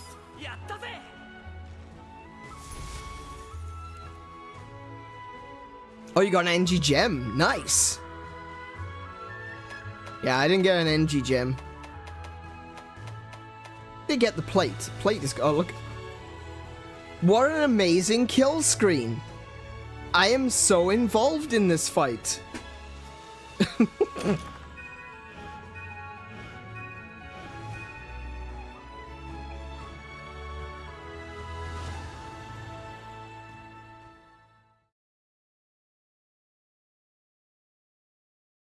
Favorite weapon, favorite armor, and favorite monster to fight in Monster Hunter World. Is that a question? Or are you saying Anjanath is your favorite? Because I actually haven't played World. I haven't played much of World. I started playing World on PS4, but I didn't realize that you needed the PlayStation Network to be able to play it. And at the time, I wasn't getting anything out of the PSN, so I decided to just leave it at that and not worry about it. So I've not actually played much of World. Actually, what is the time? It's nearly 11. I think we're going to have to call it there for this evening.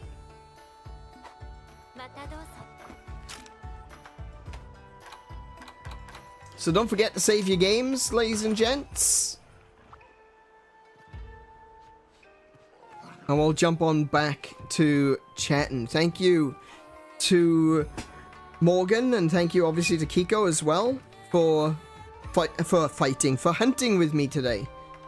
Really appreciate you guys. Thanks very much. Look at this suave suburban professional right here.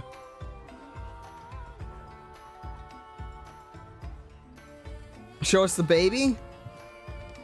You want the baby? There's the baby. Look at him. Look at him with his teeth. Oh my goodness. He's so cute. He's adorable. Plushies when. But yeah. I'm gonna drop us. I'm gonna move us over to chatting right now. Look at that. Look at that smooth transition. How cool is that? It's almost like I tried. It's almost like I put some effort into my streams. What's going on? There we go. That is it for today. Or at very least, that is it for the gaming. We could chat for a little bit longer. We've got about 15 minutes left. How are you guys been today?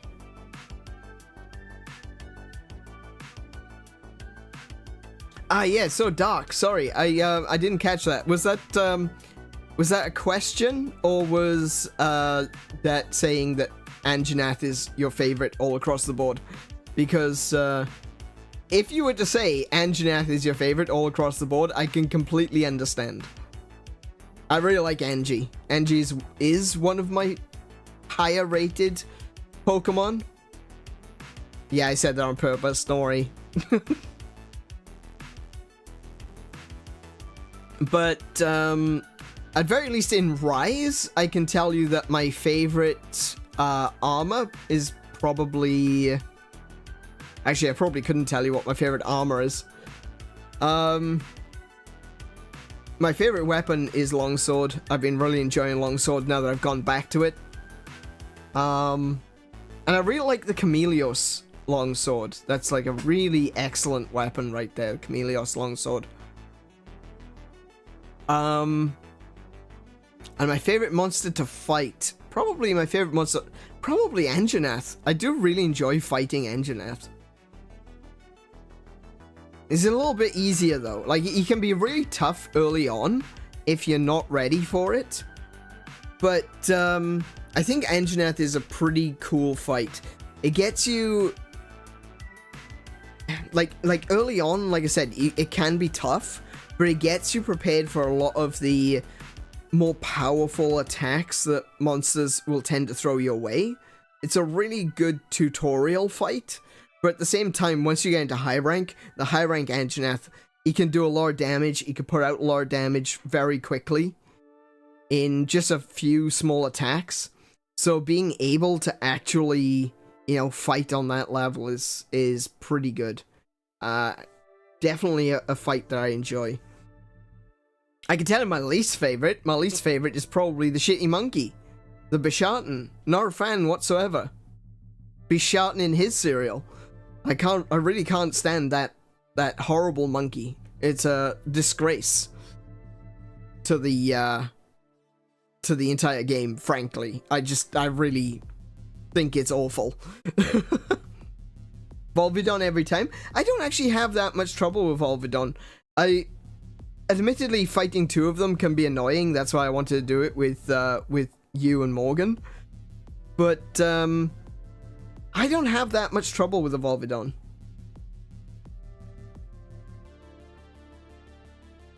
It's a fart marble, and not fun to fight. It is a fart marble.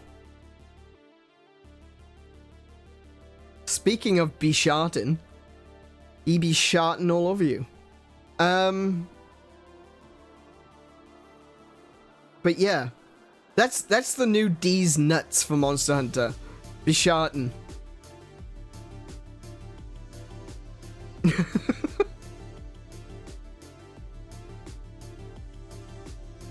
But yeah. No, it's really fun night. Thank you guys. Thank you for coming and thank you for taking part. It's been really cool. I'm really hoping that now that we started up again and that we're going to be doing Monster Monday every Monday from here on out, that maybe we'll get a few more people coming through and playing Monster Hunter with us. I really would love to see like some of the other folks here that I know you've got the game. I'd love to see you guys join in as well. No pressure, of course, but yeah, it would be really cool. And even when we're not on stream as well, that would be... Noctum runs away. Noctum, you said in the Gilded yesterday that you would consider getting Monster Hunter World. Play the one you've got.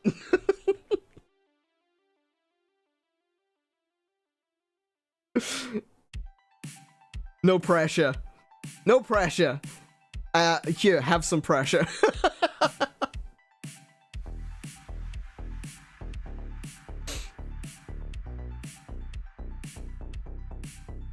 Boy, if that ain't the biggest lie, so help me. I mean, yeah, okay, fair enough. Understandable, have a nice day.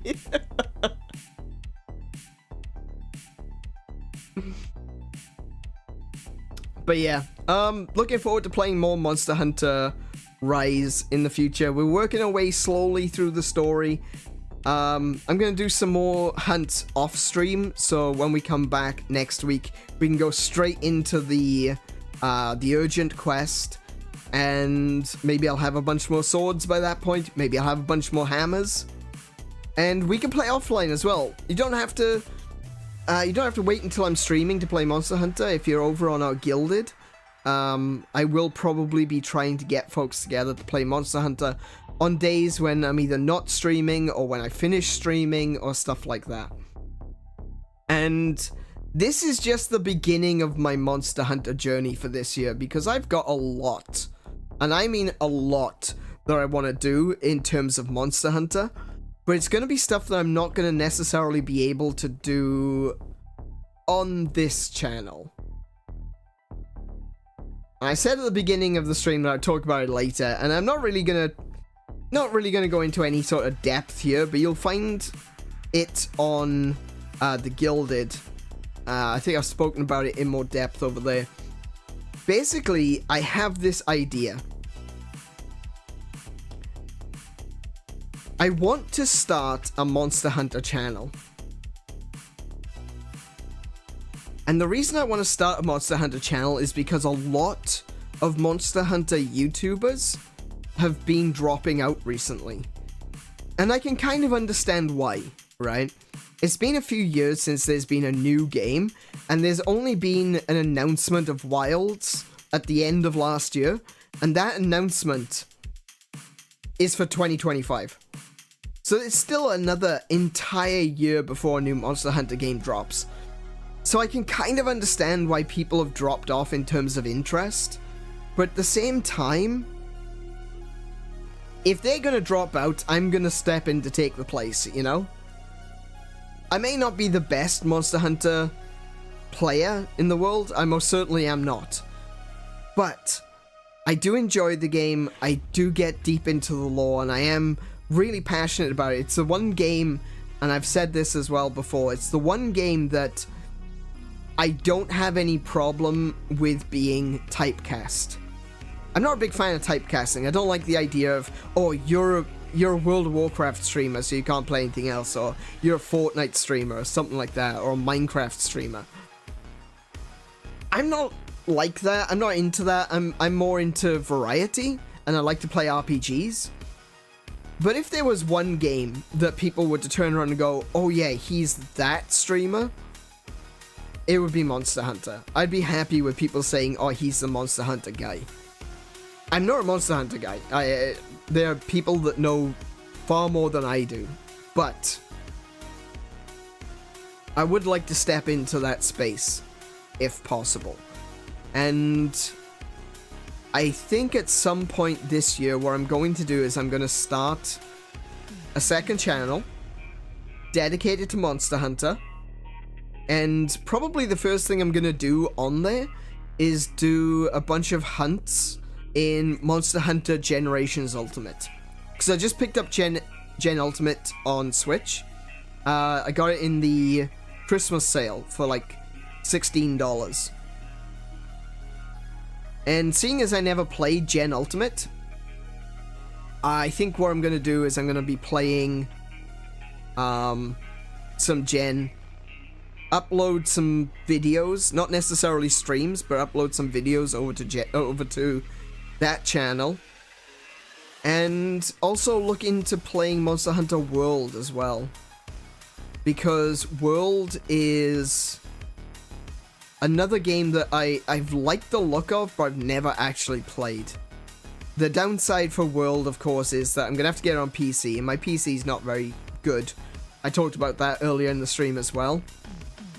But this year I am hoping to get a new PC, so maybe. We'll see. We'll see how it goes. But that's, you should make a third channel so you can have an excuse to sleep. That's true.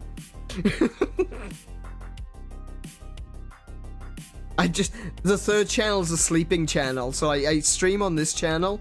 I do Monster Hunter on the second channel. On the third channel, it's a sleeping channel. So I just stream myself in bed. The thing is, I've been practicing with the demo. I have to get the full game, but with the DLC. But even though I have the demo, it's fun. But yeah, I have to get the full. Oh, Noctum! I didn't I thought you'd gotten the game. Oh, right. There we go. That answers that question. All right. I didn't realize you only had the demo. That's fine. And like I said, if you don't have it, no pressure. That's fine. Not a problem. Not a problem. But yeah, again, like I said, it doesn't have to be on this channel. Maybe on another channel. But it could also just be in the Gilded. I'd love to just jump into Monster Hunter off stream and play a little bit more with you guys in the voice chat. So if you're not on the Gilded already, do consider signing up. Link is in the description. But that is my idea. I don't want to call it a plan yet, you know? Getting a second channel up and running is going to be a lot of work. So I don't really want to call it a plan just yet. It's now my idea for 2024 is to get a second channel going for Monster Hunter. And if you do enjoy watching Monster Hunter, if you enjoy playing Monster Hunter, if you want to learn a bit about Monster Hunter, because I do like going into the lore and the background of certain monsters, as well as their origins and, you know, the cultural origins, where the designs come from and all that sort of stuff. That's the sort of thing that I'm considering doing over on that second channel.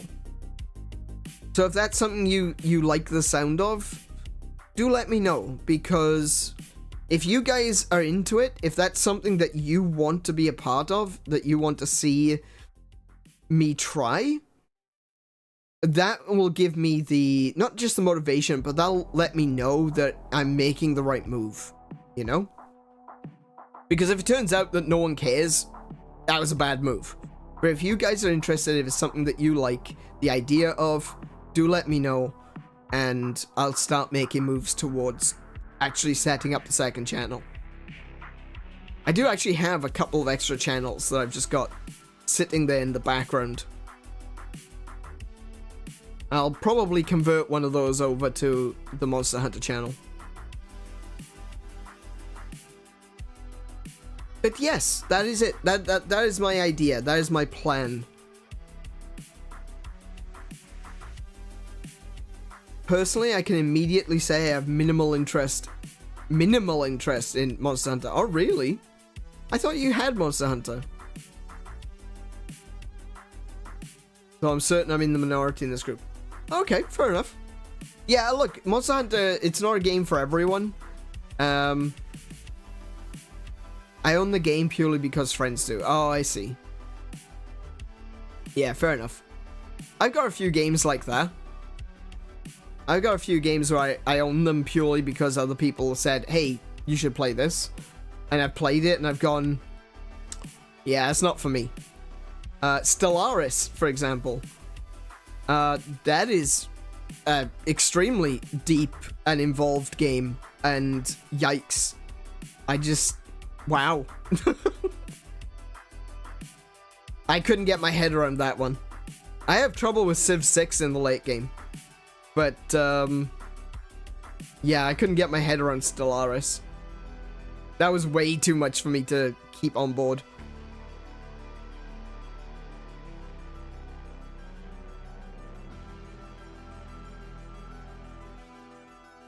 I think I'll be able to give a proper answer when I play the full game. Fair enough. And, like, if you want, I've said this before, if you want, I will go through the demo with you as well. Because, you know, like I said, I'm not the best Monster Hunter player in the world, but I'm pretty good. I know what I'm doing with a longsword, and I'm decent with a hammer. So I'm very happy to go through with you guys and, like, help show you the ropes.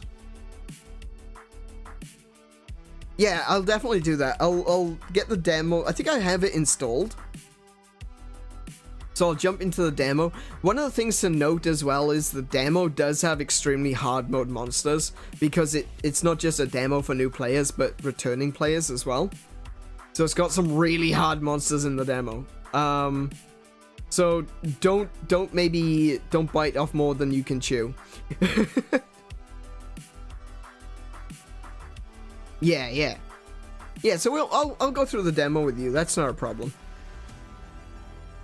And maybe I'll do that after the stream, because I'm probably gonna take a quick break, get something to eat, have a shower, and I'll be back over on the Gilded, because, as I said at the beginning, Gilded, that is the place where the discussion continues after the stream is over. So do consider signing up. I've shilled the Gilded so many times tonight, it's ridiculous. But it really is the place. It's where our community is growing. We hit 50. We hit 50 members over on the Gilded. Which is really good when you think about it. Gilded is not a platform like Discord. It doesn't have millions and millions of users. But, you know, we've converted 50 people from our community here on the stream to come over to Gilded, and that's excellent. I love seeing the community grow. That's the reason that I'm so excited about it today, is because Charming joined, and that ticked us over, and we were over onto 50 members. That's great. I love that. And I want to see more. I want to see more people joining, so let's get to 100. Let's get to 200.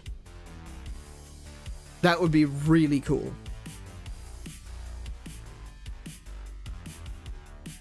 So before we go, I'm just going to go over the schedule for this week. Actually, do you know what? There's something missing there. Hold on one second.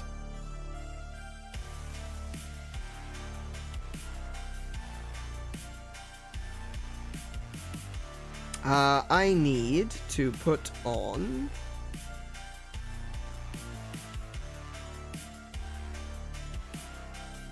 There we go.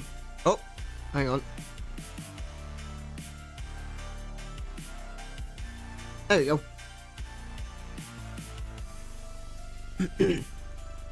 Alrighty, so let's go over the schedule for the rest of this week. So today was Monster Monday. We've been playing some Monster Hunter today and had a big long chat, getting reacquainted after the Christmas and New Year break. Tomorrow we're going to be playing Final Fantasy Renaissance, so come back tomorrow to find out how that journey is going, how Nocta, Mint, Athro, and myself are surviving in the world of Final Fantasy. We've got Stardew Valley on Thursday. That's going to be me and Kiko playing Stardew Valley. Final Fantasy Renaissance again on Friday, and on Saturday we're going to be playing Mario Kart 8 Deluxe, and everyone is invited. So you're all welcome to come along and play some Mario Kart with us. That is our community race day. That is the thing that is... We're going to be doing that till the end of time, folks. Mario Kart... When Mario Kart 9 drops, we're going to be playing Mario Kart 9. If there's any other games out there that people are interested in when it comes to racing games, like the Hot Wheels games, they've been pretty good, actually. The Hot Wheels games with the track designer, yeah, that's pretty cool. The fact that you can create your own tracks is pretty sick. So we might do more than just Mario Kart, but that's going to be our community race day right there on Saturdays. And we've got one additional stream. Now, I'm not going to be doing that very often, okay? This is something that I want to put out there. Don't expect this every week, okay? But this week there will be an extra stream on Wednesday. I'm doing a full week, Monday through to Saturday. There's going to be no breaks for me, right? On Wednesday, there's going to be an interesting stream with an interesting announcement. So if you're a member of the community, this goes double for you. If you're a member of the Gilded, this goes double for you. You're going to want to be there on Wednesday, okay? Because this is going to be pretty sick.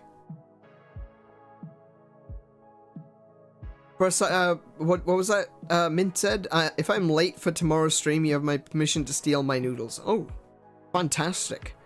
I think I'll steal your noodles too.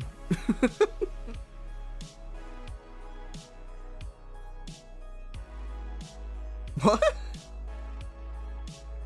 He's pregnant? What? Oh, that's the announcement. Right, okay. No, funnily enough, I'm not pregnant. I do not have the pregnant. It's okay. It's nothing like that.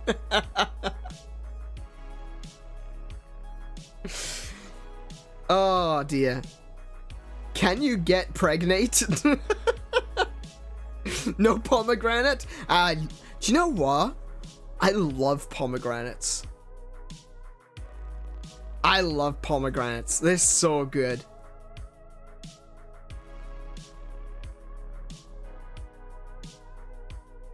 I remember I always used to get weird fruit off my parents as a kid. Like, my parents would come home and they'd be like, oh, well, my father especially would come home with something strange. It's like, this is a pomegranate. And it's like, oh, cool. How do I eat that? We don't know. Figure it out.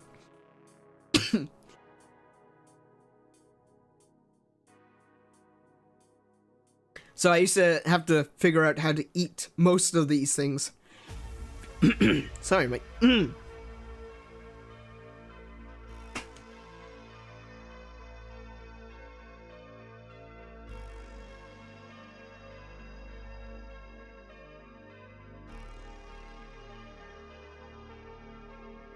Sorry, I was dying.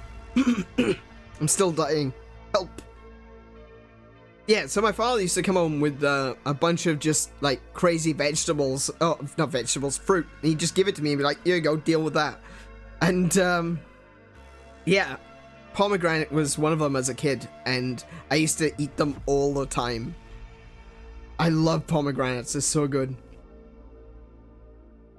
Mint says, I'm lazy and ordered breakfast and it almost got... Wait, and it's almost here. Get wrecked, everyone. All the McMuffins are for me. See, nah. See, this stream, in this stream, folks, we run by the old schoolroom method, right? If you're bringing snacks to class, you better have enough to share. So that means, Mint, you're going to be sharing your McMuffins with everyone.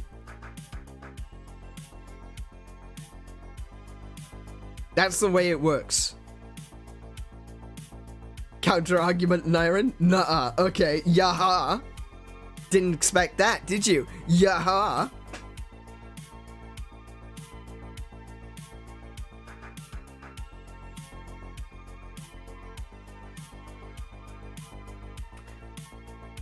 What was that? The seeds sink to the bottom and the white stuff floats. Yes, that is true. Yeah, correct.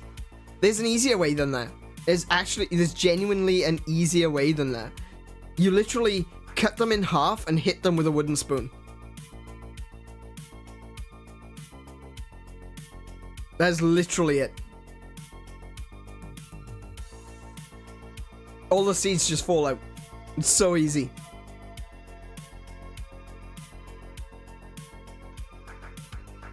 Don't make me challenge you to a children's card game. Oh no. I hope he doesn't challenge me to a children's card game on motorcycles. I can't ride a bike. Well, actually, I can ride a bicycle. I can't ride a motorbike. I don't have my license for the bike. Me and my plant waifus will shadow realm the cheeks off of...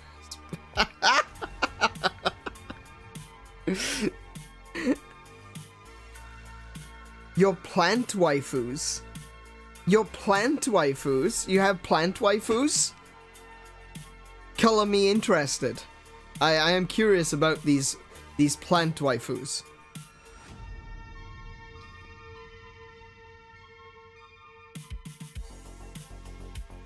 I'm more I don't want to say it out loud because this is going to be recorded on the internet forever and I'm never going to get rid of it, but I'm more into the scaly girls.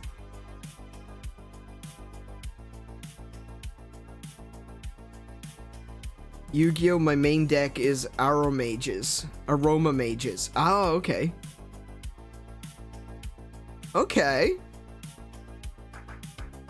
Yeah, I haven't played Yu-Gi-Oh! In about... How old am I? 25 years? Yu-Gi-Oh!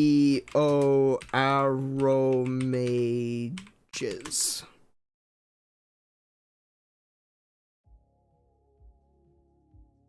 Oh, I see. Oh yeah. I completely understand the waifus there. Yeah. They're not really plant waifus though, are they? Like when you say plant waifu, I'm thinking Sylvari from Guild Wars 2. Scaly girls? You know scaly girls? Mary, have I got something to show you? There's this wonderful anime, it's really wholesome, called Monster Musume. Alright.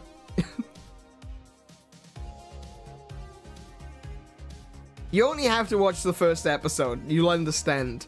Scaly girls are impressive.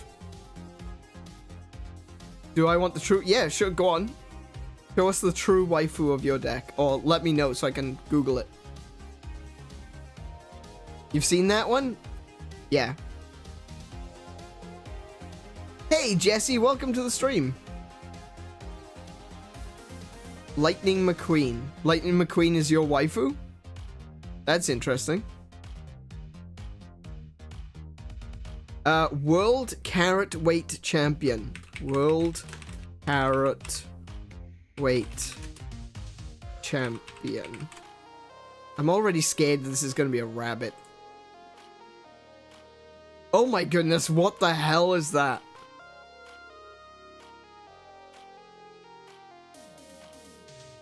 Good lord.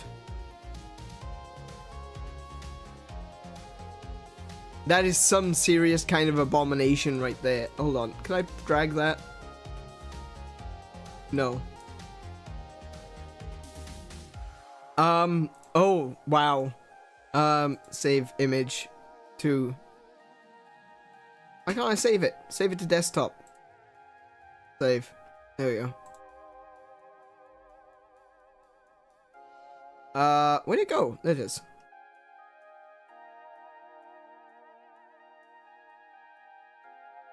Why won't you open? Wait, where's my OBS gone? Oh, I swear. Go. That is world. There you go. There's your new streamer, ladies and gents. That's replacing me as the streamer.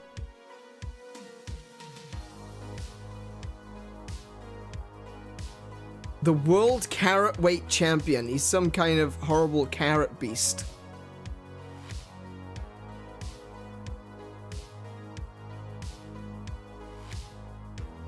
The FBI agent's very confused right now. Tell me about it, right?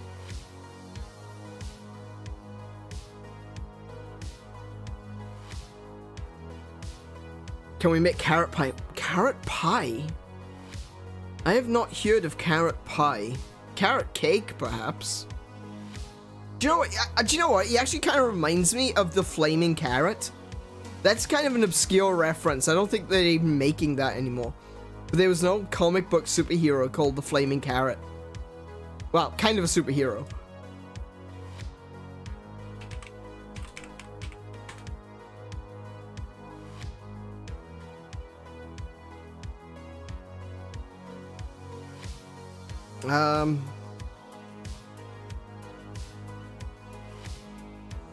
Let me save this.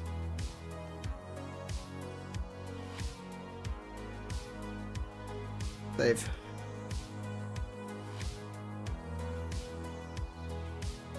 Flaming carrot. See? See what I mean?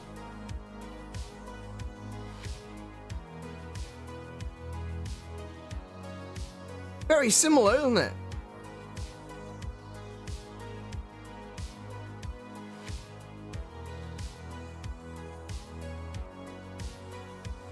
I don't know why the flaming carrot walks around in flippers, but hey, you know what? When your head is a flaming carrot, you'll just kind of, you know, you do what you want to do. No one's gonna get in your way, are they? Let's face it. The legendary battle shall commence. I don't know. I think flaming carrot is probably gonna win that one, on account that he's on fire. But then again, World Carrot Weight Champion does seem to be charged with electricity. So, who knows? That could be one hell of a fight. And once again, ladies and gentlemen, I am going to tell you that I am terrible at ending streams, because we are still going.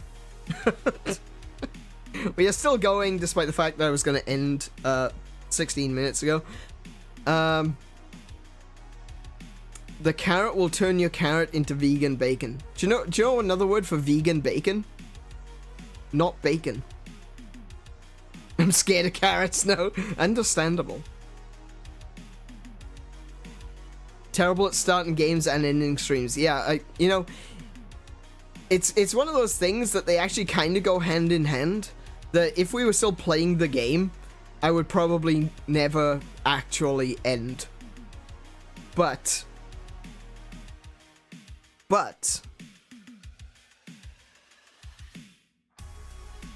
we do have to bring this to a close, unfortunately, so I want to say a big thank you to everyone who came into the stream today. I'm going to get rid of these carrots because they're terrifying me, frankly.